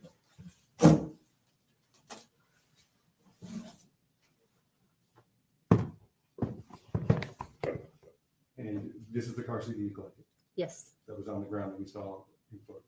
Yes.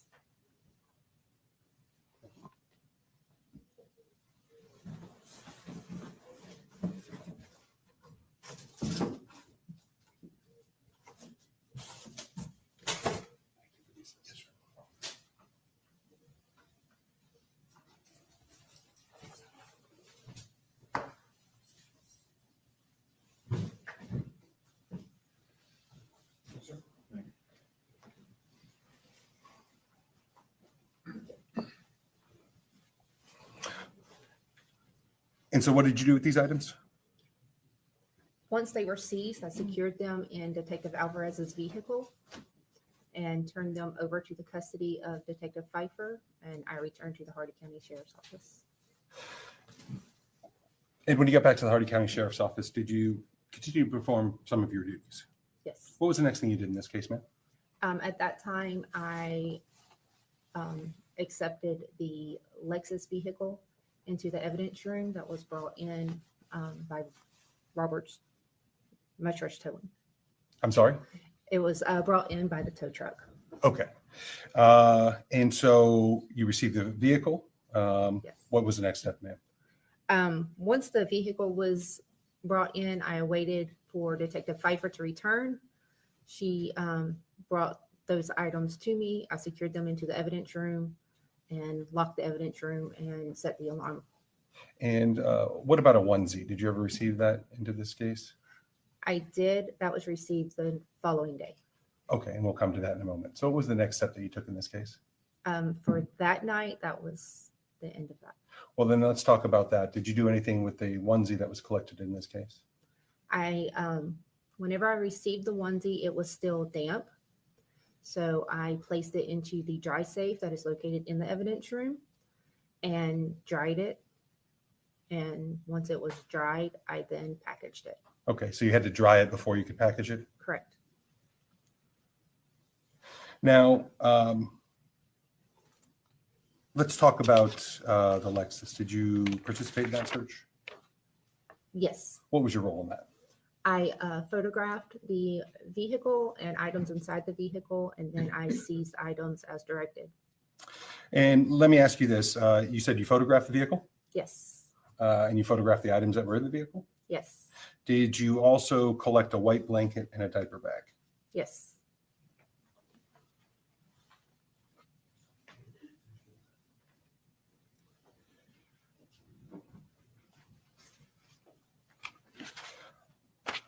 Let's start out with the photos. I'm presenting to you items that have been pre-marked States Exhibits 28 through 45. Okay? We're going to take them one at a time. If you look, they're labeled on the back. Okay? Please look at States Exhibit 28. What is that? This is a red, maroon, and color Lexus SUV. And is that the vehicle that was searched? Yes. And is that a fair and accurate depiction of that vehicle? Yes. Your Honor, at this time, state would seek to enter into evidence States Exhibit 28. Defense? Any objection? Admit without objection. Now publishing. Yes, please, publish 28.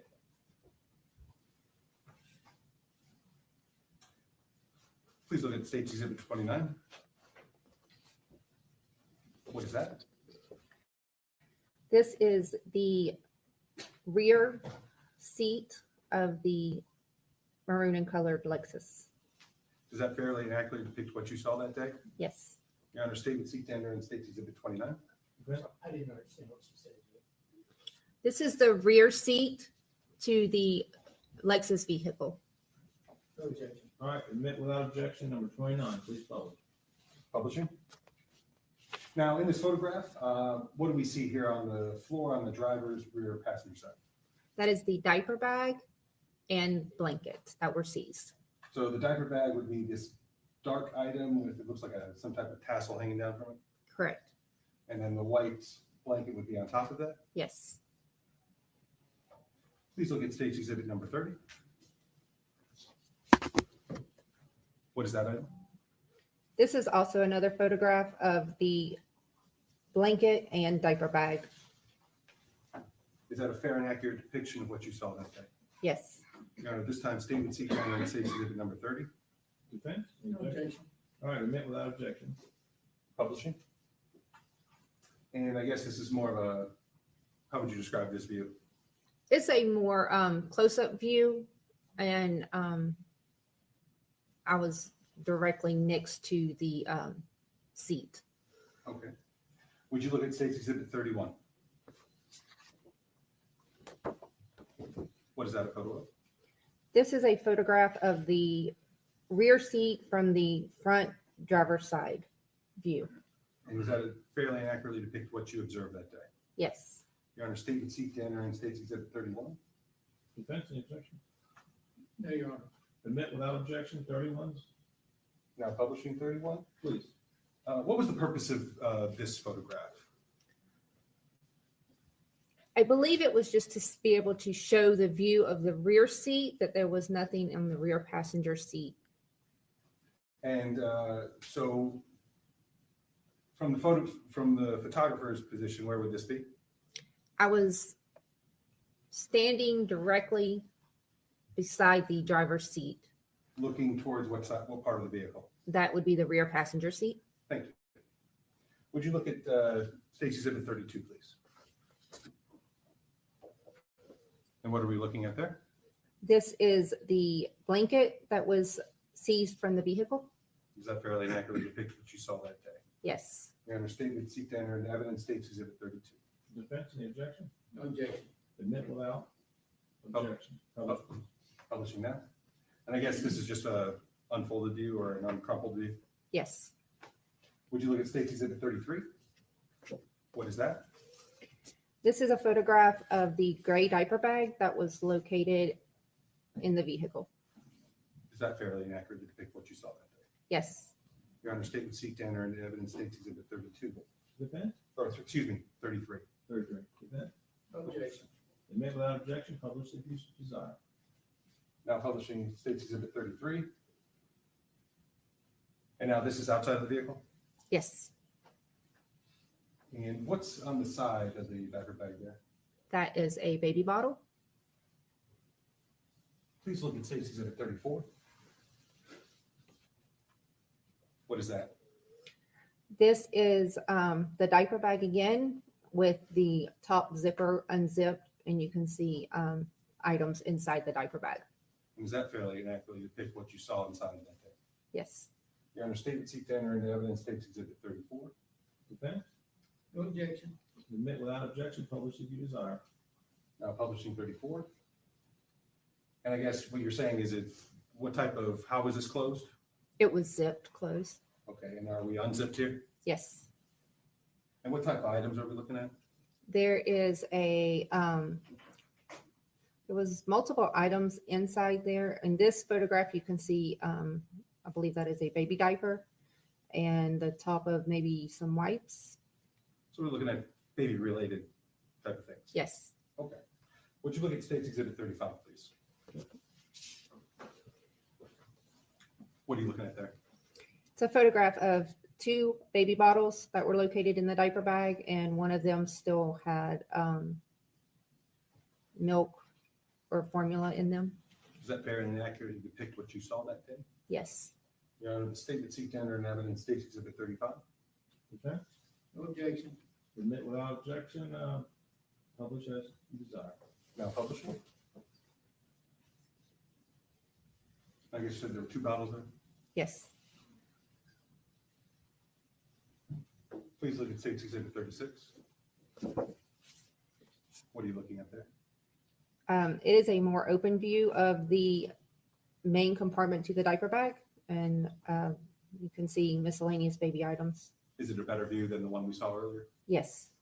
Is it fairly accurately depict what you saw, ma'am? Yes. State would seek to enter in evidence State's Exhibit 36. Defend? No objection, Your Honor. Admit without objection, publish as you desire. State. Now publishing. And it looks like we're looking at articles of clothing. Yes. All right. State's Exhibit 37, what is that? This is the other compartment of the diaper bag unzipped, and you can see an article of clothing. Is it fairly accurately depict what you saw that day? Yes. State would seek to enter in the State's Exhibit 37, Your Honor. Defend? No objection. Admit without objection, publish as you desire. State. And it looks like it's almost in half at this point.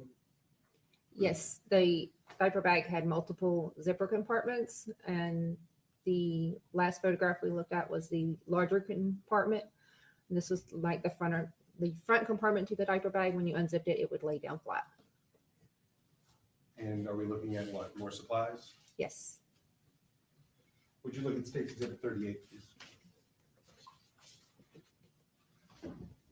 What are we doing here? These are, it's baby medication and toiletry items that were located in the diaper bag. Okay, are the actual items that were removed? Yes. Is what's in that photograph fairly and accurately depict what you saw that day? Yes. Your Honor, State would seek to enter in evidence State's Exhibit 38. Defense? No objection. Admit without objection, publish as you desire.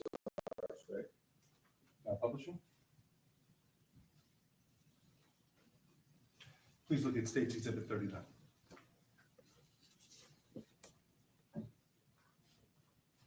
What is that? These are the contents that were in the larger compartment of the diaper bag, and you can see baby wipes, more clothing items, the bottle, a baby toy, and some diapers. So again, more supplies. Yes. Does that fairly and accurately depict what you saw that day? Yes.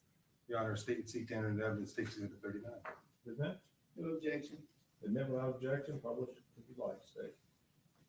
So all of this that we see in this photograph came out of that bag. Yes. Please look at 40. What does that depict? This is the front passenger seat to the Lexus vehicle. Does that fairly and accurately depict what you saw that day? Yes. Your Honor, at this time, state and seek to enter into evidence, State's Exhibit 40. Defend. No objection, Your Honor. Admit without objection, publish as you wish, state. Now publishing. And these were the items that were just found on the front seat, passenger seat, I believe. or just what you saw in the front? Yes. Seat? Okay. Go to 41, please. What is that? It's a photograph of the car seat in the rear driver's side seat. And let me ask you that. That wasn't found that way, correct? Correct. How did the car seat get into the rear seat? Detective Ward placed it there. And what was the purpose of that? He placed it there so that he could attempt to. He also sat in the driver's seat to see if he could see the car seat from the rearview mirror. Okay.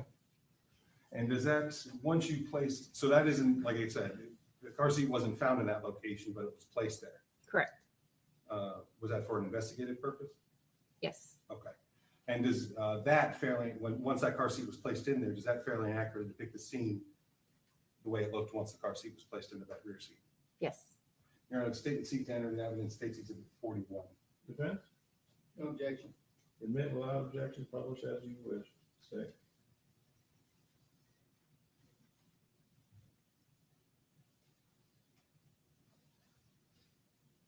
And so it's clear, this is the driver's side Yes. and rear passenger seat. Yes. Please look at State's Exhibit 42. What does that show? It's just another photograph of the car seat with the diaper bag in it. With a different angle? Yes. And does that fairly and accurately depict what you saw? Yes. Your Honor, state and seek to enter into evidence, State's Exhibit 42. Defend. No objection. All right, admit without objection, publish as you wish, state. And where would you be standing as far as the car is concerned when you took this photograph? I was standing just outside of when the car door opens on the rear passenger seat. Please look at State's Exhibit 43. What is that? This is a photograph from the front passenger view of the car seat in the rear driver's side seat. And does that fairly and accurately depict what you saw that day? Yes. Your Honor, state and seek to enter into evidence, State's Exhibit 43. Defend. Can the witness repeat? Yeah, please repeat, ma'am. This is a photograph from the front passenger side seat of the rear driver's side seat of the car seat. No objection. All right, admit without objection, publish as you wish, state. Now publishing. State's 43.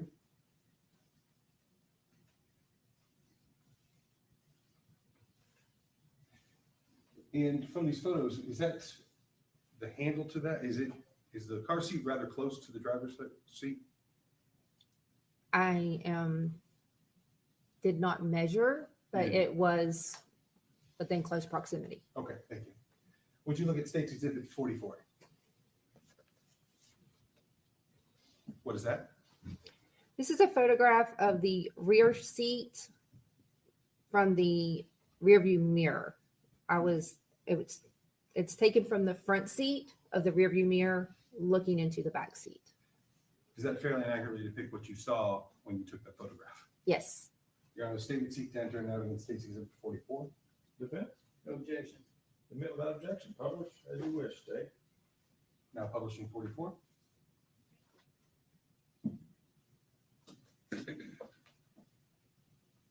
And I believe you should have one more photo of that. Correct. Would you please look at State's Exhibit 45, and what does that show? It's just another photograph of the rear seat from the, or of the rear view mirror looking at the rear view seat. Okay, Different angle again, or? Yes, Okay. And is that fairly accurately depict what you saw there? yes. Your Honor, at this time, state would seek to enter into evidence State's Exhibit 45. Defense? No objection. All right, admit without, publish as you wish. Now publish.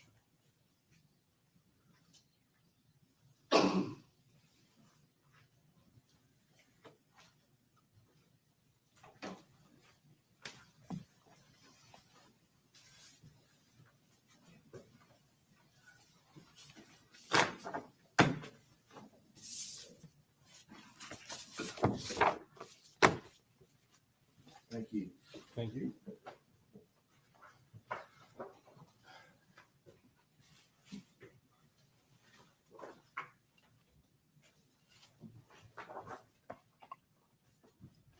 So besides photographing, you did collect some items also? Yes, I did. What were those again? I collected the small white blanket and the gray diaper bag. Okay. And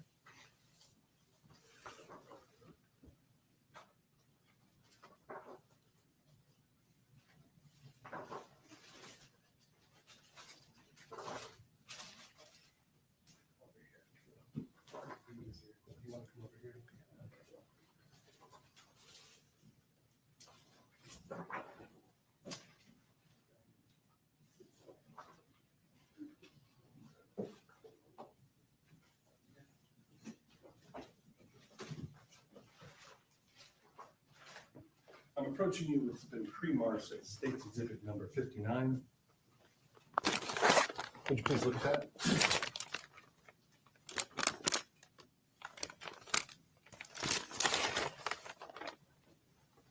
Do you recognize that item? yes, What is that item? it is the blanket that was located in the vehicle. And how do you recognize that? I recognize it from sight, but this is also my evidence label and packaging and my initials. Does it appear to be in the same or substantially same condition as when you collected it, ma'am? Yes, Your Honor, at this time, State would seek to enter into evidence State's 59. Defense?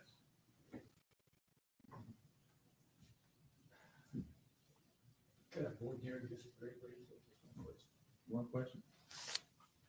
This blanket that's in front of you, ma'am, is that the same blanket that you took photographs of? yes, No objection, Your Honor. Admit without objection, publish as you wish.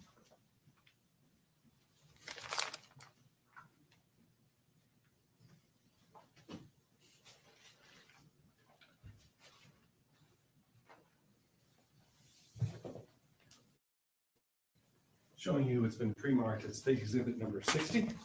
It is in a plastic bag, so you can't take it out, okay? Please take a look at that item. If you stand up, please do so.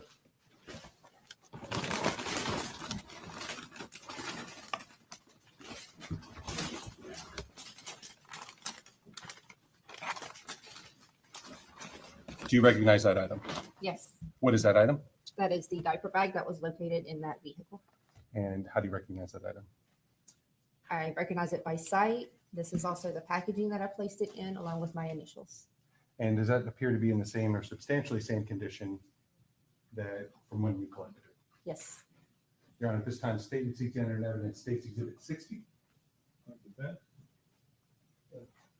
Briefly, are the contents of the diaper bag, is it just the diaper bag itself? the contents are in the diaper bag. Are in there, Yes, the ones that come through all these photographs with? yes, No objection. All right, admitted without objection.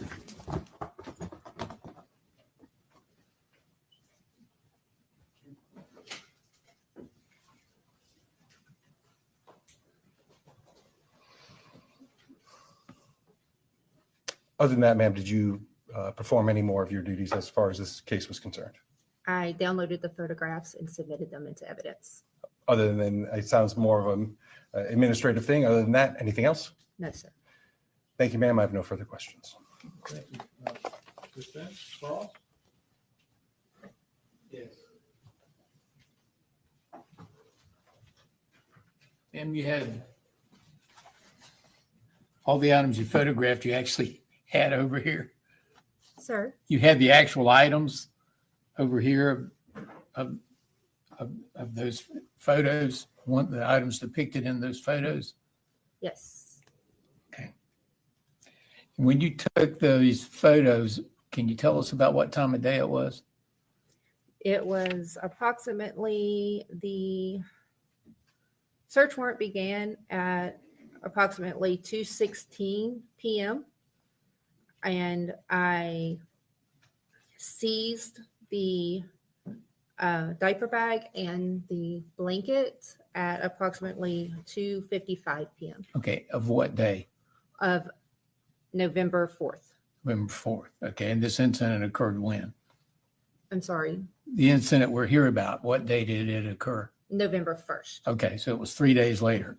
Correct. All right.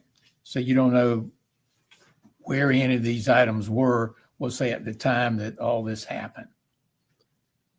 Those items were located in the vehicle. The vehicle came into the evidence room on November 1st. The evidence room was secured. When did you first observe these items? I noticed on scene that there was something in the car, but I cannot tell you exactly because we were dealing with the car seat. Okay, so you don't know what was where on November 1st. Correct. Thank you.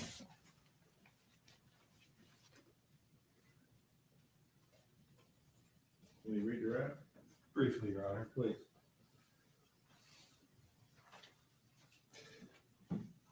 Just to be certain that the jury heard that the car was secured on November 1st, correct? Correct. No further questions. All right, may she be allowed to leave? Yes, sir. Yes, Your Honor. All right, ma'am, you were subpoenaed, you're released from subpoena to go about whatever business you want to do. Thank you. Let's take a 10-minute break for everybody. Does that work for the jury? If I need to give you more or less, let me know. All rise. All right.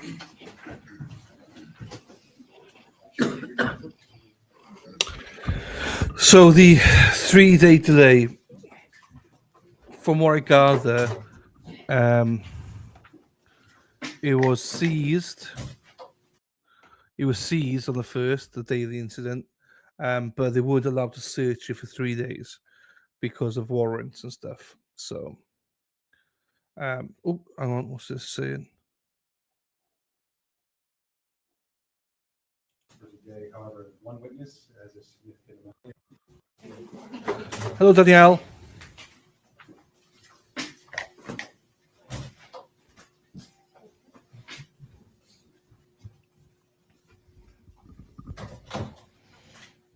Everyone have a seat. Be seated. Defense or state, anything we need to go over before the break? I just want to let Your Honor know that the state has 2 more witnesses for today. However, one witness has a significant amount of, I guess, the video.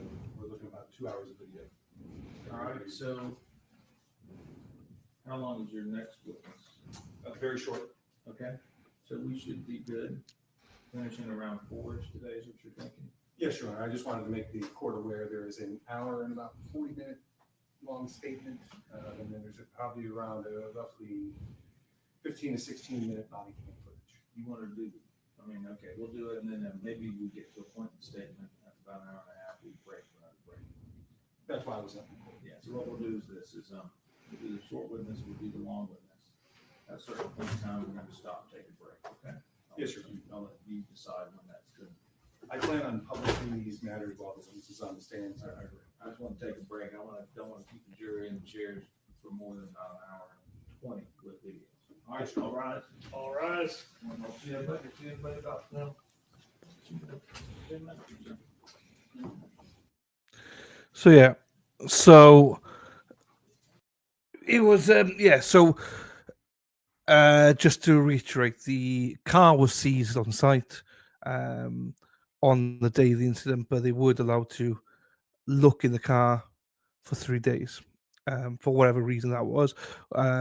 Maybe they didn't have the warrants in time they might have had a warrant to seize it but not look at it, but as I said, it was seized and put into under lock and key, so they probably have a chain of custody for that. I did remember, Danielle, I did remember.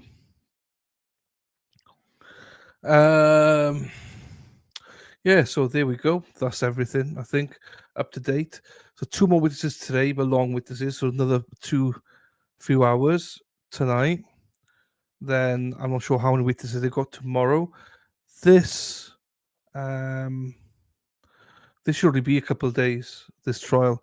So by Friday we should be done, which is another reason I thought it would be good to do this trial.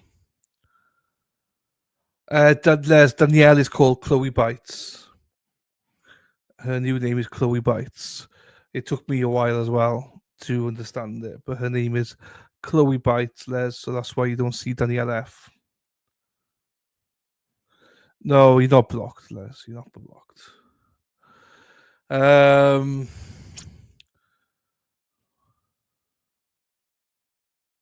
Why didn't the grandmother say search away?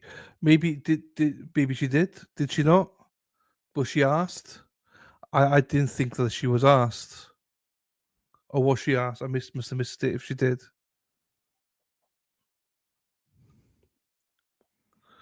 Danielle F. Yes, Danielle F. Shady. Lesk. Hey Jude.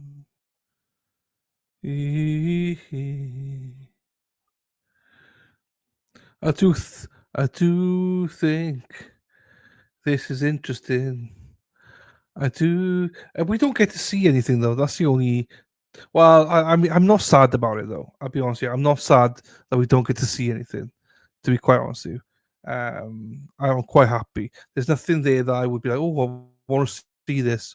I don't think there's anything in this case I need to see. So I'm not that sad about it at all. Hey Jude.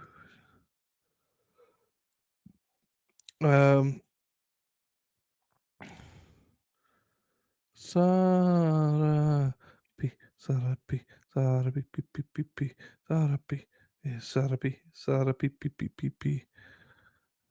I'm a lesbian, lesbian. I'm a lesbian. I'm a lesbian. There you go, Les. I am kidding. I don't know. There were songs of people. Did you make it to the Dana song? Dana made a song. I'm sure you were in it. Sure you're in it. Oh, you and me were meant to be walking free in harmony. And one fine day we fly away. Don't you know the Rome wasn't built in a day? Hey, hey, hey, hey, hey, hey, hey, hey, hey. Hey, hey, hey, where's it gone? You know when you're out for so long, you can't find anything. Ba ba ba da, ba ba.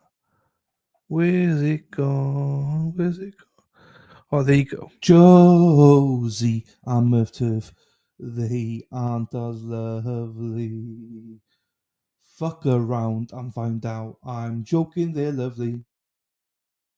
Tits and clams, that's a Shari D. Tits and clams, that's a Shari D. And it's the old Shari D song. I always love the Shari D song.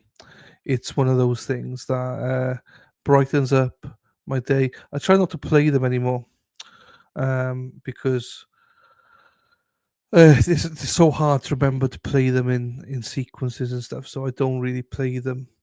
I should do a montage of them and then I could just play them. Like I got fucking hundreds of them, it seems. I just can't.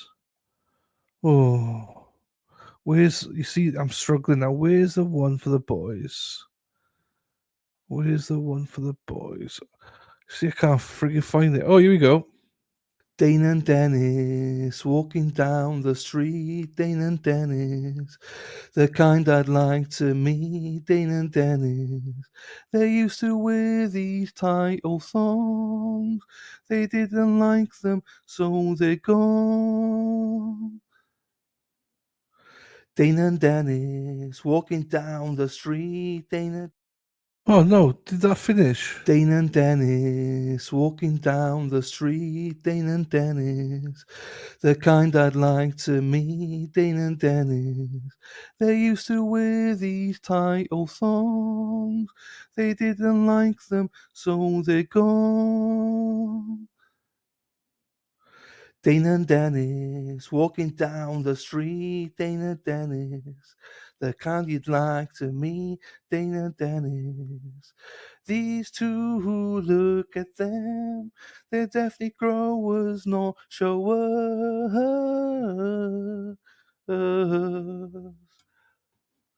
Dana and Dennis walking down the street.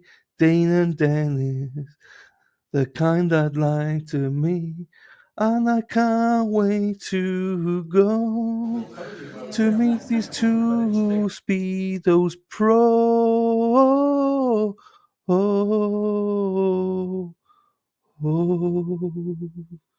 Sarah P, Sarah P, Sarah P, P, P, P, P, Sarah P, Sarah P, Sarah P is lovely. Oh, I thought Court was coming back.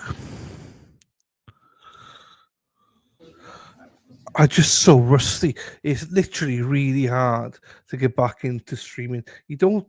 It's like riding a bike. You get into it again, but I do really, really try. Yeah, I forget how to press play sometimes. Hey Jude, do you make me smile? What's she doing now? Right.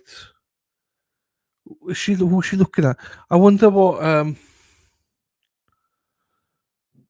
I do wonder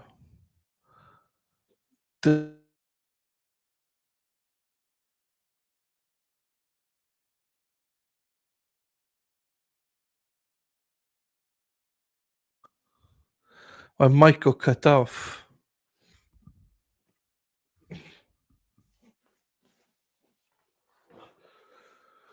Oh.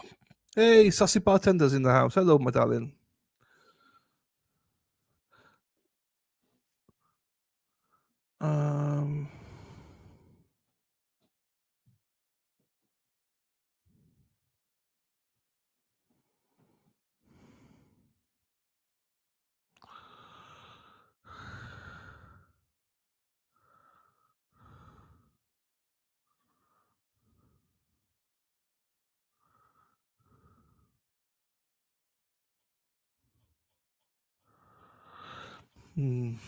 Oh, that's where you see I get All right. try to find that. Bow, bow, bow, bow. Okay, ready, state defense? Your Honor, Mr. Davis and Mr. Fletcher. Okay. Well, they come in, we'll get the jury in. All right. Let's get them outside. Everybody have a seat. Just go get the jury lined up in the hall.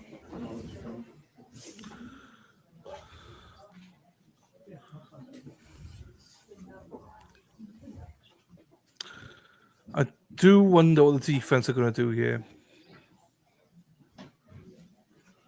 For the defense.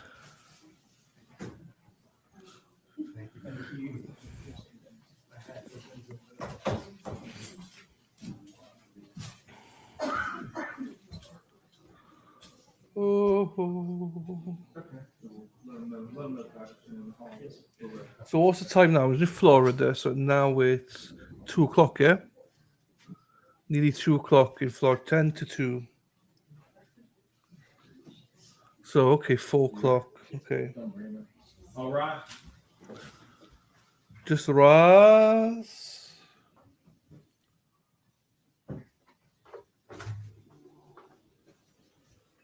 Ready, Your Honor? Yeah, bring them on in. All rise.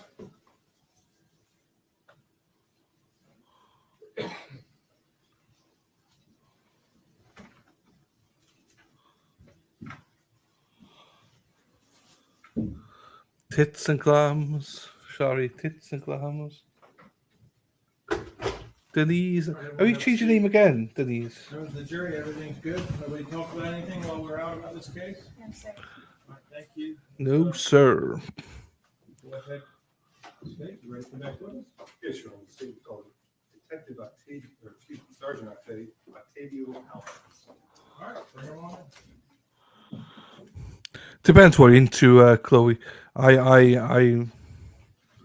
It's quite good trial. I think it's a sad trial, but good trial. It's a grandmother looking after her kid, grandchild, and the grandchild died. But what the jury don't know is that this is the second time the grandchild died under her watch.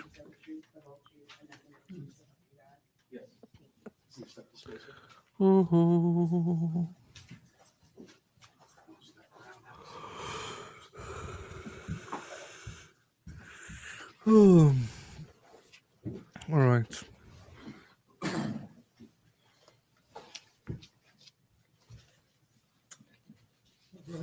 Thank you, Your Honor. Please state your name for the record. Octavio Alvarez. And what is your employment? I'm a deputy sheriff with the Hardy County Sheriff's Office. And what are your current duties, sir? Right now, I'm a sergeant in the patrol division. And how about back in November of 2022? What was your duties then? I was a detective with our street crimes unit. On November 1st of 2022, did you become involved in a death investigation of the Uriel Schock? Yes. How did you become involved, sir? I heard across the radio the dispatch come out of this call for service, responded to the address on Kazan Road, and upon my arrival, that's when I got involved with the case. And what was going on when you arrived at the scene, sir? When I arrived, I parked somewhere in the front yard. I can't recall exactly where, and then I walked towards the back, towards I believe it was like a shed or a barn or something. And what was going on in that area? In that area, I seen a red SUV and a pickup truck. There was a gentleman that was distressed. He was upset. I walk around back and I see two detectives speaking to Tracey Nix. And at that point, she was upset speaking to the detectives. From there, I walked to the front and did other things at that point.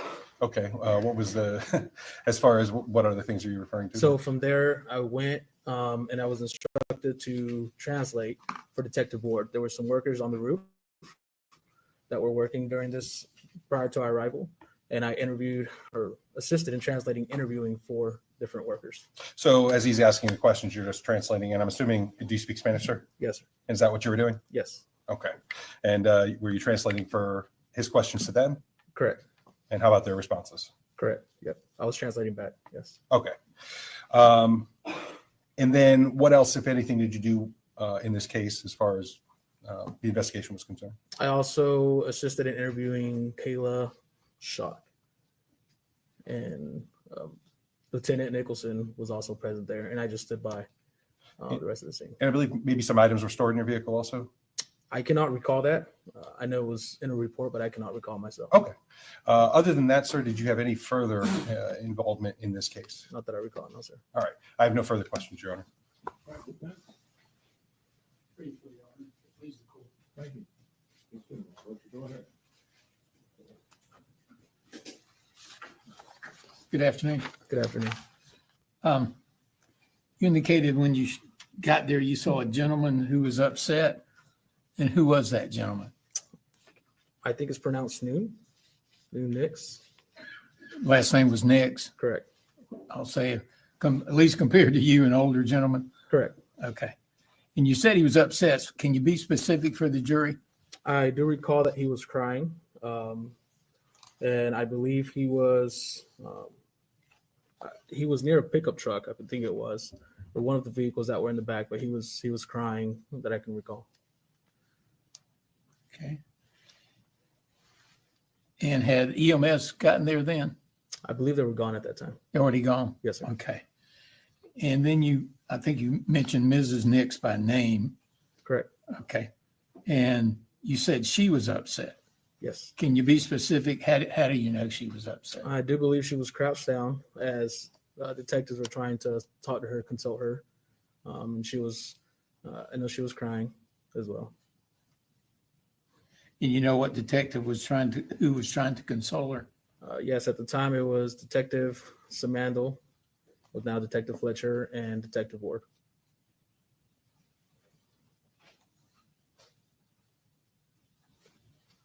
You said they were consoling her? Yeah, they were trying to. Okay. And I think you indicated you interviewed Kayla Schock. Is that correct? Correct. That's not the mother of the child. Correct. That's not. Okay. All right. Thank you. Thank you. Any further direct? No, Your Honor. May this witness be released from the subpoena?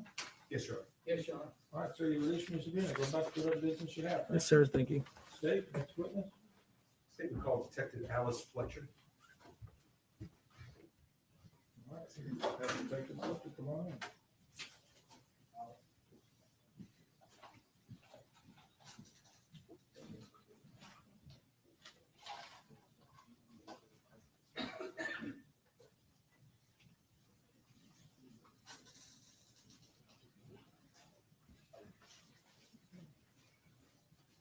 Please raise your right hand. Do you solemnly swear or affirm to tell the truth, the whole truth, and nothing but the truth, so help you God?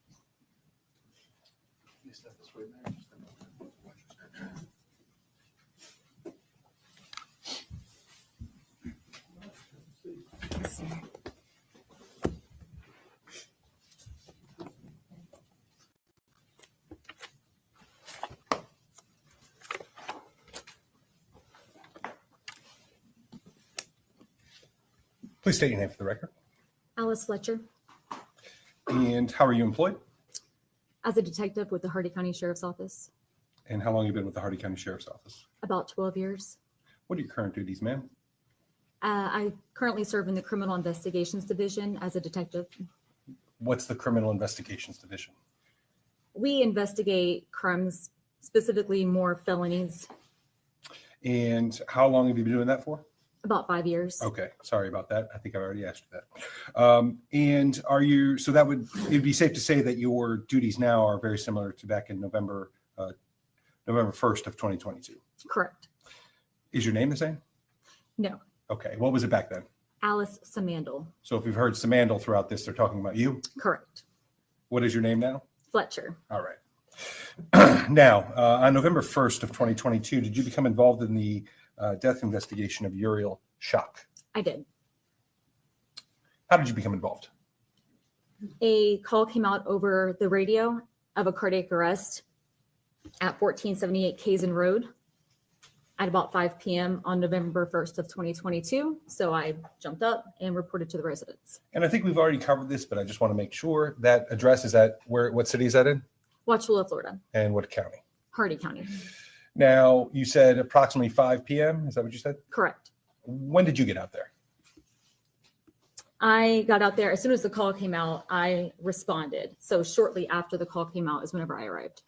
And were you working that day? I was. You remember what the weather was like back then? I do. What was the weather like that day? It was hot. I recall being on scene outside and sweating, and temperatures were reportedly in the 90s that day. Now, what was going on when you arrived? Well, let me ask you this. I think it's been covered, but I just want to make sure. Do you know whose property that was that you went out to? I later learned whose property that was. Well, after being there. Correct. Okay. Whose property was that? Tracey Nix and her husband, Nay Nix. Okay. So what was going on when you arrived on scene? When I arrived on scene, the ambulance was already there and several other units were already there. So I immediately learned from other officers on scene that Uriel had been left in a car and was currently in the care of rescue team. So I went and observed Nay Nix, who appeared really distraught next to a vehicle on the north side of the residence in a pasture. He said he couldn't find his wife, Tracy, so I went and started looking for her. So you tried to help him find Tracy? I did. And that's Tracey Nix. Tracey Nix, correct. Is the person you know as Tracey Nix in the courtroom today? She is. Could you identify her by an article of clothing she is wearing? Yes, she is wearing a maroon, black and white, multicolored dress. Let the record reflect that the witness has identified the defendant. Record so reflects. Now, let me ask you this. At the Hardy County Sheriff's Office, are you you're issued, I guess, various equipment, correct? Correct. Is there a certain type of equipment that you were wearing that day that might have captured some of the events you're telling us about? Yes. What is that? Body worn camera. And what is that? I think pretty much everyone knows what it is this day and age, but what is that? It's a small box that we wear on our uniform. And when we interact with the public, we activate it. It has voice as well as visual recording properties to it. We typically leave that activated through our interactions with the public, and then we later submit those for evidence, just for record keeping. Okay. And did you have that on this day? I did. When you were just describing the scene that you walked in on, did your camera catch what you were talking about? It did. Now, you said you helped you were trying to help Mr. Nix try to locate the defendant, Tracey Nix. Is that correct? Correct. Can we pick up from there? Correct. Were you able to locate her? We were. Okay. And where was she? She was located on the west side of the barn, which is on the north side of the property, north of the residence. And I think we've heard a little bit about the property, but there's a house and also what else on this property? Like a barn. All right. And so she was behind that? Yes. And did you speak with her? I did. Is the exchange that you had with her also captured on that body worn camera? It is. Rather than go through what the nature of that discussion is, let's take a look at that, okay?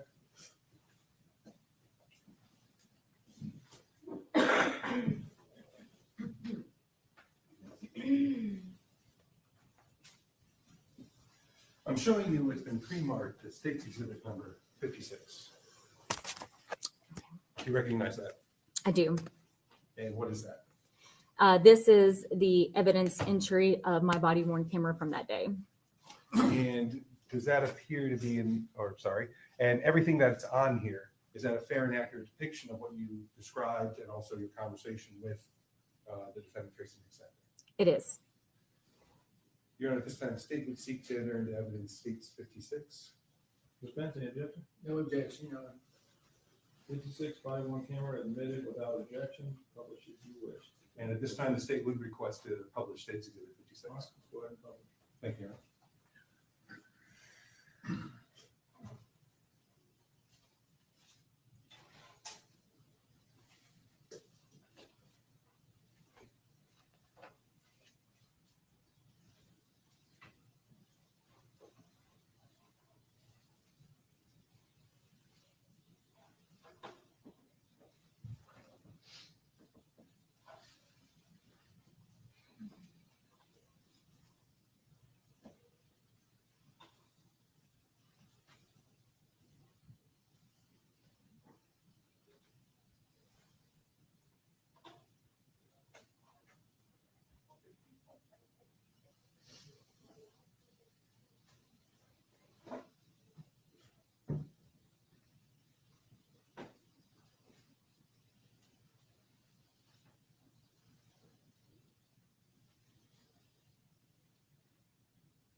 Now publishing.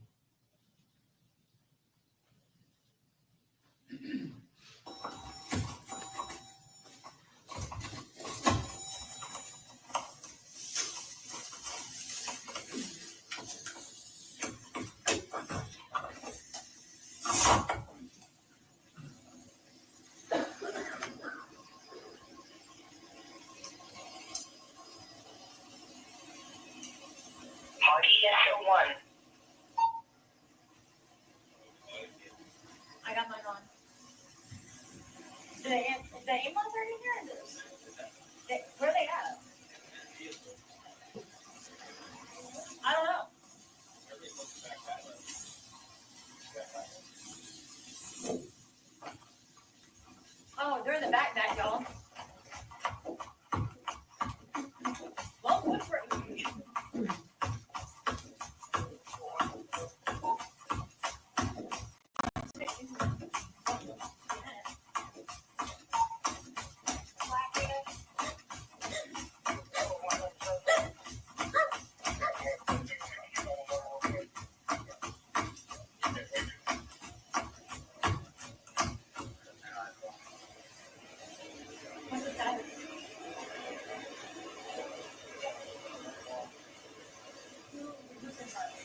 Or is it like?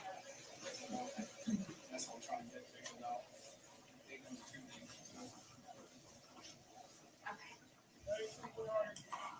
We might.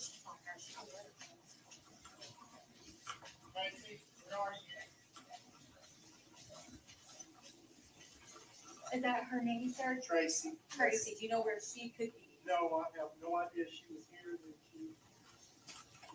We need to find her name's Tracey. We need to find Tracey. She's somewhere. No, he's got her. We're good.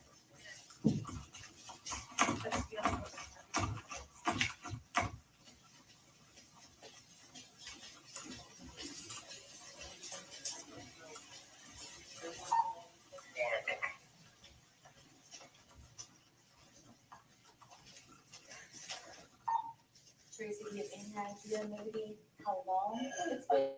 It's been up to 2 hours. I forgot I had her. I took her out to lunch with some friends. And when I got back, I don't know even what I had on my mind, but I didn't get her out of the car and I didn't think about it again until I was getting ready to get my other grandson and take him out to dinner. And all of a sudden, no, I understand. Okay. Okay.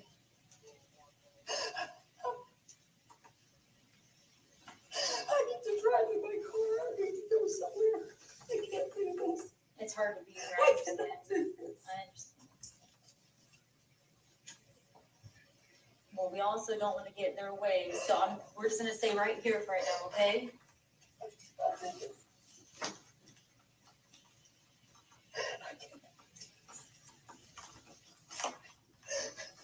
Does anyone notify?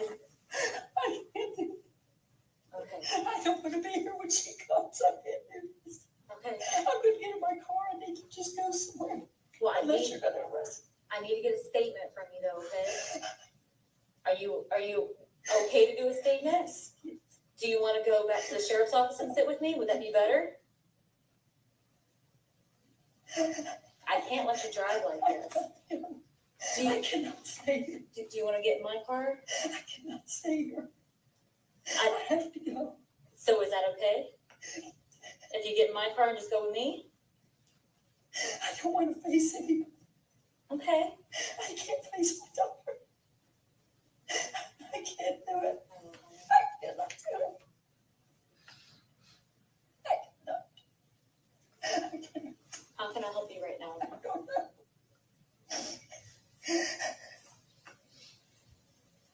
I need to get in my car and go somewhere. If you need to take a statement, do it now. Unless you're going to arrest me. Is your vehicle close by or no? Okay. Look, would it be easier then if you sat in Detective Ward's vehicle? I cannot be here when she gets here. I cannot do it. Do we want to sit at the table inside or? I can't. She don't want to I be can't be here. here. Like, we can't let her drive this. It would be irresponsible. Well, let's go back. Let me drive to the sheriff's office and you follow me. And Can then I take you and we'll bring you back? yes. Okay. Yeah, we'll do I that. don't want you driving in this Not state. at all, okay? But But I may leave from the sheriff's department. absolutely. But let's get you out of here for now. Let's do that, okay? Is that okay? Let's do that. Come on, Tracy. Let's go this way. I understand.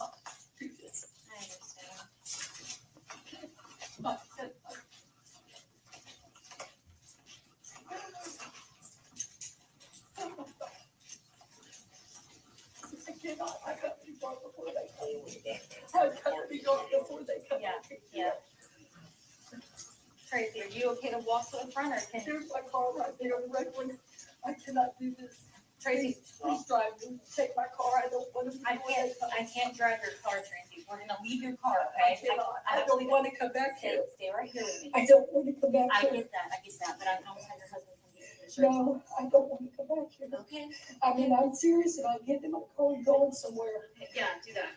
Okay, so for right this second, I got to be gone when she comes. I cannot do it. I got you. Okay, I'm gonna have Ward take you, all right? We will figure something out for your vehicle. Don't worry about that right now. Right now, let's just worry about getting you out of here safely. Take care, we gotta take care of, okay? Okay, you can't go in your vehicle, what do you? You can't go in the vehicle. She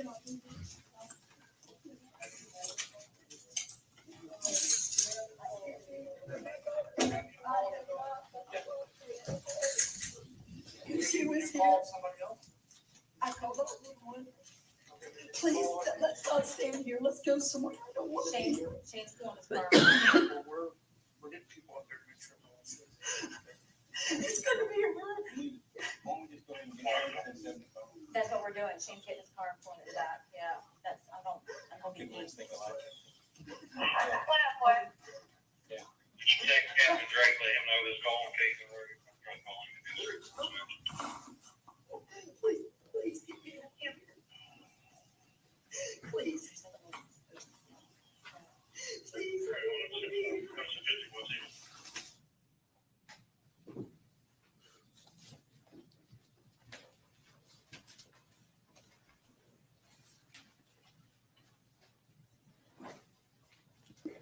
Cities included publishing States Unit 56.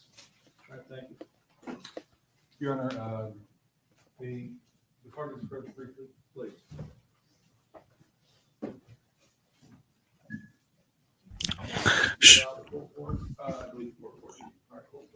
She's more worried about her daughter being there and saying, this is the second child of mine you killed.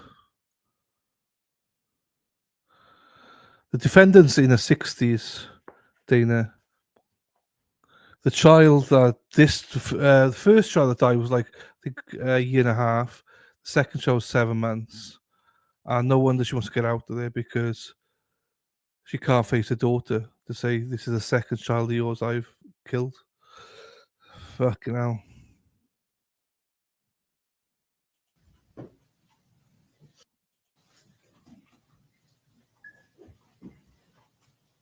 All right, members of the jury, you have heard and are about to hear more recordings. The court instructs you that the recordings, both of them, have been edited to eliminate irrelevant portions that would not add to your understanding of the case. The fact that the recording has been edited should not concern you in any way and must not impact the way you view and or hear and consider this evidence. Understand? All right, thank you.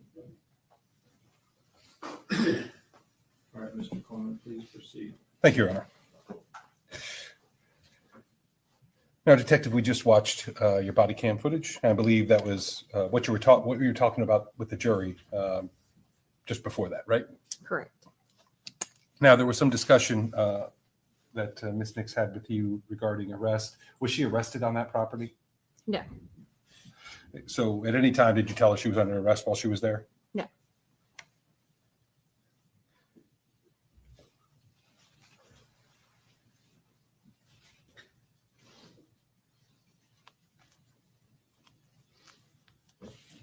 So when you were talking with her, other than some statements that were made, what was your goal when dealing with Miss Tracey Nix that we just saw? What was your goal there?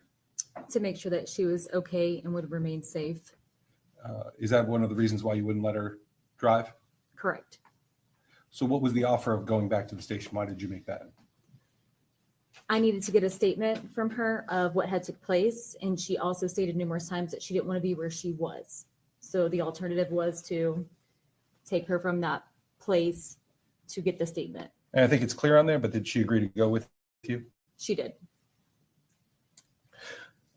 So before we leave that scene, is the next thing you did go back with Miss Nix then? I did. From the property? Correct. All right. So tell us about that. Where did you go?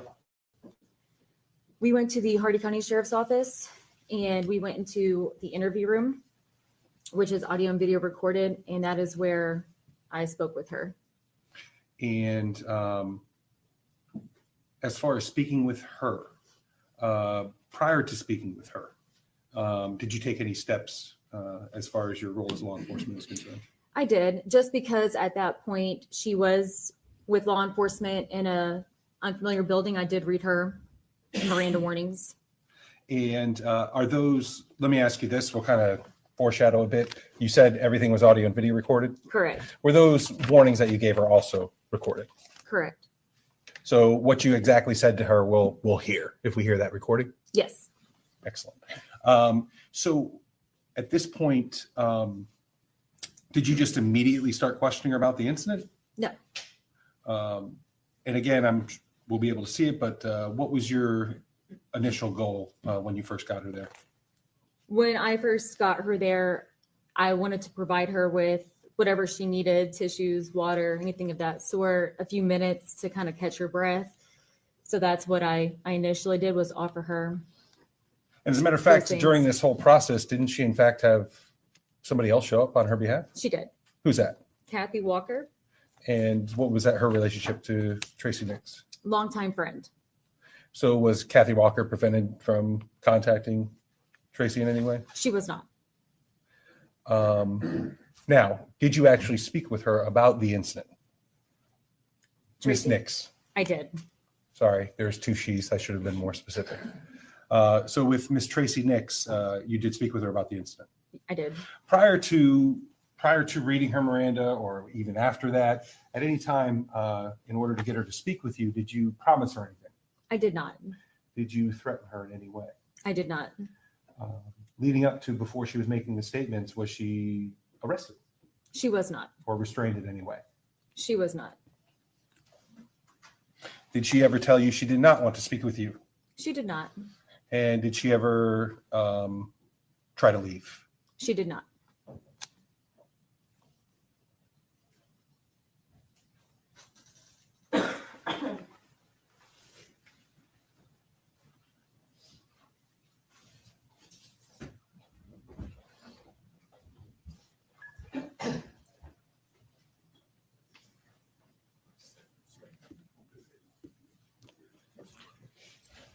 Your Honor, the state's now approaching the witness with State's Exhibit 55.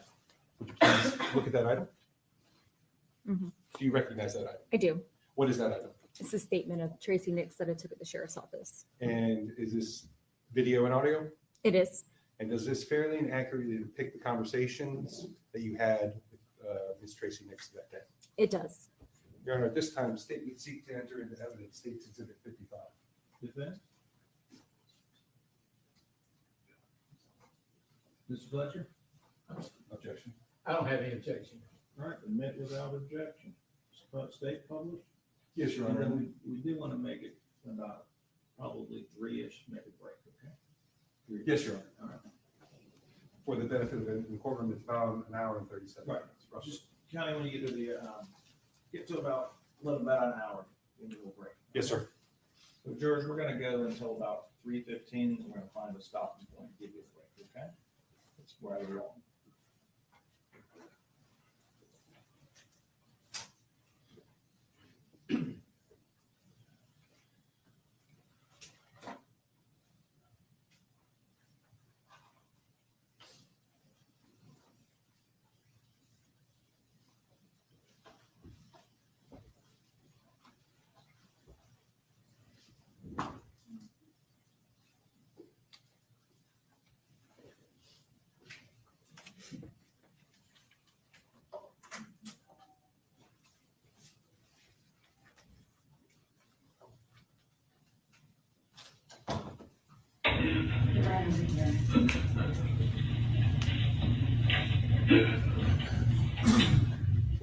Is there anything I can get for you right now? Okay, let me grab you some of the, I'm just gonna put you on for privacy, okay?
So this is what I've got right now, okay? Okay. So, one of the other detectives was asking, were you in the maroon vehicle? I was in the red Lexus. Got it, okay. 206, 203, it was the red Lexus. I'm gonna just answer you like this, if that's okay. That is totally fine. Now, what I do need to do is, I'm giving you 1 second. She just put me somewhere, put me in a jail or something. So before we even talk, I want to make sure that you're aware of your rights, okay? So, I have to read them because you're in this room with me, but you have the right to remain silent. Anything you say can be used against you in court. You have the right to talk to a lawyer for advice before we ask any questions and have that person present with you during questioning. If you cannot afford a lawyer, one will be appointed for you before any questioning. And if you decide to answer any questions without a lawyer, you still have the right to stop talking to me at any given time. And you also have the right to stop talking to me at any time until you have an attorney present. So I just want to make sure that you do understand those rights. Okay. So, Ms. Tracy, is there anything else I can get you right now? Some water, anything? Okay. So I want to make it very clear that you're not under arrest. I wish it was. I know. I just want to be somewhere. Can I just give you a few minutes and then I'll come back and maybe we can chat? I'm gonna do that. I'm gonna step out and give you just a few minutes and I'll come back and check on you, okay?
never get picked again.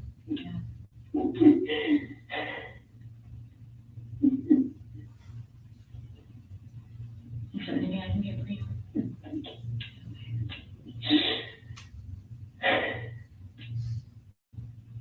Unless you get the car. That's something that we can definitely try to figure out for you, see what I can get done.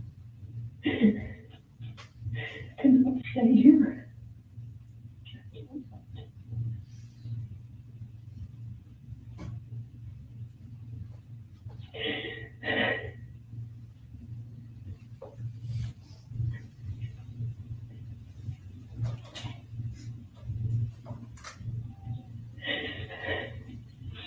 If you could leave, where would you go?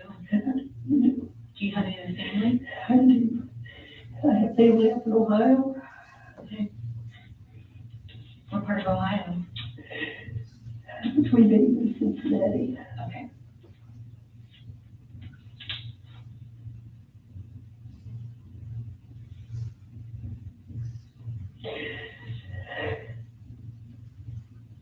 I cannot, I just cannot. And then I'm just responsible, I just cannot do it.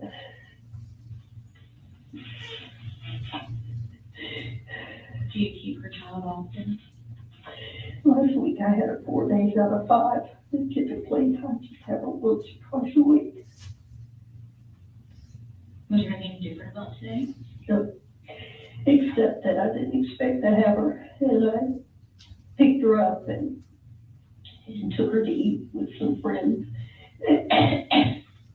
And somehow, when I got home, I just didn't even think about the fact that I had her. She must have fallen asleep in the vehicle or something. And I heard no noise, and I didn't have anything specific on my mind. It's not like I was rushing in the house to do anything. I just forgot she was in the car. I just forgot.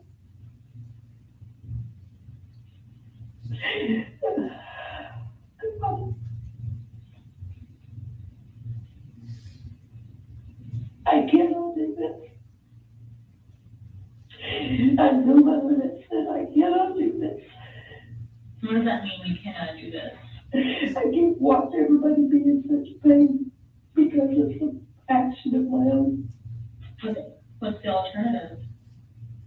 You know what the alternative is.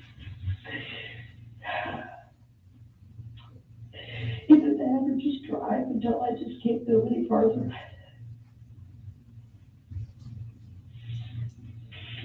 I just cannot face everybody. I cannot do.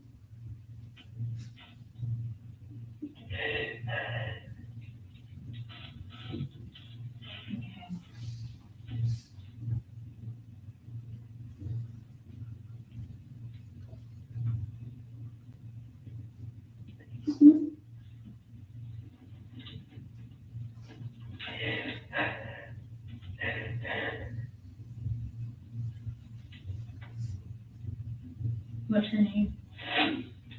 Uriel Jane, call her Uri.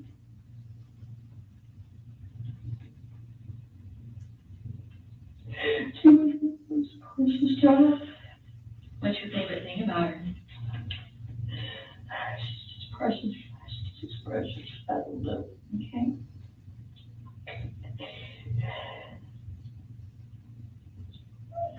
I can't believe it. I cannot. I cannot believe this.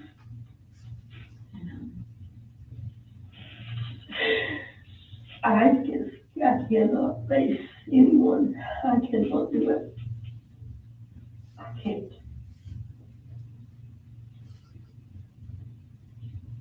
I cannot.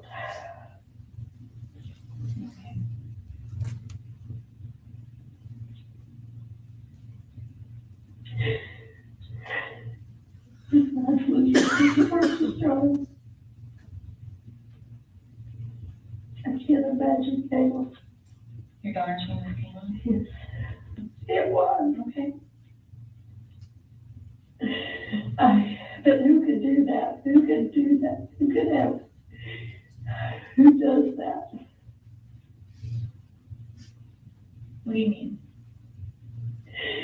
Who could forget the babies in a car? Who could do that?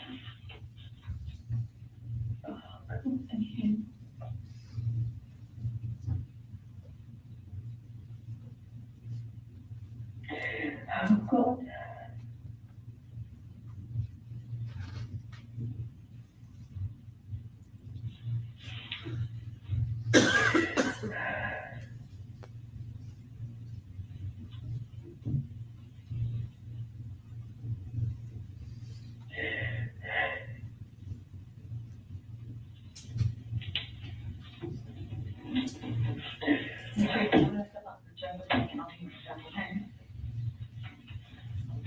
You gonna be okay while I sit down?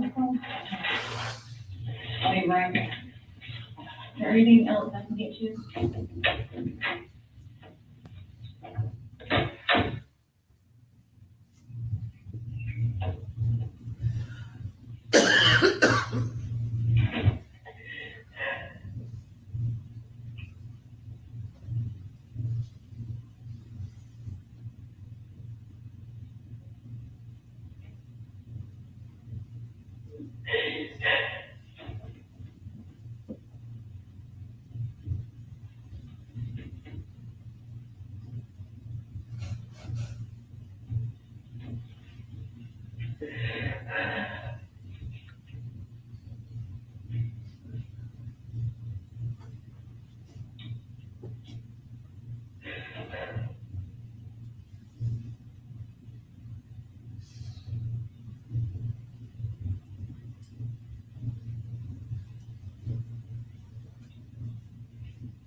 Miss Tracy? Yep. I got someone here that's gonna give you a little bit, okay? Hey, baby. I'll come back and check on you later. Come here.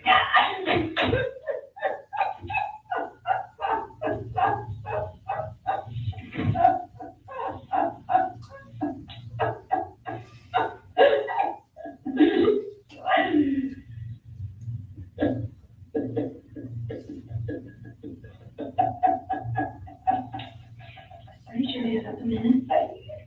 I'm gonna get a little bit.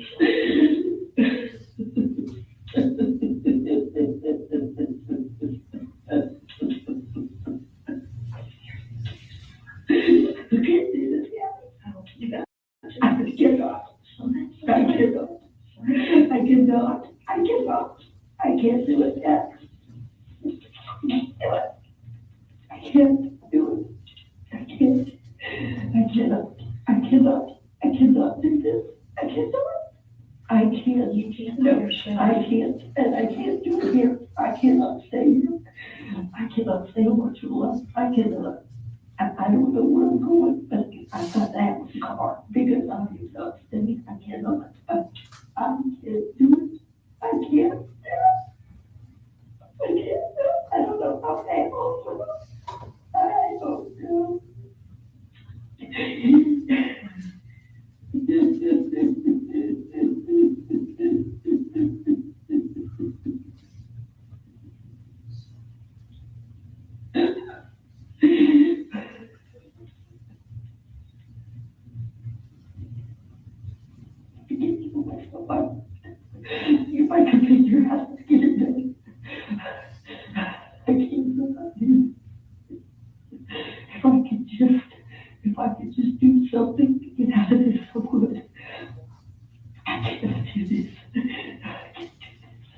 I cannot do it. You can't do that. That's not one. You're not going to put this on all of us then again. You just can't do that. I can't do that. I cannot do this. I can't do this. I can't do this. I can't do this.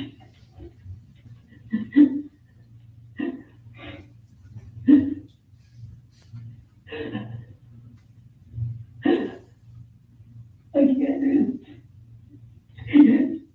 I can never face Caleb. I just can't do this. He'll be happy without me here. Maybe a little hope. Rebecca, Hayden, just how the days are going to call you. Rebecca called me. She came up on it somehow. She was there because I was supposed to take him to Scotland. And they were late. And if they had been there an hour earlier, maybe it would have been too late.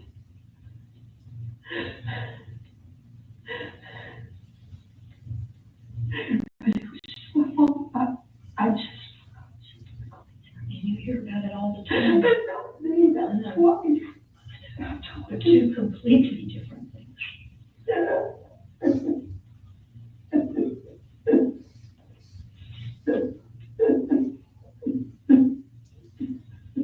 I can't do it. I have to do some more.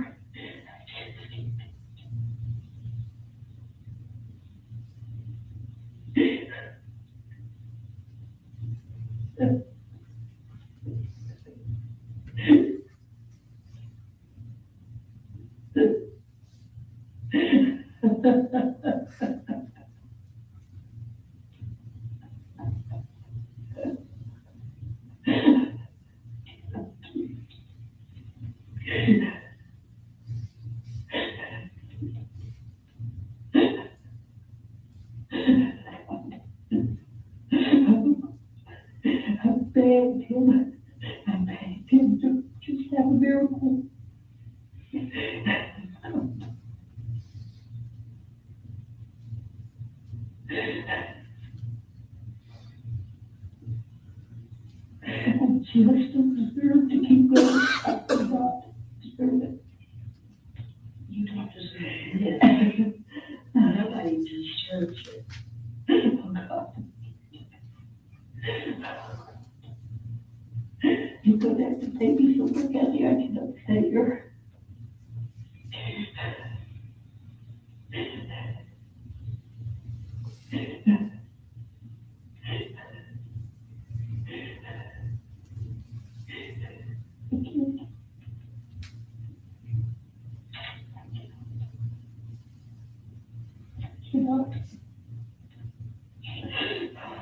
Can't do it.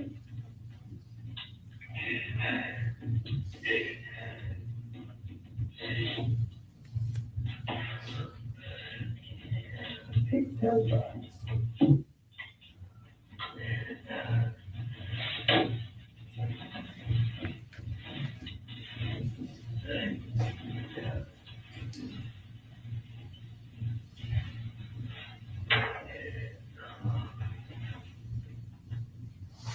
I've got to have a plan.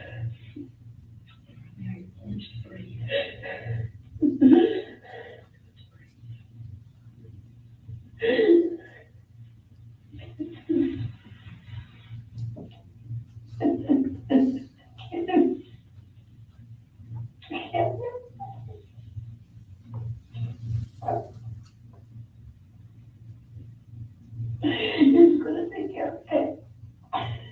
It's gonna keep her from just falling apart. Because again, baby, I've lost her down. I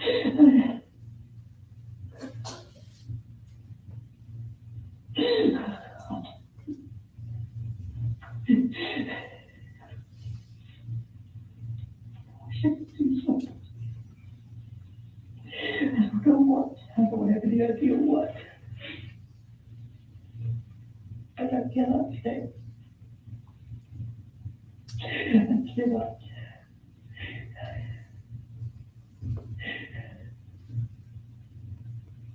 I don't see why. You can't see anything right now. I can't see anything. That's very understandable.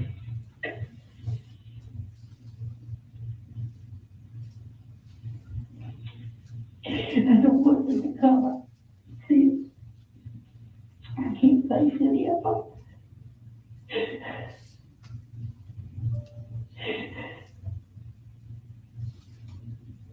A car. So that I can go somewhere. You take it with you. I've been going to take it with me. I need just to be close. Wherever you go, it's going to be with you. You need to be here, loved by your people. Oh, I can't face anyone. I can't do that. I need to be tucked away somewhere. I need to be at home. I need to be in solitary confinement so I don't look at anybody. I don't deserve to have any kind of pleasure. Any kind of anything. This is not malicious. This is not. It wasn't malicious, but that's right.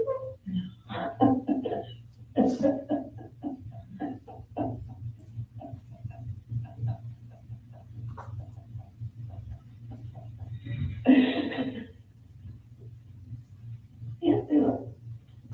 I just can't do it. I can't face anybody.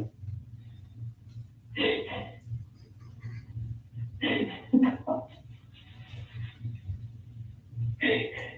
Have you seen Caleb? I can't go under one of the class. He's out of that. And I couldn't get close to the house. I was hiding on the road. All I wanted her to do was get me out of there because I couldn't see from it. I didn't care where she took me. I wanted to drive, but she wouldn't let me. That was smart. And that nice, I guess, investigator, that short guy, Toby, I didn't even look at him. Anyway, he came over and asked me who I was. And I said, well, Tracey, I said, yes, I remember. I thought you were in the house. I paid them some money to take me from there because I knew I couldn't stand that again. I did. I told her she needed to arrest me so it went somewhere. She's told me you're not under arrest. You're here for your own safety. I want you to do something without hurting everybody else. You will. You will. And you know that's a selfish thing. I do. You do. You say it all the time. I do. But I can't do it. Not right now. I cannot. I can't have a funeral. Maybe Judy Gale's place in North Carolina. I've got to do something. I got to do something. I can't stay here. You know you're going to take this with you. You're not going to just escape it like going up a mountain. It's one thing you have to do, one millisecond at a time.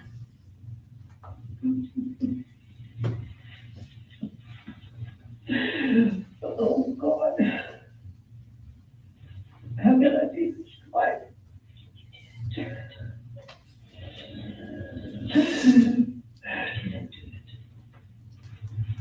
Horrible.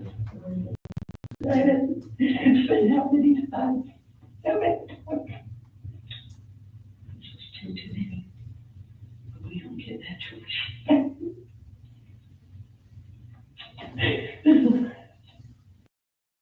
I didn't even think I could thank you. I just don't deserve it. I don't deserve to have you here. Yes, you do. Yes, you. I need to go somewhere. I don't look at you that even person. No, I look at you as someone who's had awful happened.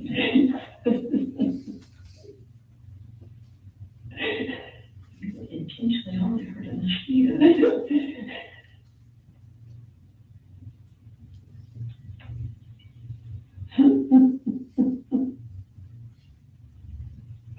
I can't stand people feeling sorry for me bringing food. And I just, I love you. I don't think I can do it. Oh, yes. Yes, thank you. Thank you. I don't think I can. I don't think I can.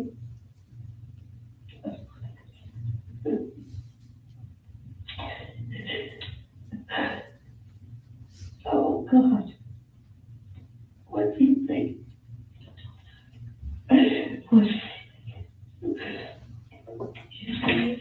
You don't know. You don't know what his ways are. I don't know God's ways.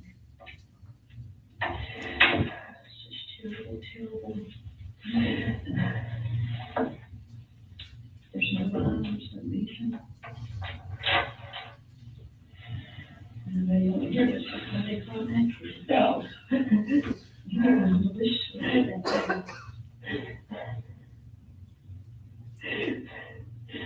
Calendar will never be able to get over this. They'll never be able to get over it. And I'll never forgive myself for it. And I'll never be able to see it again. Right now it is very hard to even imagine. I don't know. I just don't know. I'm just taking it a second at a time.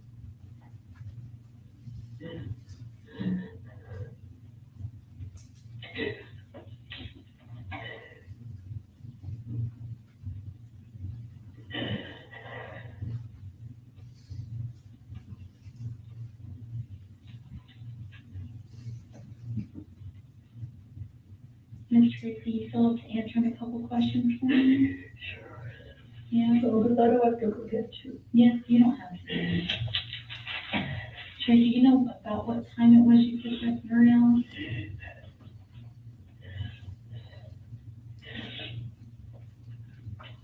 Uriel Schock could probably tell you it must have been somewhere around 11:30 or 11:45. Okay. You picked her up from the shop. Now, where is the shop at? It's the glass store. On Florida Avenue. They all work there. They own it. Okay. And where did you go to get lunch at? Beach. Okay. I was with Gail Knight. Judy Carroll was the night. And Uriel? You Y'all went to lunch? Yeah. After our prayer time. Gail tonight. And Brenda night? At 8:50? Two different nights? Still the same? Yeah. Okay.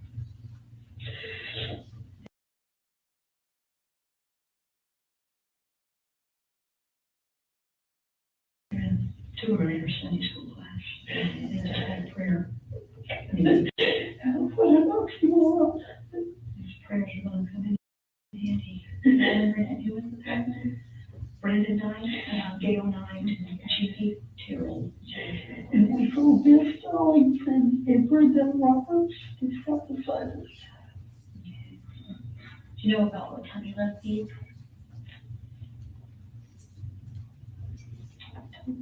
Okay. Maybe 12:30, 1 o'clock.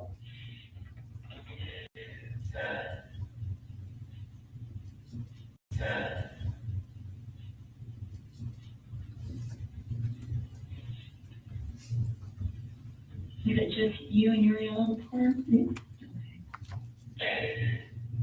I put you in the car 3 hours. And about, now, when you got back to the house, did you make any stops in between? No. And when you picked Uriel up from A1, you went straight to B? Yes. Okay. Gail Knight was with me when I picked her up. Gail mentioned again. You didn't have to go back home. No, she got a car with Judy and Brenda.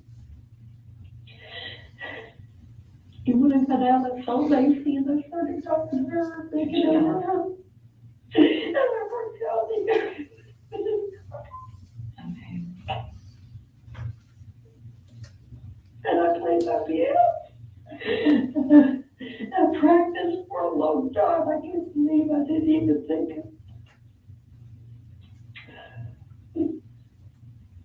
So you went straight home and you started talking to your dog? Yes. Okay. And what's your dog's name again? Macy?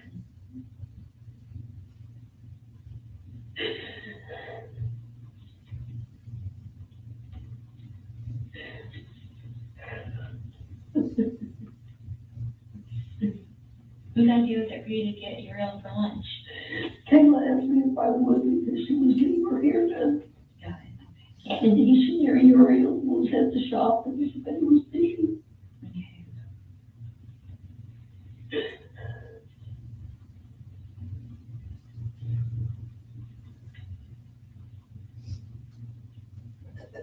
And where was your husband at? Home, at home. He was just working out the yard. Did he know that you got the baby? Probably not. So you hadn't told I him? hadn't talked to him. Okay. I didn't know until the prayer time October after. When I left there, I came by and pick her up. Okay, so you went from prayer to get her to go to lunch? She was at Brenda Knight's house, yes. Okay. And we decided to get lunch, and that's the first time we've ever gotten lunch. If I had just gone to the shop and picked her up and brought her home, I wouldn't know she was there. Okay, and you said the prayer was at Brenda Knight's house? Yes. Okay.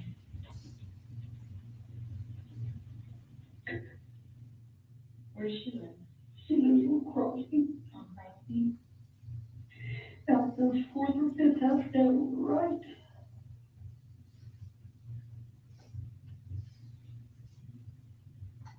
How long were you there?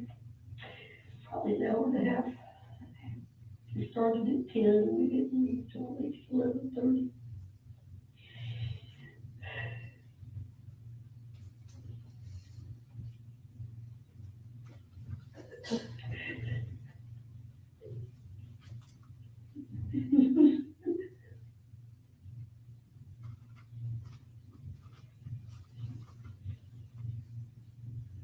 And you said that you were in the red Lexus? Okay. And it was just you and Uriel on the way home in that vehicle?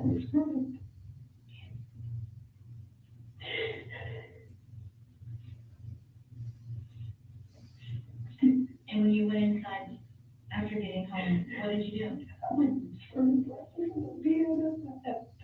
I take lessons. I have one on Thursday and I need to just put in time on it. Okay.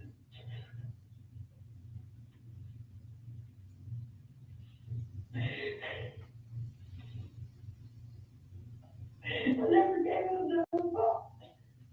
Okay.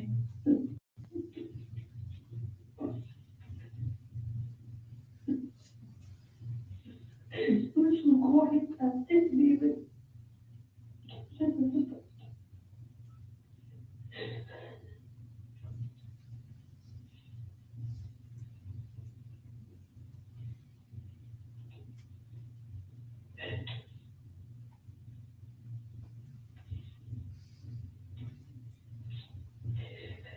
Now, what prompted you to go back outside? I was thinking my other grandson was supposed to take it out for dinner. Okay. And I was impatient because they were about an hour behind. And I finally got in the car and went down to the barn because they had to go feed the pig, 4-H pig. And all of a sudden, when I got out of the car, it came across my head that I had Uriel and what happened. Can't pick her up, couldn't remember what happened, and all of a sudden, I had been to that door.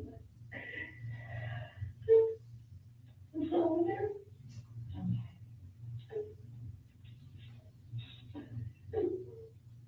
So when when you got home after eating lunch, where did you park your vehicle? In the garage. No, I didn't either because the roofers were there. So I parked in a tree. At what part of the yard was that It was by the wooden fence in the front. in the front yard? In the southeast corner, yes.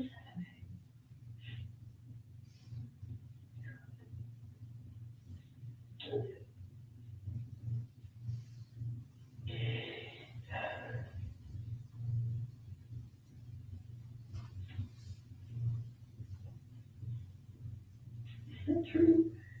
But then I pulled it in the garage. You would normally put it in the garage. Yeah, but I knew they was worried about nails. I think I pulled it in the garage now that I think about it. Okay. That would be your plan. I think that's what I did. Do you have any cameras at your house? I don't know. We do have one in the garage. I don't know if he has it working. And is it the only camera you have is the one in the garage? Yes. Okay.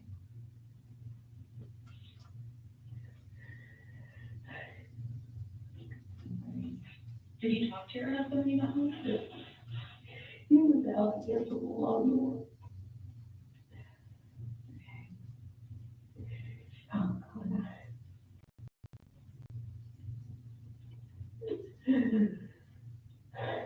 How was Uriel during lunch? It was great.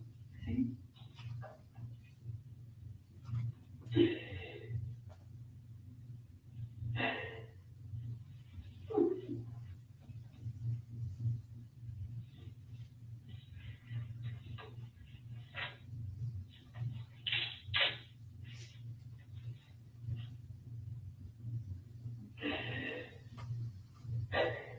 How do you spell her name, honey?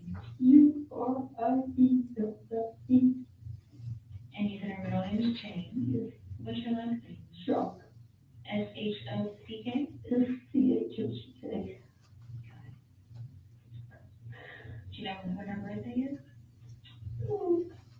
3/22.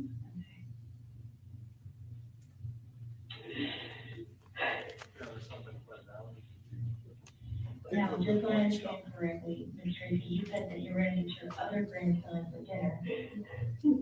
Okay. That has been planned for several days. Okay. Now, is this Caleb's son or No, it's Rebecca.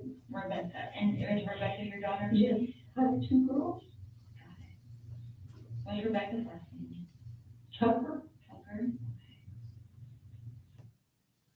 You want to just pause at that point? I didn't know if it was going to stop and point instead of out. Yeah, let's take a 15-minute break, okay? All right.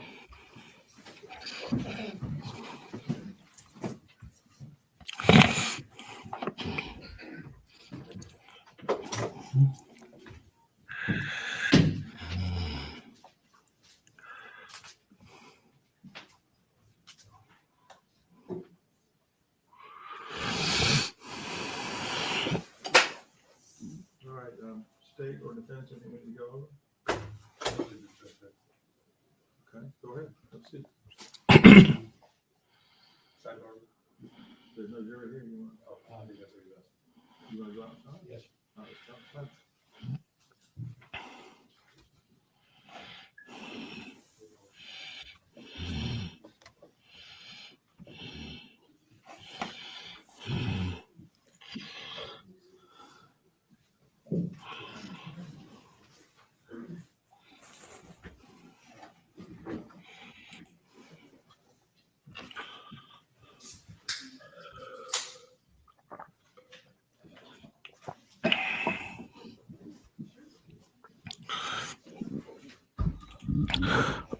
Whilst we wait for them to come back in, I'll keep an eye on it.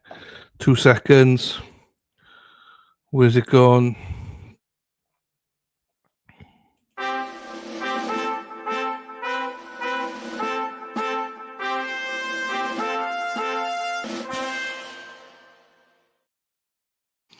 You think I could find it, wouldn't you? Droop. Here it is. Thank you to Wendy H. Wendy Herrera. Happy New Year, love. She bought 5 coffees. Thank you very much, Wendy. It's lovely to see you. Thanks for popping in. I know you're probably gone now, but Thank you, Wendy. Lovely Wendy.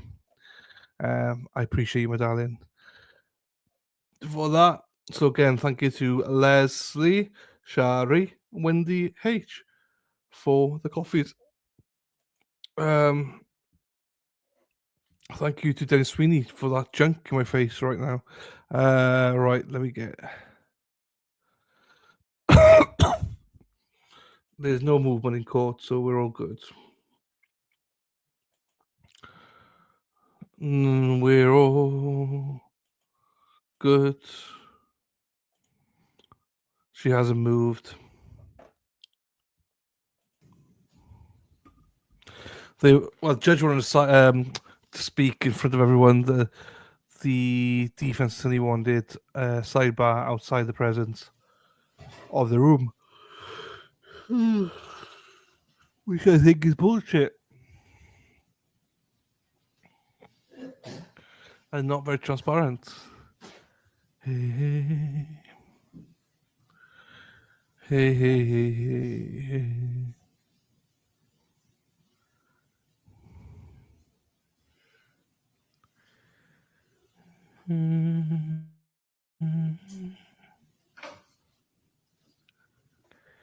Shirley, no, it's just a call. They're just on a break now, and then going back to the interview with the police. You've not missed much. Shari, dits and glamours, that's a Shari. Dits and glamours, that's a Shari.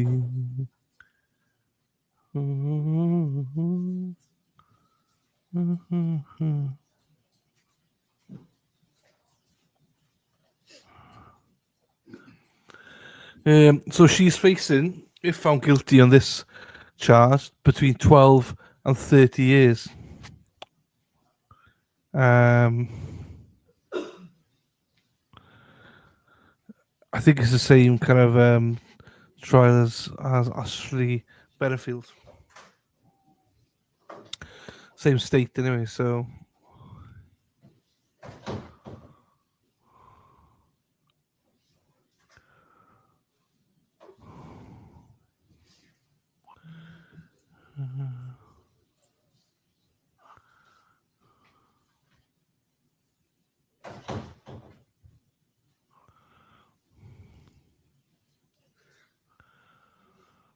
Are there any lesser charges included? Not I'm aware of, no.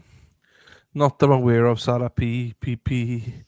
Not that I'm aware of, no. Oh, Sarah P. Sarah P.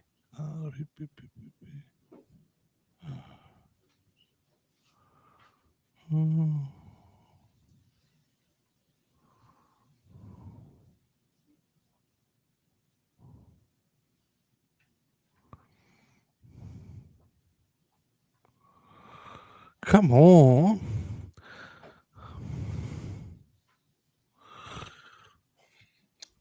It's a bit. I am tired now. I won't lie. I'm starting to nod off, like, So I was like, come on, let's end this witness for the night and see how many witnesses we got tomorrow.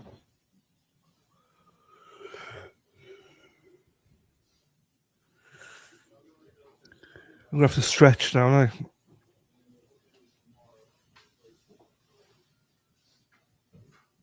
See you, Deb. See you tomorrow, Deb. Take care of yourself, my darling.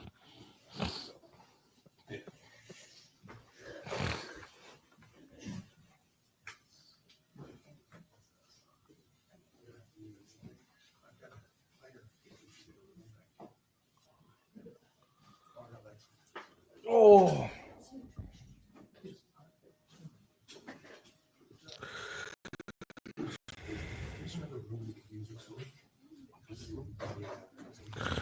Yeah, that's a good point. No, thanks, Deb. That's a good point. If I were on the jury and didn't know the history, I think I might think this is a terrible accident and find her not guilty just based on what has been presented. But that's a good possibility. In my view, is these things happen, as in Was it careless? Yes, but gee, give it the benefit of the doubt.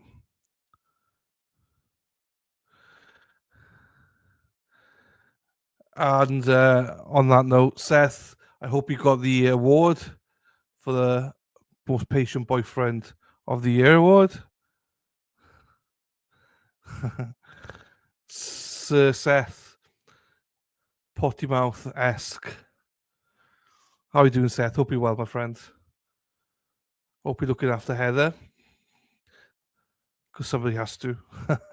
No, I'm joking. Lovely Heather.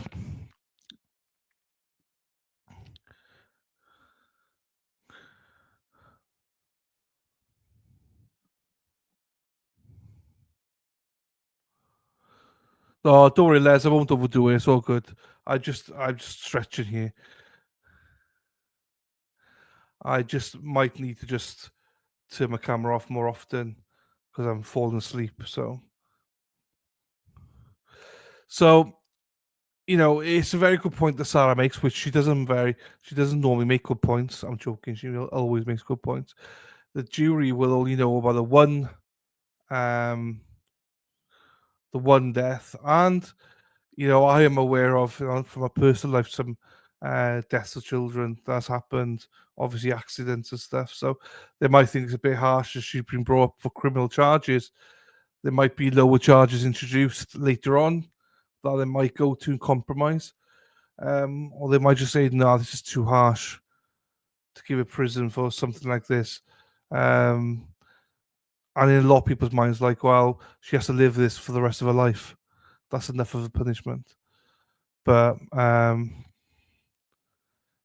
it's tough because if they knew that there was another child as well, they probably wouldn't think like that. So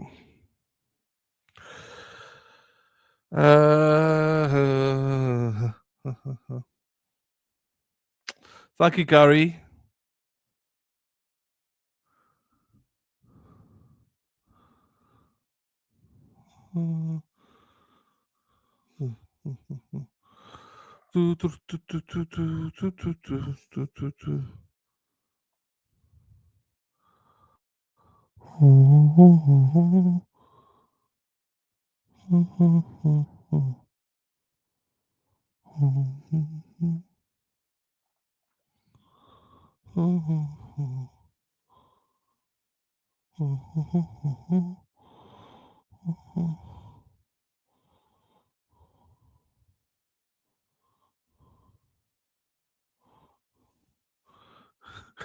Seth's a lucky one, Heather. I love that. Loves it.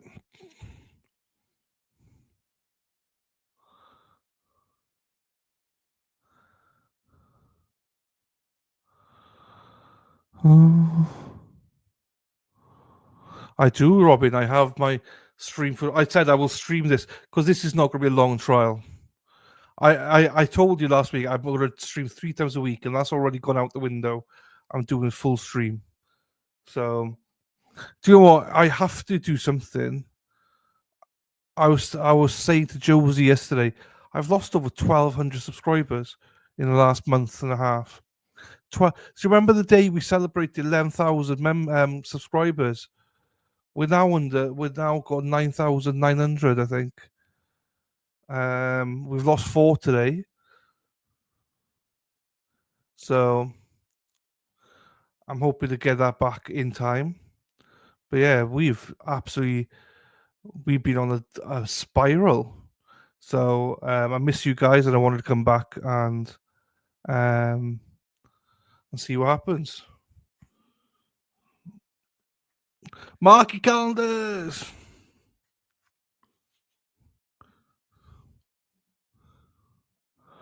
No, I've not lost weight, Les. I've not. I think I might have lost a little bit on the face because I've been ill, but the man boobs are still here. I'm not sure if you can see them. They're still here. No, Robbie, it's not the gifted ones. This is subscribers, not memberships ones. So the 1,200 aren't gifted memberships. This is just subscribers. Just subscribers. These are. Yeah, but it's fine. It's fine. Do you plan on Natalie Cochran? I never heard of that one. I haven't heard of it, to be honest with you. All I know is I'm focusing on Karen Reid. I'm going to be streaming some Karen Reid coming up in the next few weeks. But with a slight different slant on it. Not like, as everyone else seems to be doing. I want to do something a little bit different with it and talk about what we might change or what needs to change, and stuff like that. So in the next trial.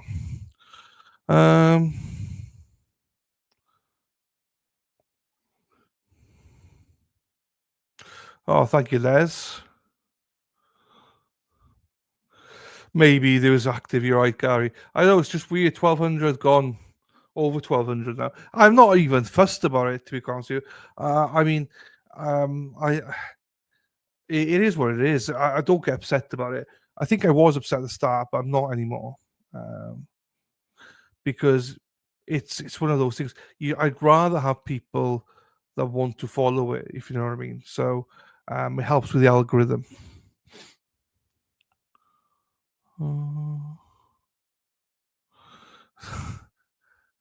Heather wants to jump straight on. Seeker is scamming money for her lavish. Okay, I don't know. I've not got any plans for stuff. So, hey, poor Seth. I still plan on doing a members only on Saturday as well. Like a short one, not a long one, a short one, just for like an hour or two. And that will be at 9 o'clock Eastern, 6 o'clock at the time.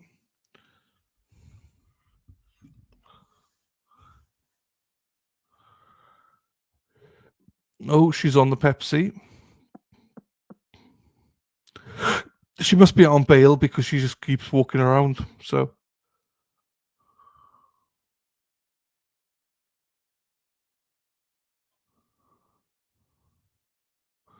Her daughter's right to her left, so what does she,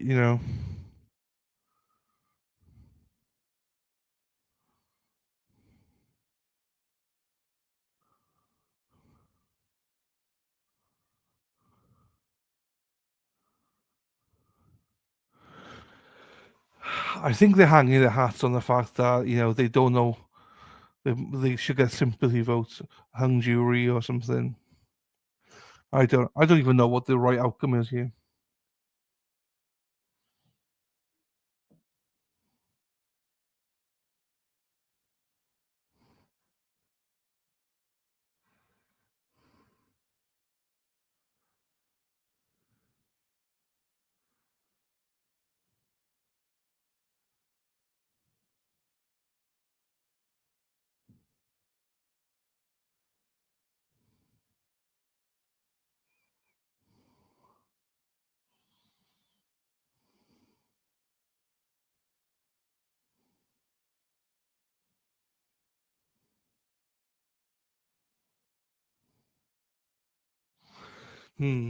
Yes, we'll see.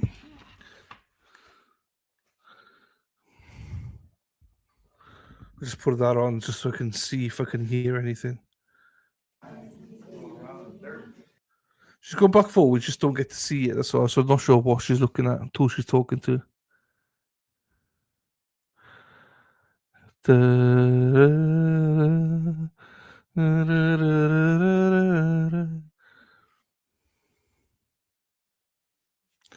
I know, I'm same Sarah P. Sarah P. Sarah P. Sarah P. P. P. P. P. Sarah P. Sarah P. Sarah P. is lovely. Oh, oh, oh, oh, oh, oh. Oh, boo, boo, boo, boo.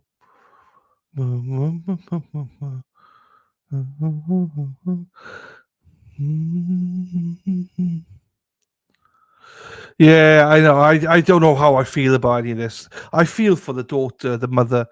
You've basically lost two children, and now you've lost basically lost your mother, essentially. Someone she was obviously very close with. She said, like, this is heartbreaking. Heartbreaking. Heartbreaking. So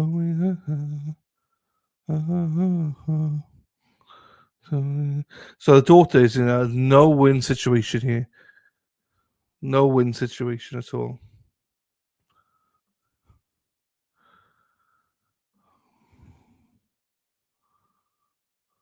Oh.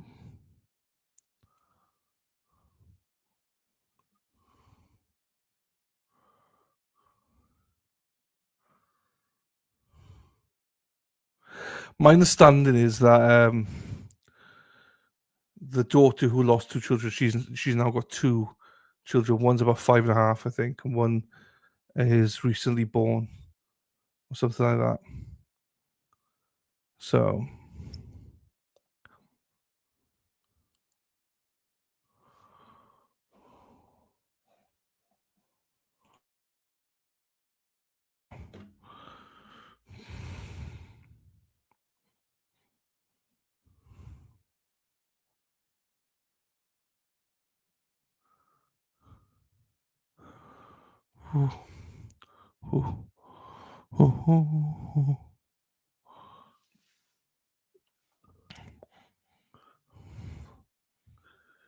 right, so we got this halfway through January.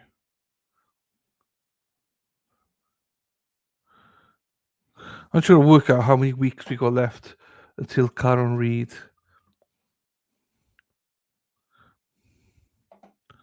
Purple Jesus. We have got a righty in the chat. How you doing, Lefty? Hope you're well. I'm not going to even say anything bad about last night. Do you think that you're going to stick with Darnold, or is he done? Because he had a hell of a season. Just I see people saying get rid of him, but it's like, oof, I don't know. Interested to hear your thoughts.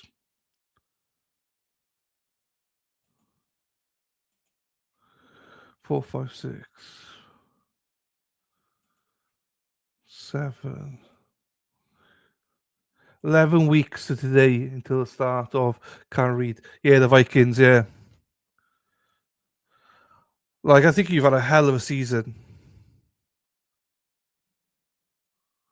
Yeah, it was over. You're right.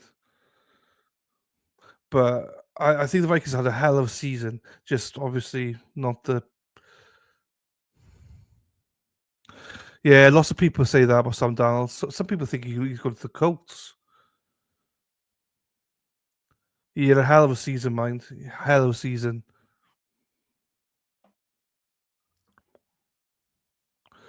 JJ McCarthy, though, the new era starts.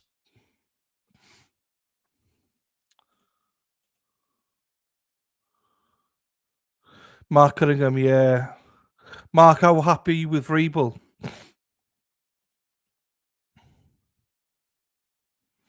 No, there's no point. I just feel sad. I thought the Vikings would go far. I thought they'd go far.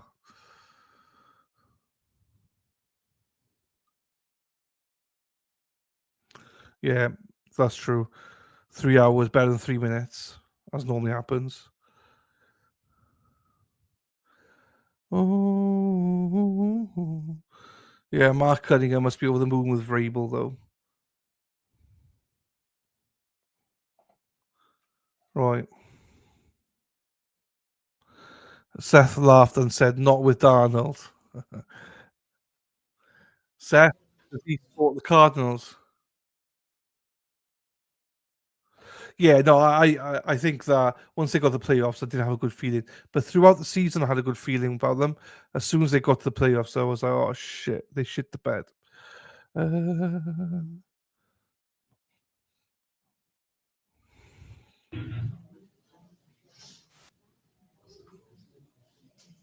I agree with you, Mark. Patience now. Patience now with Vrabel. You got the right coach. Just need patience. Oh, oh, oh, oh, oh, oh.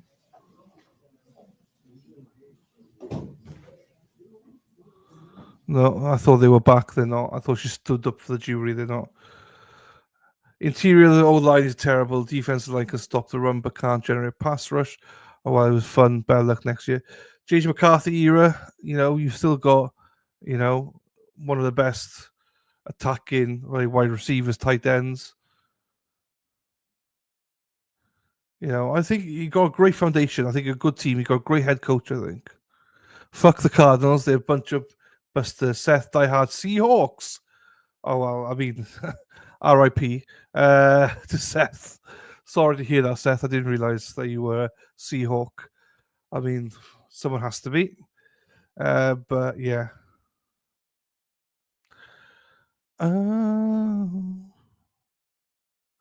Bears fan, yeah. Bears not done well this year. Depends who the new head coach is for the Bears. 49ers. Let's not go talk about the 49ers. Otherwise, I got two mods will be on my ass. We ain't saying anything. But I ain't paying Purdy 60 million a year, that's for sure. It was, I think, Erin Hack.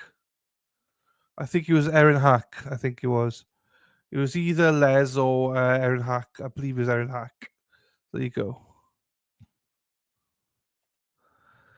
Nope, not going there today. You're not paying him 60 million a year. Jeepers. Bosa. Seacork. Fuck off.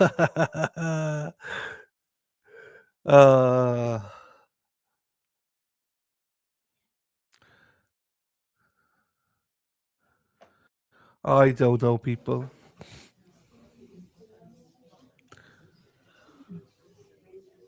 Gifted memberships, Les. Gifted memberships. It was either you or Erin Hack that Purple Joe Jesus got their membership from. So, hey. I didn't even know Seahawks were a team until we started. To be honest, they're not really a team, Heather. They're just up north, keeping out of trouble up there, just keeping quiet. What's your team, then? My team is whoever wins the Super Bowl. No, I don't really have it. This year, the Wheel of Fortune landed on the Bears for me this season. Support. If anything, my first ever love was the Colts. But obviously, I'm going to Patriots now. So Dennis Sweeney's going to tell me I've got to dress up as a Patriot. So, and I love Vrabel, so I might switch to the Patriots. That's the best thing for me. I don't have any alliances with any team. So,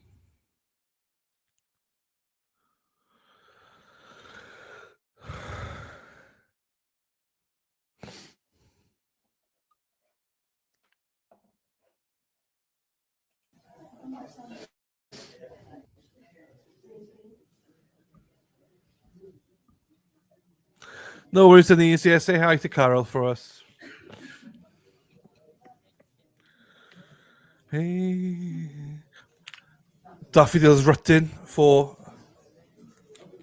the Detroit. She's rutting for them.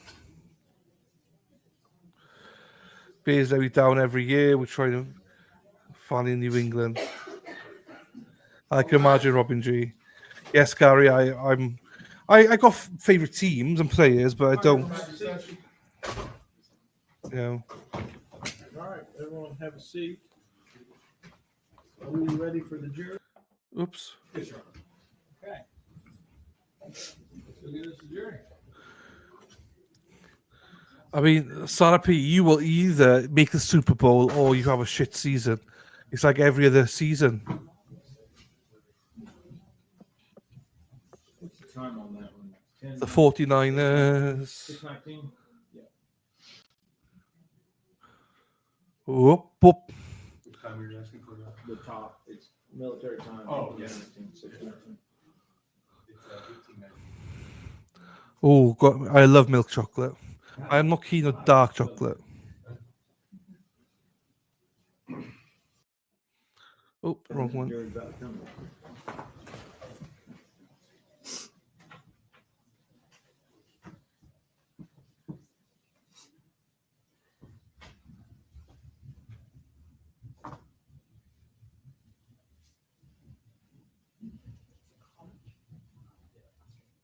one time we had a plum, and they left it, stick it on the jury deliberation thing. Are you ready, Freeman? All right.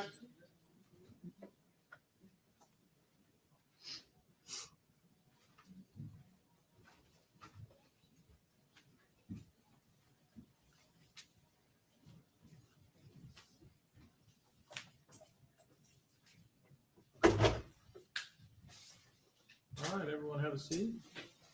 Members of the jury, did anything happen in the interim where y'all discussed or did anything you weren't supposed to?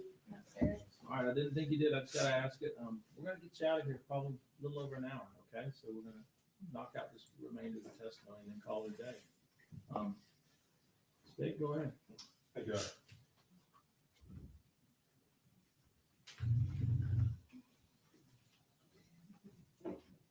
And what's her son doing? The oldest is Aiden, AYD, and then there's a younger one, Cooper, COOPER. Are you getting both of them? No. Which one? Just Aiden. Just Aiden? Okay. And so you said that they were behind an hour. What time were they supposed to? I was hoping to leave around 3:30. Okay. It was between 3:30 and 4, and it was after 4:30, and I got in the car and said that I would be there when they were in the pit, and we could go. Okay. Okay. He's back behind the bars. Yes, ma'am. Okay. So they were coming out to your house to meet you. Okay.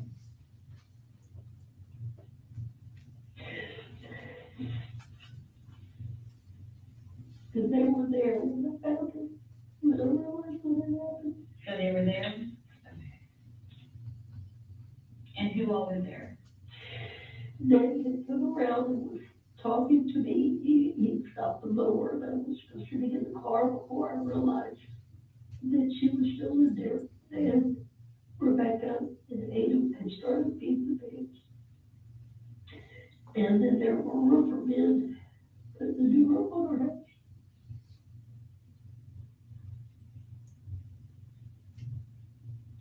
Okay. So Rebecca, Aiden, and your husband were all there. Yes.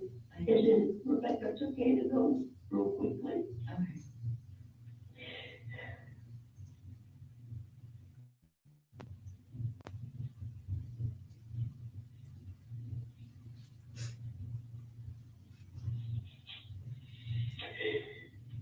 So about 4:30 is when you went out to your vehicle. Yeah.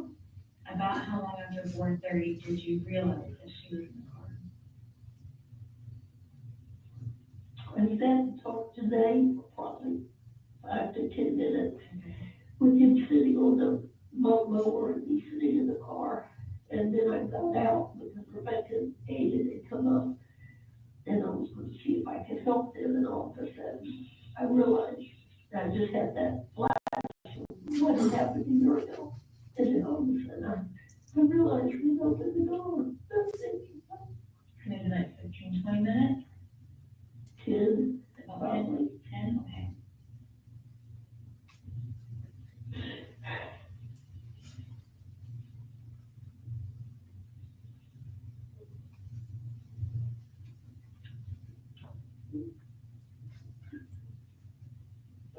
What was the first thing you did when you noticed? I cried and I won't friend. And they got her out. And I went around the other side of the barn, we found him. I was just brain and I don't even think I didn't call 911. But by that time, when I went around the place around the barn, lights were already there. Okay. So you went around the barn and you called 911. And I went around to the back side of the barn. Okay. I was getting I know. You're doing a really good job, so I appreciate it. it. How old is Aiden? 12. And how old is Cooper? 10.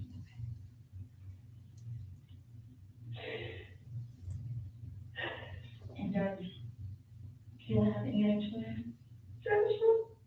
Asher. How old is Asher? She's 3. She's 3. Okay. And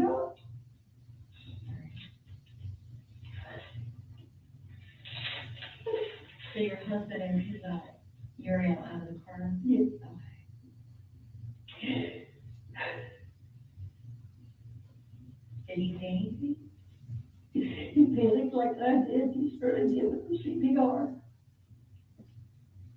And begging her to breathe.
You said EMS showed up pretty quickly. I don't know who it was. I just saw lights. Okay, so lights showed up pretty quickly if you had another one? Yeah. But they had actually, by the time I had contact with one, they were there, which makes me think Rebecca must have also called. Have you talked to Rebecca? Called me. Okay. That's how I knew it. I'm like the second mother. Okay. And I had just talked to her because it's the wedding anniversary. I had just Oh, I told didn't her. even think about that. Okay. I think she'll be her pass. I gave her this money and we split it.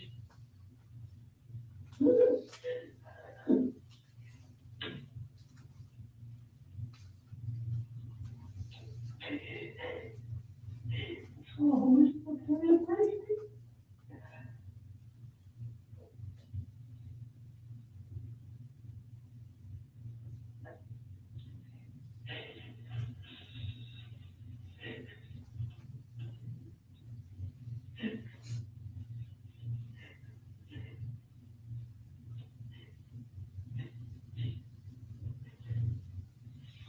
Now, Ms. Tracy, you told me that you normally only get Uriel about 1 day a week.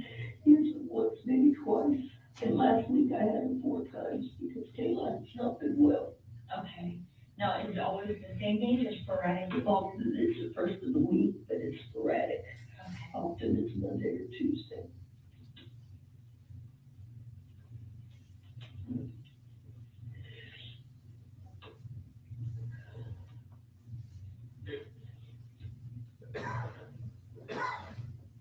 I can't believe I didn't remember. It's okay. I would need it if I write it on my calendar. I'll look at it every day around what you need anything. I even put birth, well, how old they are each time it's their birthday. They never remember how old they are.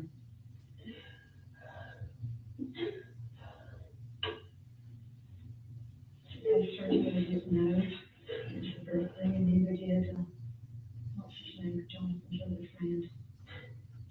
Tanner. I showed them on the street and they didn't know either. Has it ever been difficult for you to keep the baby? No. Okay. She's alive. Okay.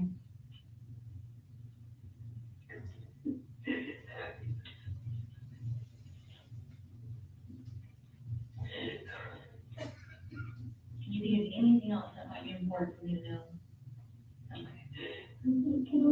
Okay.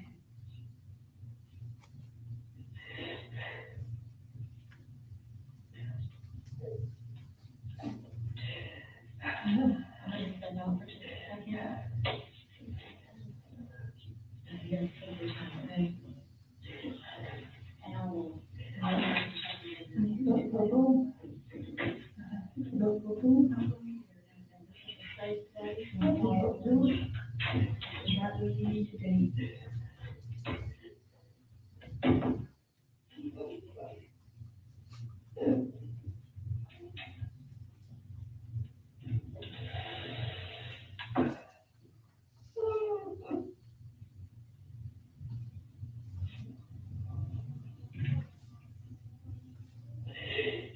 I wish I could hurt myself. I wish I could. God, I deserve it. You deserve it. Oh. One parent that deserve it.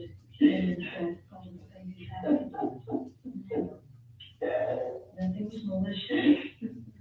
Nothing was premeditated.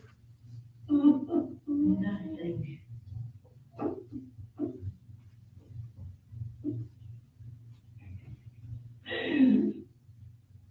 I can't do this. I just can't do this. I can't. I cannot do this. I can't look at them. I can't face them. I can't do this. I cannot do this.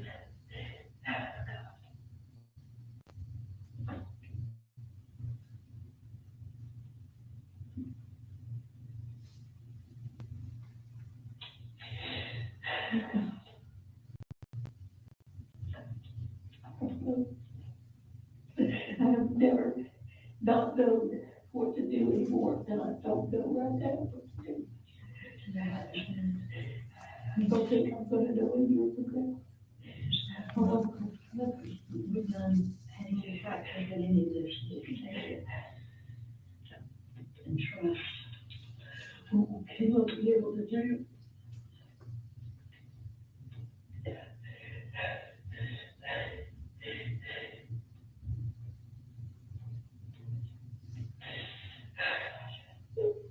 I cannot do this.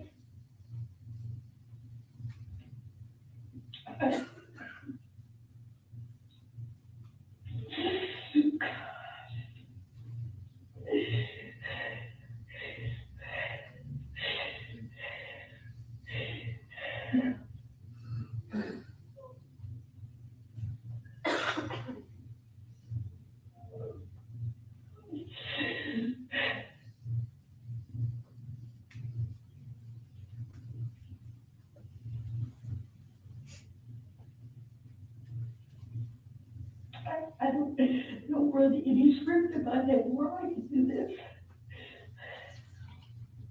I don't run any script in my head where we can be a family, where it can work out.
Can't happen. Can't be. It cannot be. I cannot say it.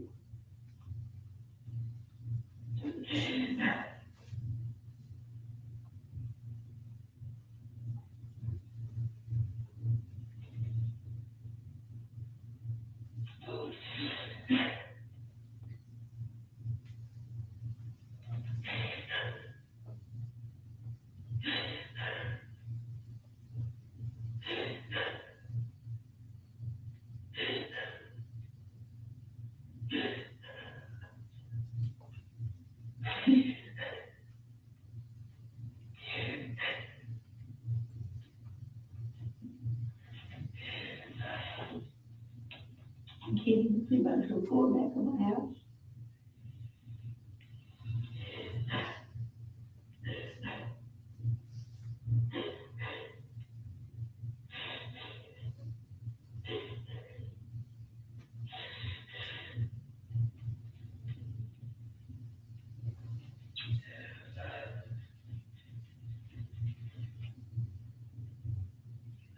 get a hold of John Gill, would you want him to come give you something? Yeah, does he look like me down mercifully like you do a dog? That would be very kind to speak to him.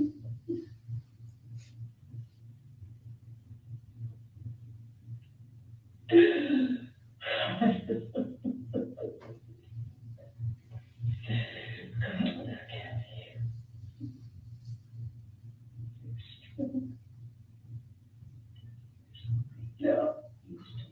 You don't feel it. Oh, God. Kayla. I can't even imagine. I can't even imagine. I can't imagine. I don't know what to do for her. I can't do anything. I'm completely not watching this. Call that.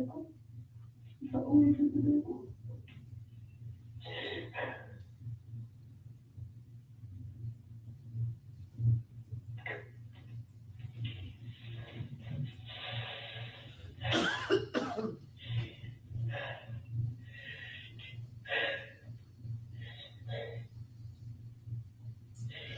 I'm gonna go to that table and just stay there.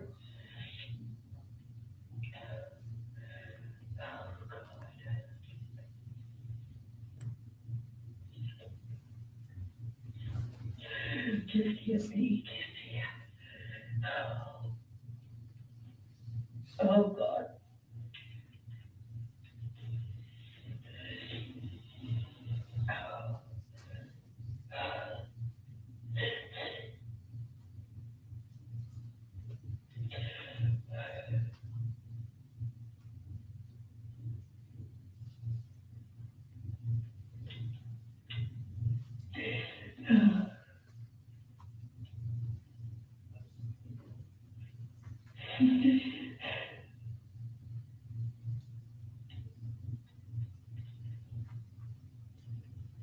Can I see any pictures?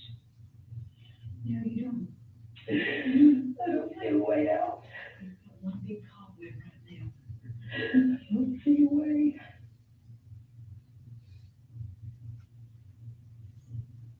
I'm not there yet.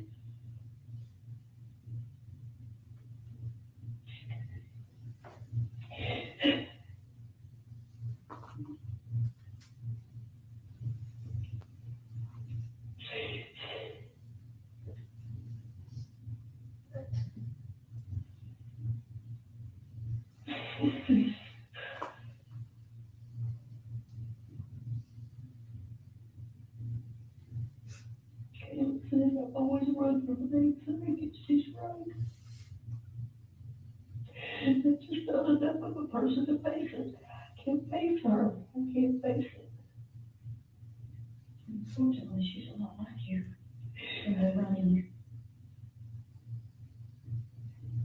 But what was she supposed to? That pressure. God. Oh.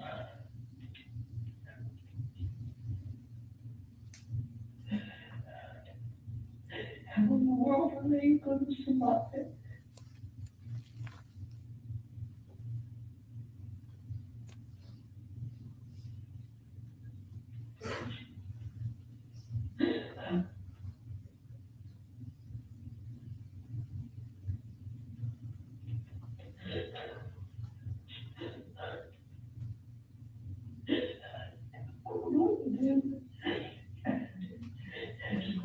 I want to leave.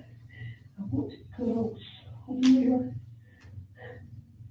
I want to sleep for about the next 20 years.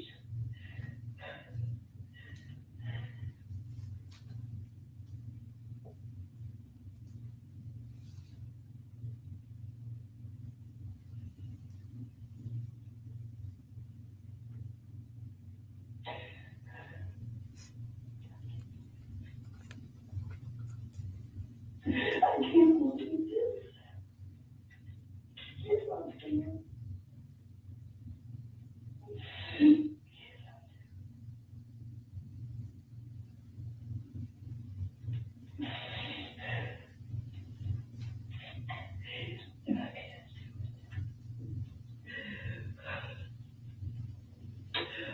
You can't. I know you can't do it by yourself. I cannot do it for you.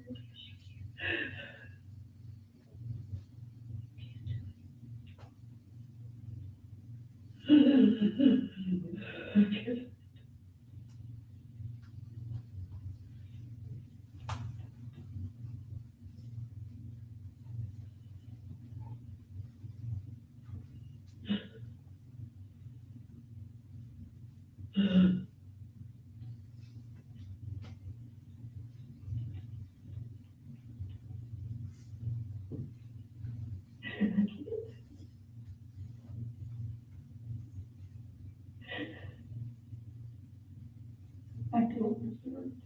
Hey, if it wasn't for Rebecca and David,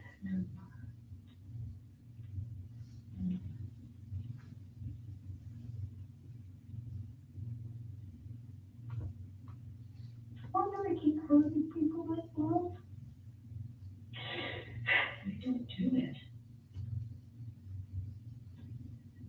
There's a difference in doing it and it happening.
No.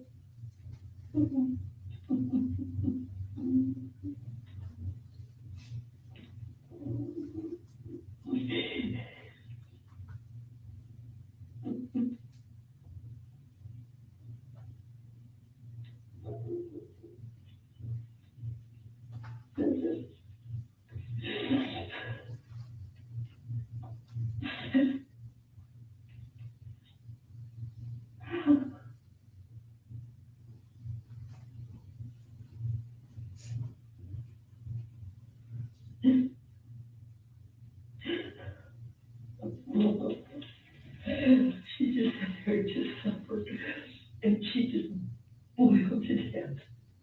She just went to sleep. She was going to take a nap, and she was so tired first. She just went to sleep.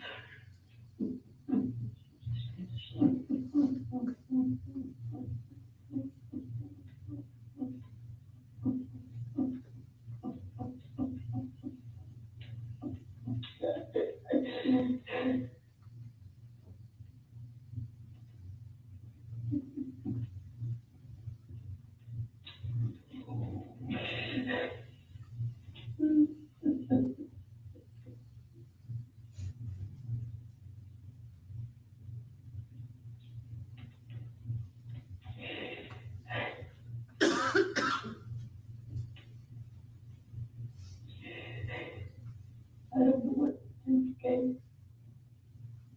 I don't know if she can do. I cannot lose you, it's hard on them, okay?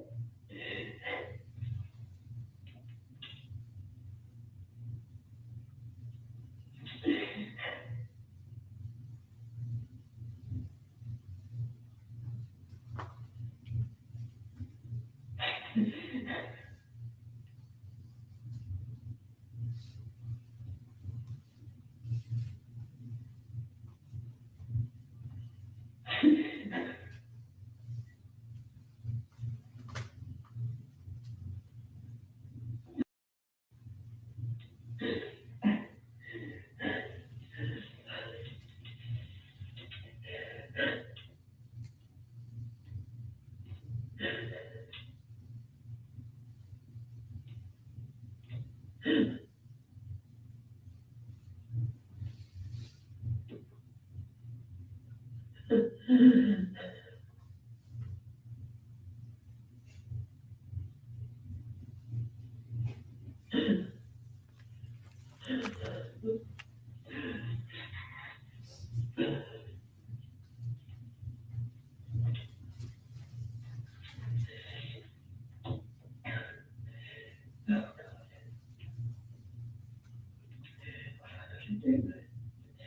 am I gonna do, Kat? What am I gonna do? Can't do anything. I don't know what that is.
Deserve to be hurt. I do.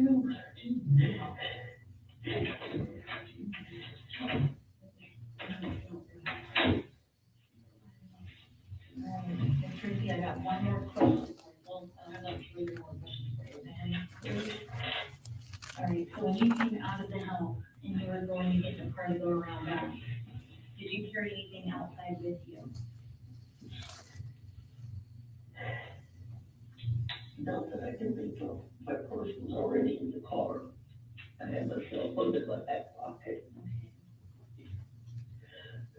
Did you take any type of food, beverage? Oh, I did. I had 2 teas. Okay. One for me and one for Aiden. Okay, so one for you and one for your grandson. Yep. My phone was in my pocket.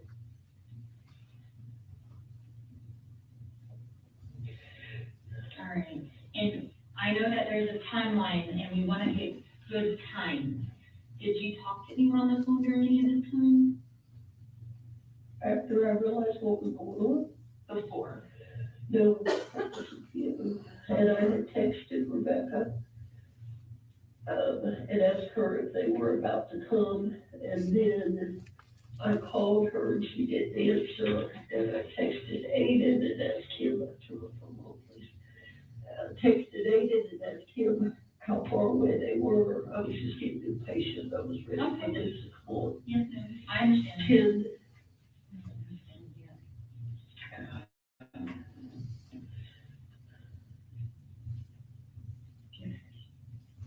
Kids' mom's birthday, 10/02/18. And then go to my.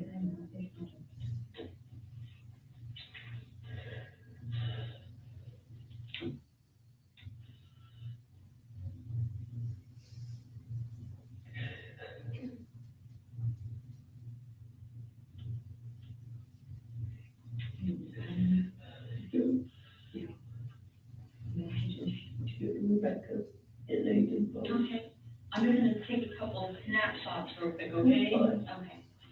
Very end. But that's, I just want Now, to. who is that? Today. That's Jane. Let me look at JT. JD. Who's JD? Jody Dorado. She texted me and asked me. So we need Aiden. Yeah, Aiden and Rebecca. All right.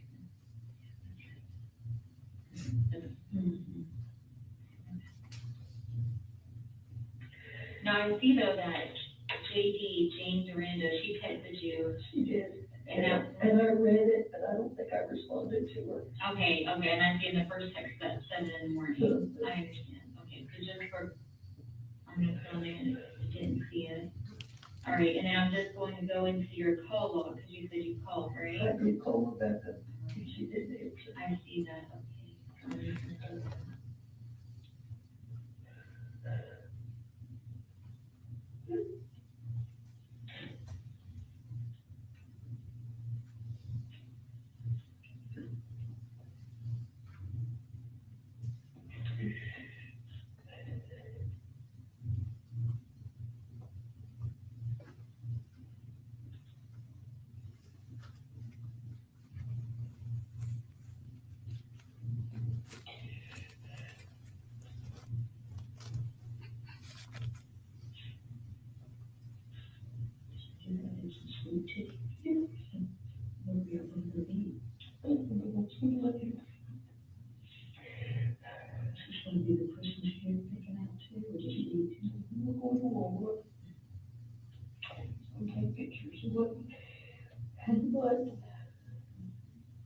Okay.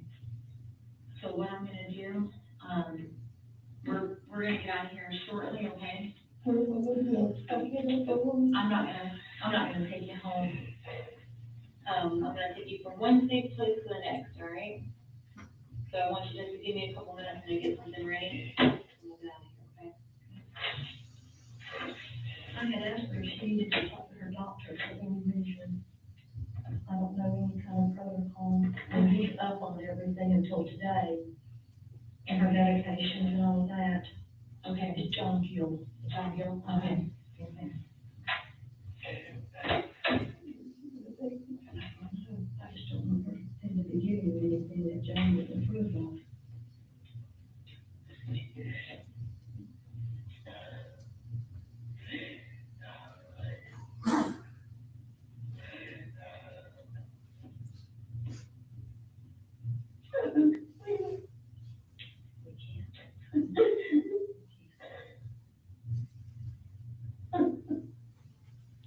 She was awful.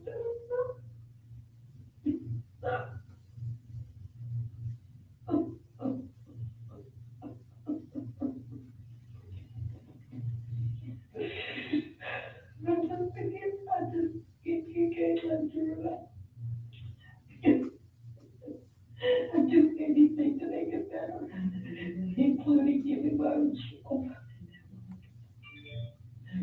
I don't want to be in communication with anybody.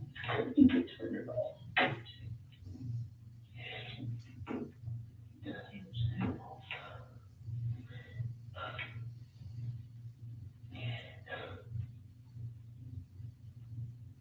Oh, God, she's killed me, but.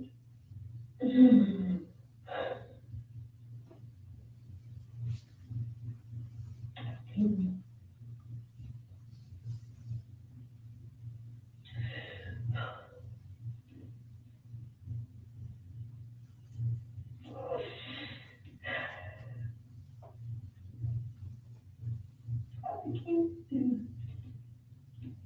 it by yourself. Okay, everybody can do it by themselves.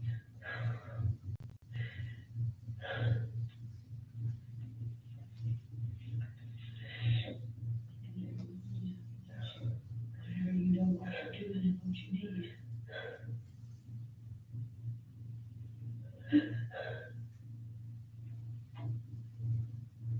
I ended up here. I wish it would hurt everybody else. Just the face, face right in front of you. Live for that. Just live for that. Completely destroyed my family. She's that.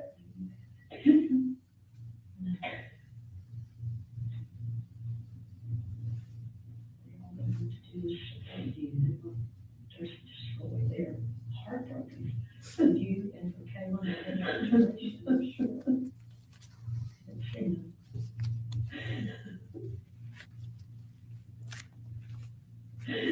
was laid there for yearly crying, begging to be free.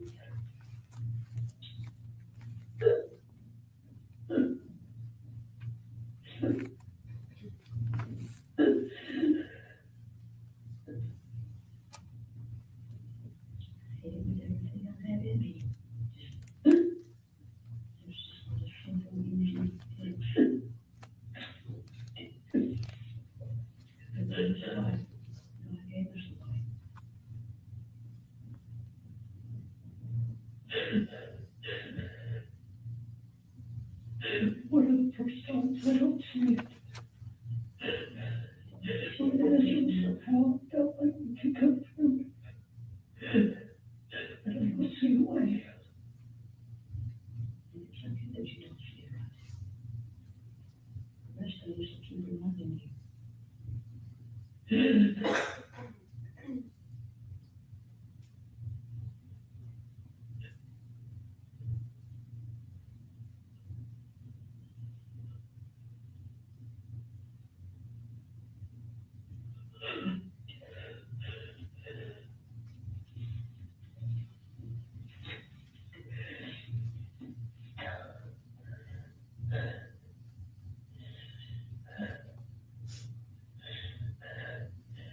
To go away and do hard times somewhere, just break rocks or hide, just work.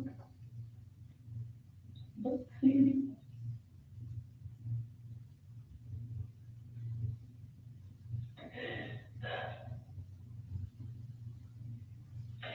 my heart deserves to be broken if there's just so much.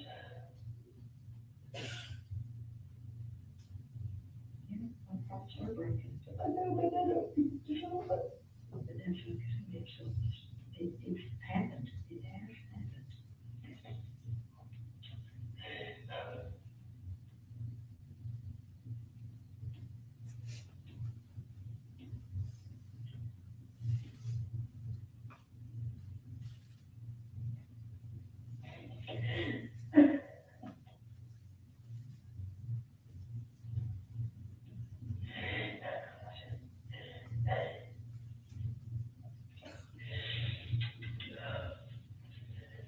No idea what to do.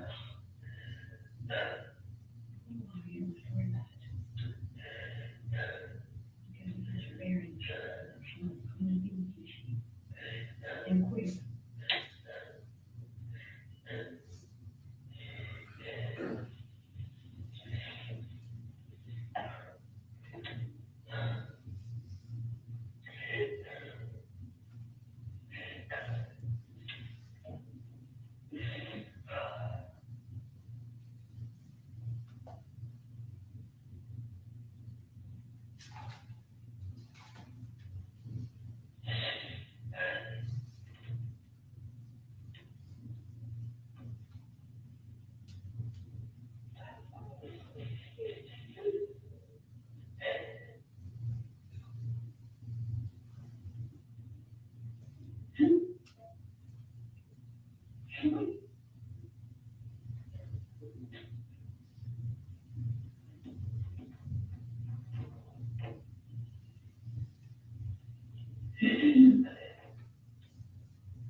anybody wanted to do to me right now would be justified.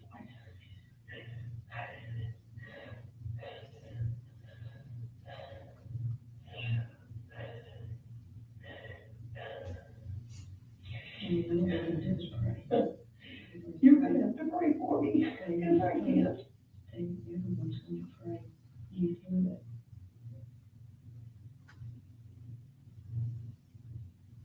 We also help us, that's all we do. That's what we do, not all, that's what we do.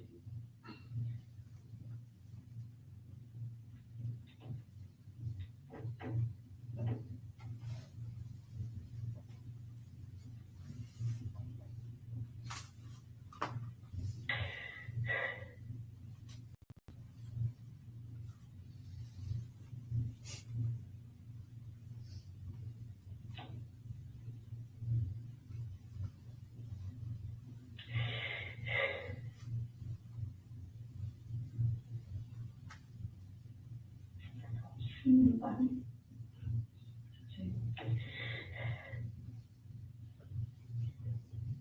I don't want so much faith in people. People that want to see you, you have no pain at all. Those people love you. Pray for you forever.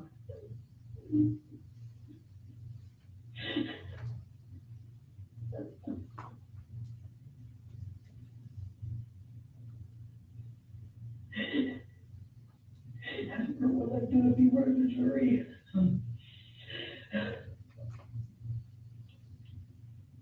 only good thing about it is I'm not in the jury this time. The hardest thing, first I think I have to do. The deputy said, I don't know that you want to see you. She's going to see you. I don't know.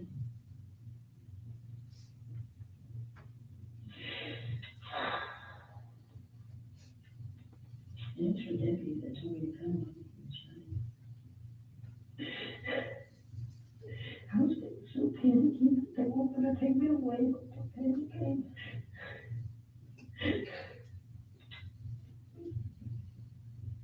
Can't hear you. You know that. She's up there and pretty good.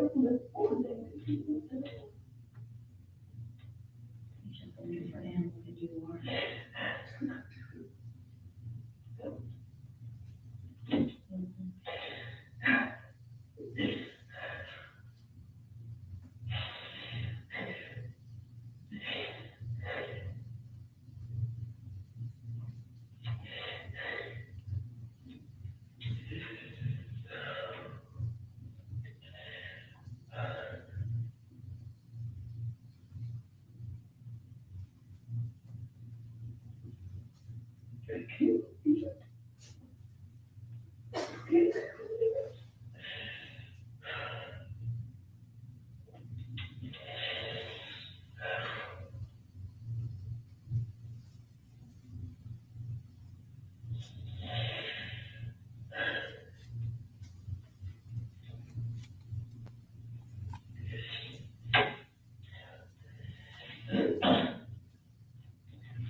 when you see it, you see it moving.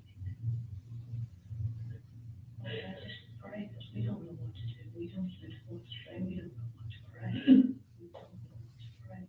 But we know who to pray to. And we know we have to turn to you in our weakest of times. In our most horrible times, Lord, we have to come to you. We lay it at your feet, Lord. We just have to trust you.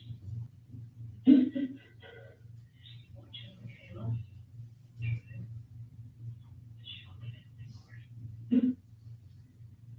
Lord, you're going to have to take care of them because we can't right now.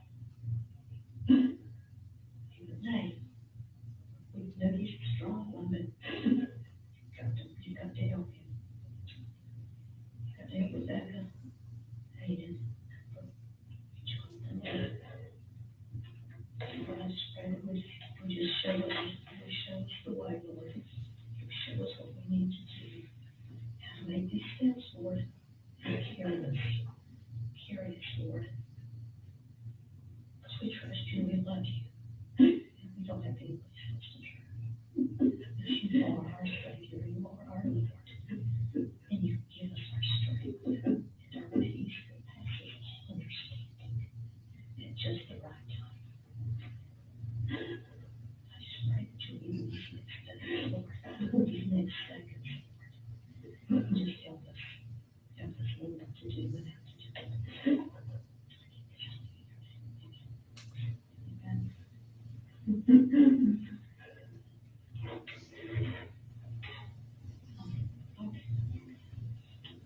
Tracy, we're going to go ahead and we're going to get out of here. Okay, take those with from you. This is more, okay? And I'm going to send you all to her. You're in really good hands with her, okay?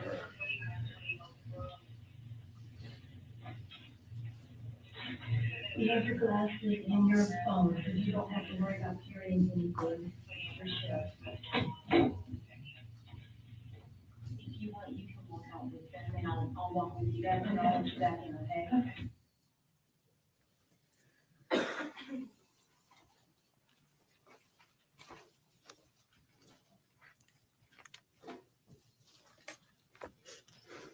That concludes the state publishing, State Exhibit 55. All right, it'll be admitted into evidence subject to my prior ruling.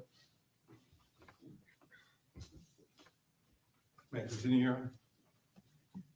Yes, please. Thank you. Now, I think we all heard the conversation there. I do want to touch upon a few things that were in that conversation.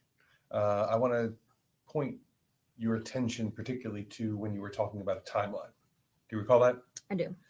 And I believe you were looking through Tracey Nix's phone. Correct. And you took some photographs? I did.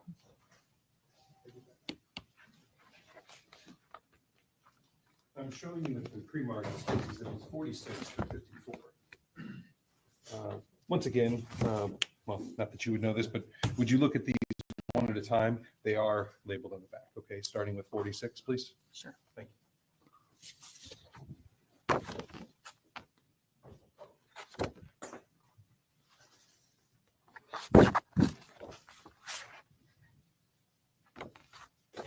And do you recognize State Exhibit 46? Yeah? I do.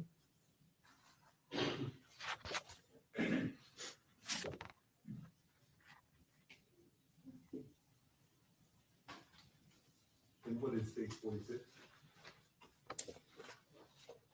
It's a screenshot of Kayla's contact within the defendant's phone.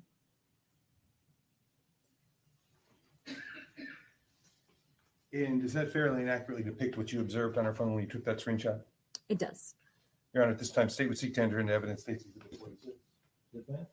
No, I don't object to say 46, and I don't object to the rest of it. All right, I'll admit, stipulate. all right, admit without objection, 46, 47, 48, 49, and 50. Is that new? What other ones? 51, 52, 53, 54.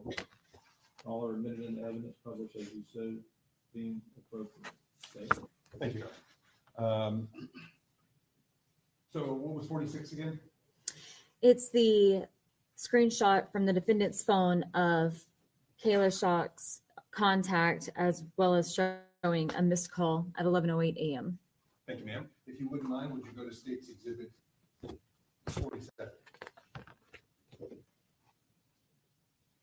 What does that show? It shows, again, it's Kayla's contact in the defendant's phone showing an outgoing call lasting 2 minutes that occurred at 12:14 p.m. Would you please go to State's Exhibit 48, please? What is that? It's a contact within the defendant's phone, Brendan Knight. It's showing a missed call at 12:25 p.m. State's Exhibit 49.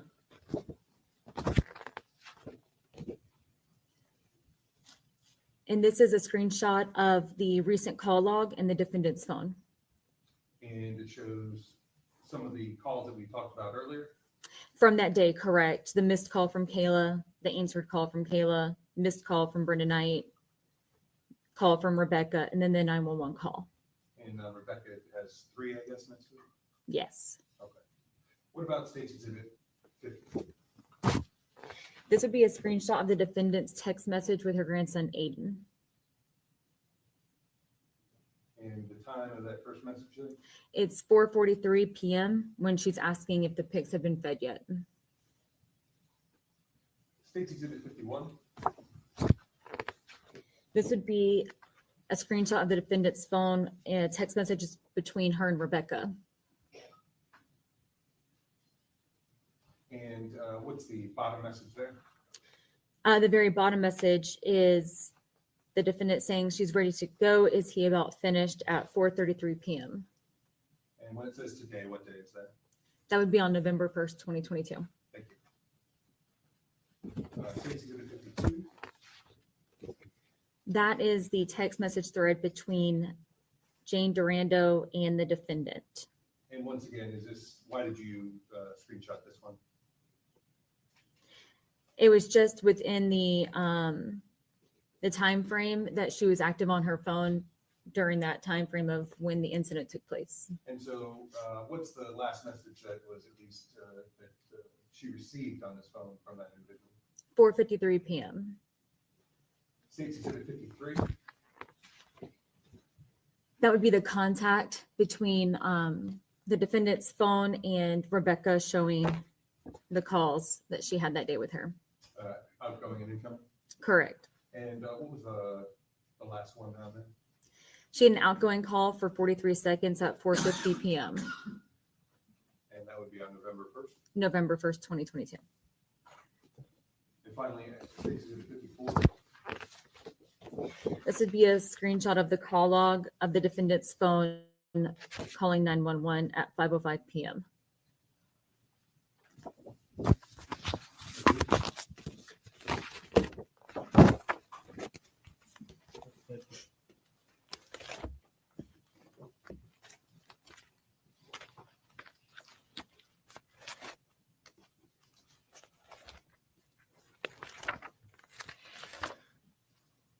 So after finishing your interview with her, what was the next step that you did in this case, ma'am? I briefly spoke with Kathy Walker privately. And is that the individual that we saw on the video? Correct. After speaking with her, did you speak with anyone else? I then reported to Beef O'Brady's. Okay, what was the purpose of that? I reported to Beef O'Brady's to see if I could obtain video footage of the events that had taken place earlier in the day with Tracey Nix. Beef O'Brady's. And were you able to discover if there was a video? I did discover a video. And was that taken into evidence eventually at one point? It was.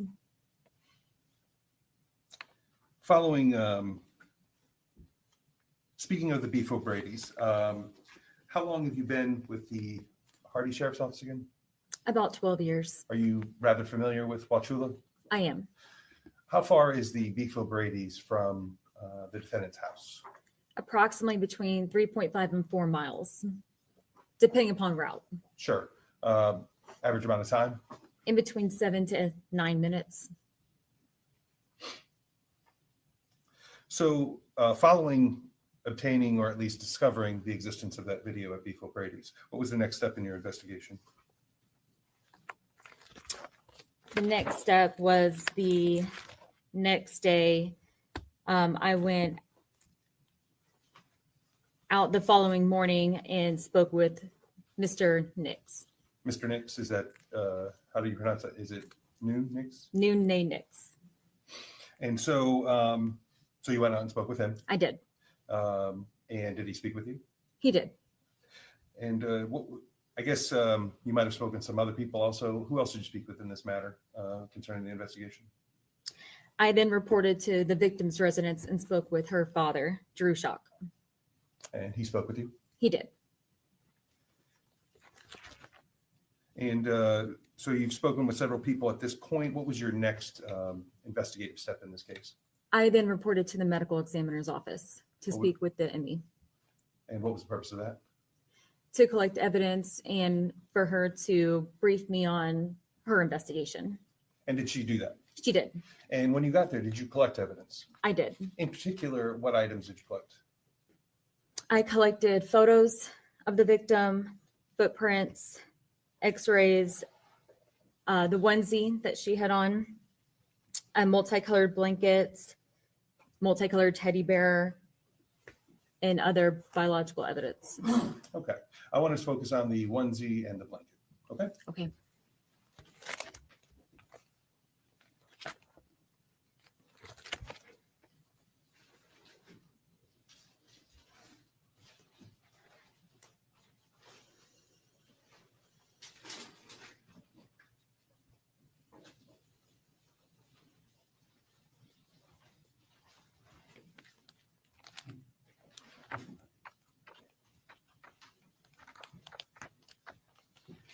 I'm showing you some pre-marked as States Exhibit 61 and 62. Okay.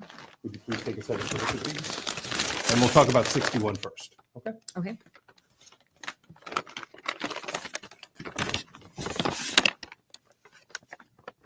You good to proceed? Yes, sir. Do you recognize States Exhibit 61? I do. What is 61? It is the multicolored maroon floral onesie that the victim was wearing. And how do you recognize that? Whenever I picked it up to the medical examiner's office and photographed it. And on the packaging also, do you have some demarcation on it? I do. It shows that I was the seizing agent of this from the medical examiner's office.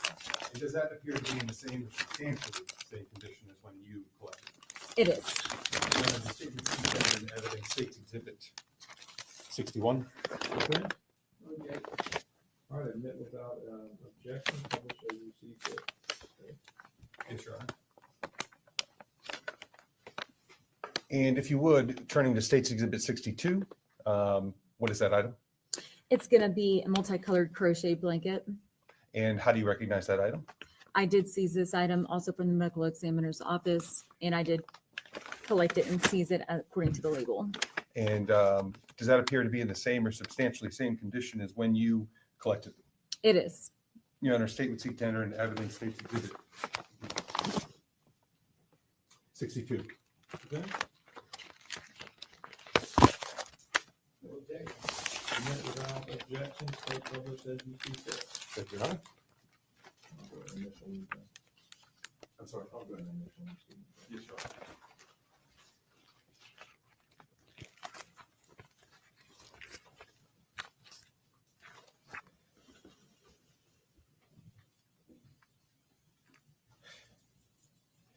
As far as we've talked about the interviews with the Ms. Tracey Nix and some other various individuals, and we talked about your evidence collection, was there any further steps, investigative steps you took in this case? Other than we've already talked about? Not that I recall, no. At this time, I have no further questions. All right, thank you. Go ahead, defense, if you have already talked. Thank you.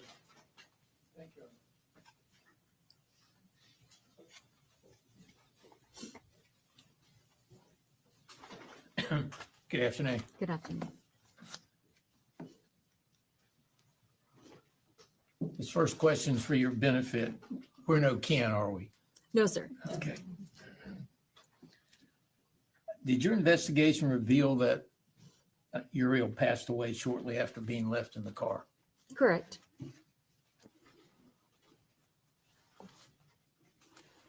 And in your interview with Tracey Nix, did she indicate that she had had the child, Uriel, 4 days the week before? She did. And when you spoke with her that day, November 1st, could she remember where she parked the car? She could not. She couldn't say if it was in the garage or if it was under a tree. Am I correct? Correct. She went back and forth. Okay. I think it was later determined it was under the tree. Correct. Okay. All right. Did she tell you that she didn't expect to have Uriel that day? She did. So kind of like a last minute thing? Correct. Okay. Obviously, we've seen the video. She was pretty upset and crying when she was talking to me, that probably the whole time. Correct. Okay. Was she cooperative? She was. She answered all your questions? She did. Any reason to believe that she told you anything other than the truth? No reason to believe otherwise. Okay. And at the conclusion of the video, you indicate you were taking her somewhere. I did. Okay, and you did take her somewhere. Where did you take her? Objection, sustained.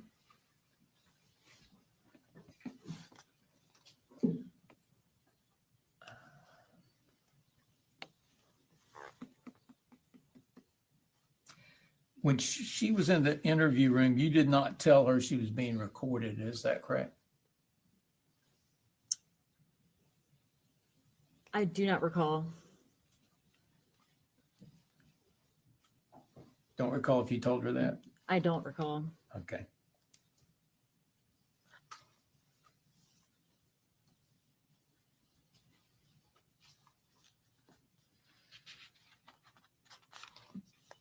Can I have a moment, Your Honor? Please.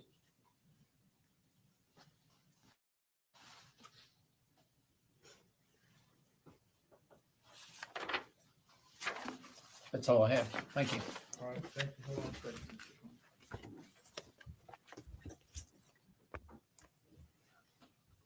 All right, Mr. Coleman, any redirect? No, Your Honor. All right, no redirect. May she be excused and released from her subpoena? Yes, Your Honor. Defense, do you agree? You do agree, defense? Yes. All right. Detective Fletcher, have a nice day. You're released from your subpoena. Go about your business, whatever that may be. Yes, sir. Thank you so much. Okay. At this point in time, I'm going to end the proceedings for the day. So we're going to give y'all, the ability to go home. Let me go over a few things with you.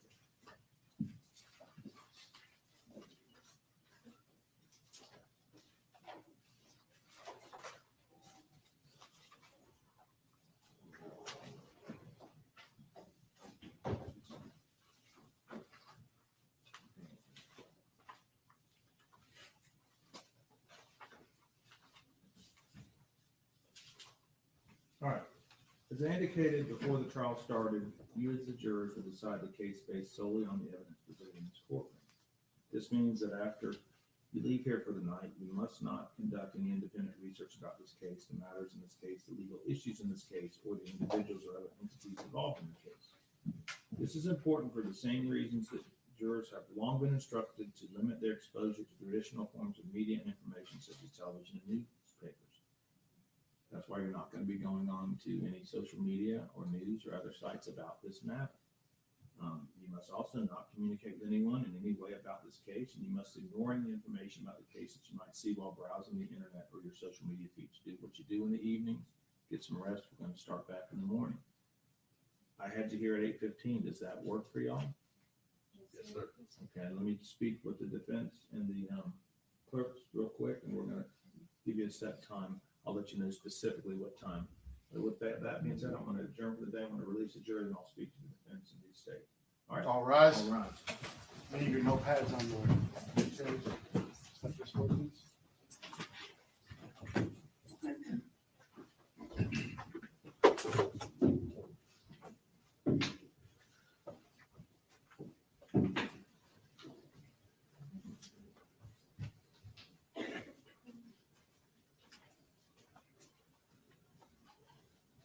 may be seated. Okay. All right. State, what, I know you're gonna have the ME here at 8:30. And I'll talk to the clerks. Do we want to start at 8:30? Okay, I think we're gonna have a pretty good morning tomorrow, so we can start at 8:30. Does that work for the state? It does, Your Honor. I know it'll work for Dr. Gold. All right, does that work for defense? Yes, sir. Kind of like to get some time frames. That's what we're gonna go over now. Very good. All right, so let's say we start at 8:30, and let's say an ME takes no more than 30 minutes. If I gave each side 45 minutes for a closing, let's just say 50 minutes for a closing. How long would the state's case, I'm sorry, the defense need to present a case? Thank you, Robert. How long do you think? 'Cause I'm gonna do 50-minute closing, so if we do, say 30 minutes for the ME, that's 9, and then we've got an hour and 40 minutes left over for a closing. How much time does the defense need? Tell me how long. Well, I need to do the proffers. We can do that during the jury, when the jury's out, we can do that. That'd be good. That's fine. Okay, so yes, and you don't have to give me a hard and fast, the judge, it would take no more than an hour, no more than 2 hours for the defense's case, no more than 6 hours. But how long? Yes, sir. I'm not holding you to it, I'm just trying to get y'all in the mindset right on the same thing. Wow, we're done tomorrow by the sounds of it. And you're talking about doing the proffer after the jury goes out? Once the jury goes out, we'll do proffers.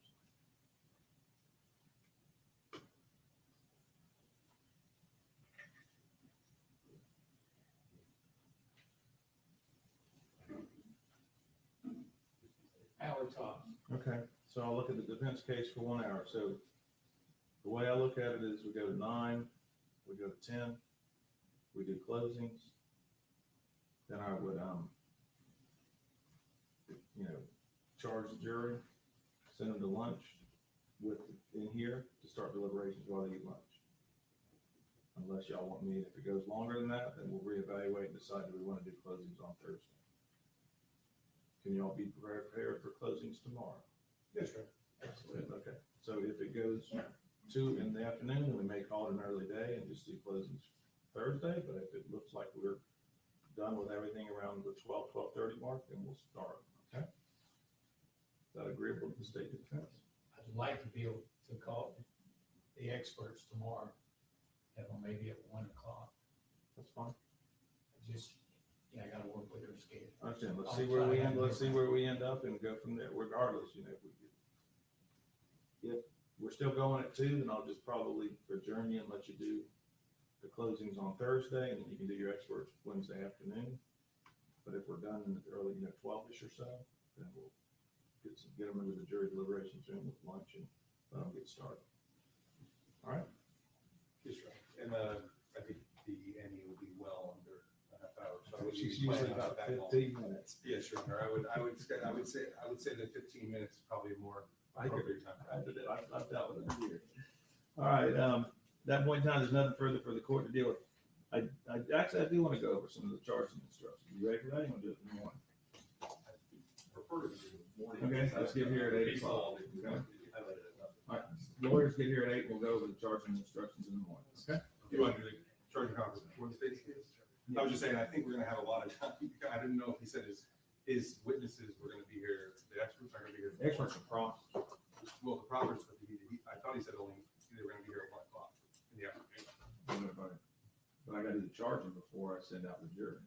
Oh, I understand, Your Honor. I just know we were gonna have a time frame between if the ME is done in 15, 20 minutes, we're gonna be done before 9 a.m. His witnesses aren't gonna be here for like 4 or 5 hours. Yeah, but if the ME is done at 9 o'clock, let's say that, he has no witnesses. But you're saying, the witnesses you're talking about are the proper witnesses.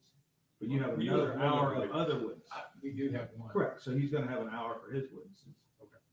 I just didn't know if you wanted to do the proffers before the jury was instructed. No, I'm gonna do the proffers once the jury is instructed in the deliberation. Okay, then I take back what I said. Okay, because what I'll do is, I just get here at 8, and I know what your instructions are, and I know what your instructions are, I just need to go over a few of them. It's not gonna take 5 to 10 minutes, I don't think. I agree. All right. Thank you. Thank you. All rise, please.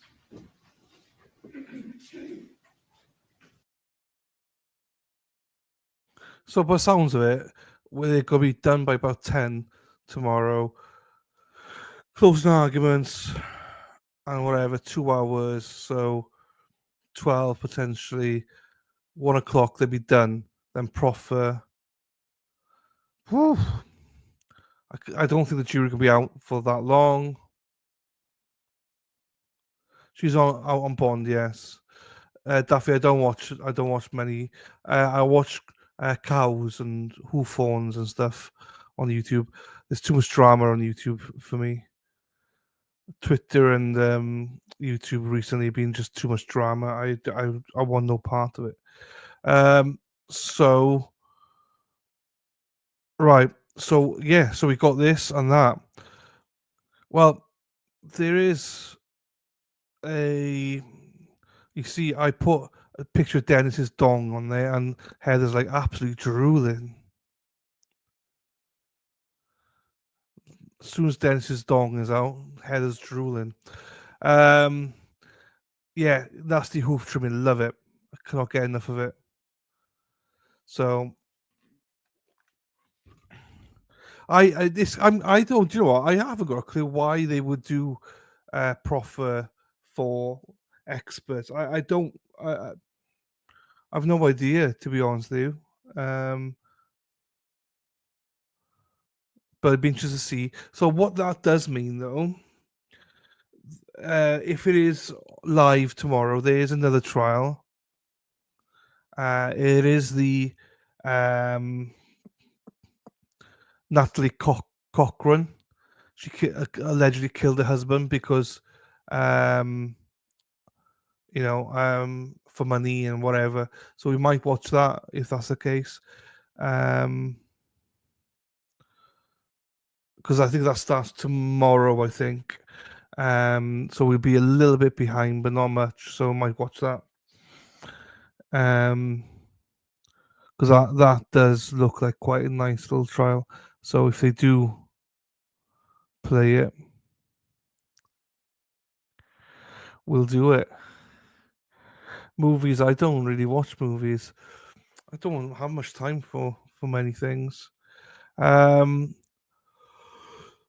I fell asleep. I missed a little bit at the end there. That I'm wearing Dennis's thong. Daffy there was watching me in the shower, dirty mother. Right. Okay, people. Put Dennis's dong up and Heather's absolutely drooling. Seth, what the fuck? He knows you too well. Thank you, Sarah P. So what we'll do tomorrow, I don't know what this is. Just pause it. It starts 8:30, but I'm going to start at 9:15, and we'll go. We'll go to the trial at 9. The reason for that is we can zoom through all the boring bits. So that's what we'll do. I know it starts 8:30, but we'll start at 9:15 Eastern with the intention of starting the trial at 9. So it gives a bit of leeway. So that's what we'll do. Hey, Crystal. Sorry to hear about your brother. Rest in peace, Jimmy. Thoughts and hugs to you, Crystal, and your family, my darling. So yeah, that's what we're planning tomorrow. And if we do get through that, well, no matter what, I think we start a new trial if it's live. The Natalie Cochran trial, we'll try that. If it's been played, something for you to do. Keep you guys quiet, because I think you enjoyed yourself today. So we'll keep going. Hopefully we start picking up some people. That'd be good. So with that, everybody, I will love you and leave you on that note. I will play a little outro just so you guys can say goodbyes. Trying to find one. There's so many of them here. I'll play the burp guy on the way out for you guys. I'll play this on the way out. Much love to you all. Take care, and I'll see you tomorrow, 9:15 Eastern, 2:45 UK time. Love you all. Take care. Bye-bye. For DNA analysis, mainly for identification purposes. Excuse me. Is the femur a good source of DNA for some reason? It is. He burped. Hang on. Let's go back. He burped. Oh, that's funny. That's a nightmare. That's that's a nightmare for anyone. That'd be my nightmare to, fart or burp or something. He just burped. Oh, how fucking childish am I? Oh. For DNA analysis, mainly for identification purposes.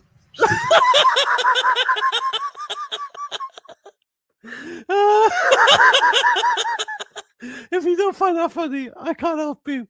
That's hilarious.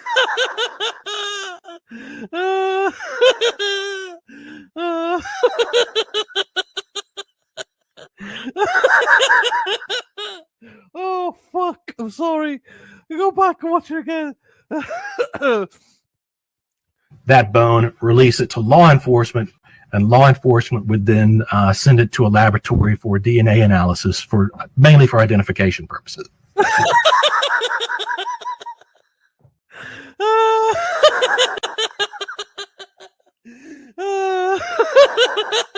Oh, what a poor guy.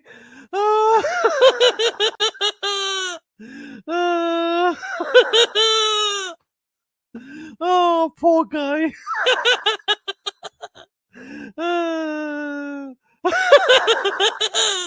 Let's go back again. Hey, Katie Santos in the house.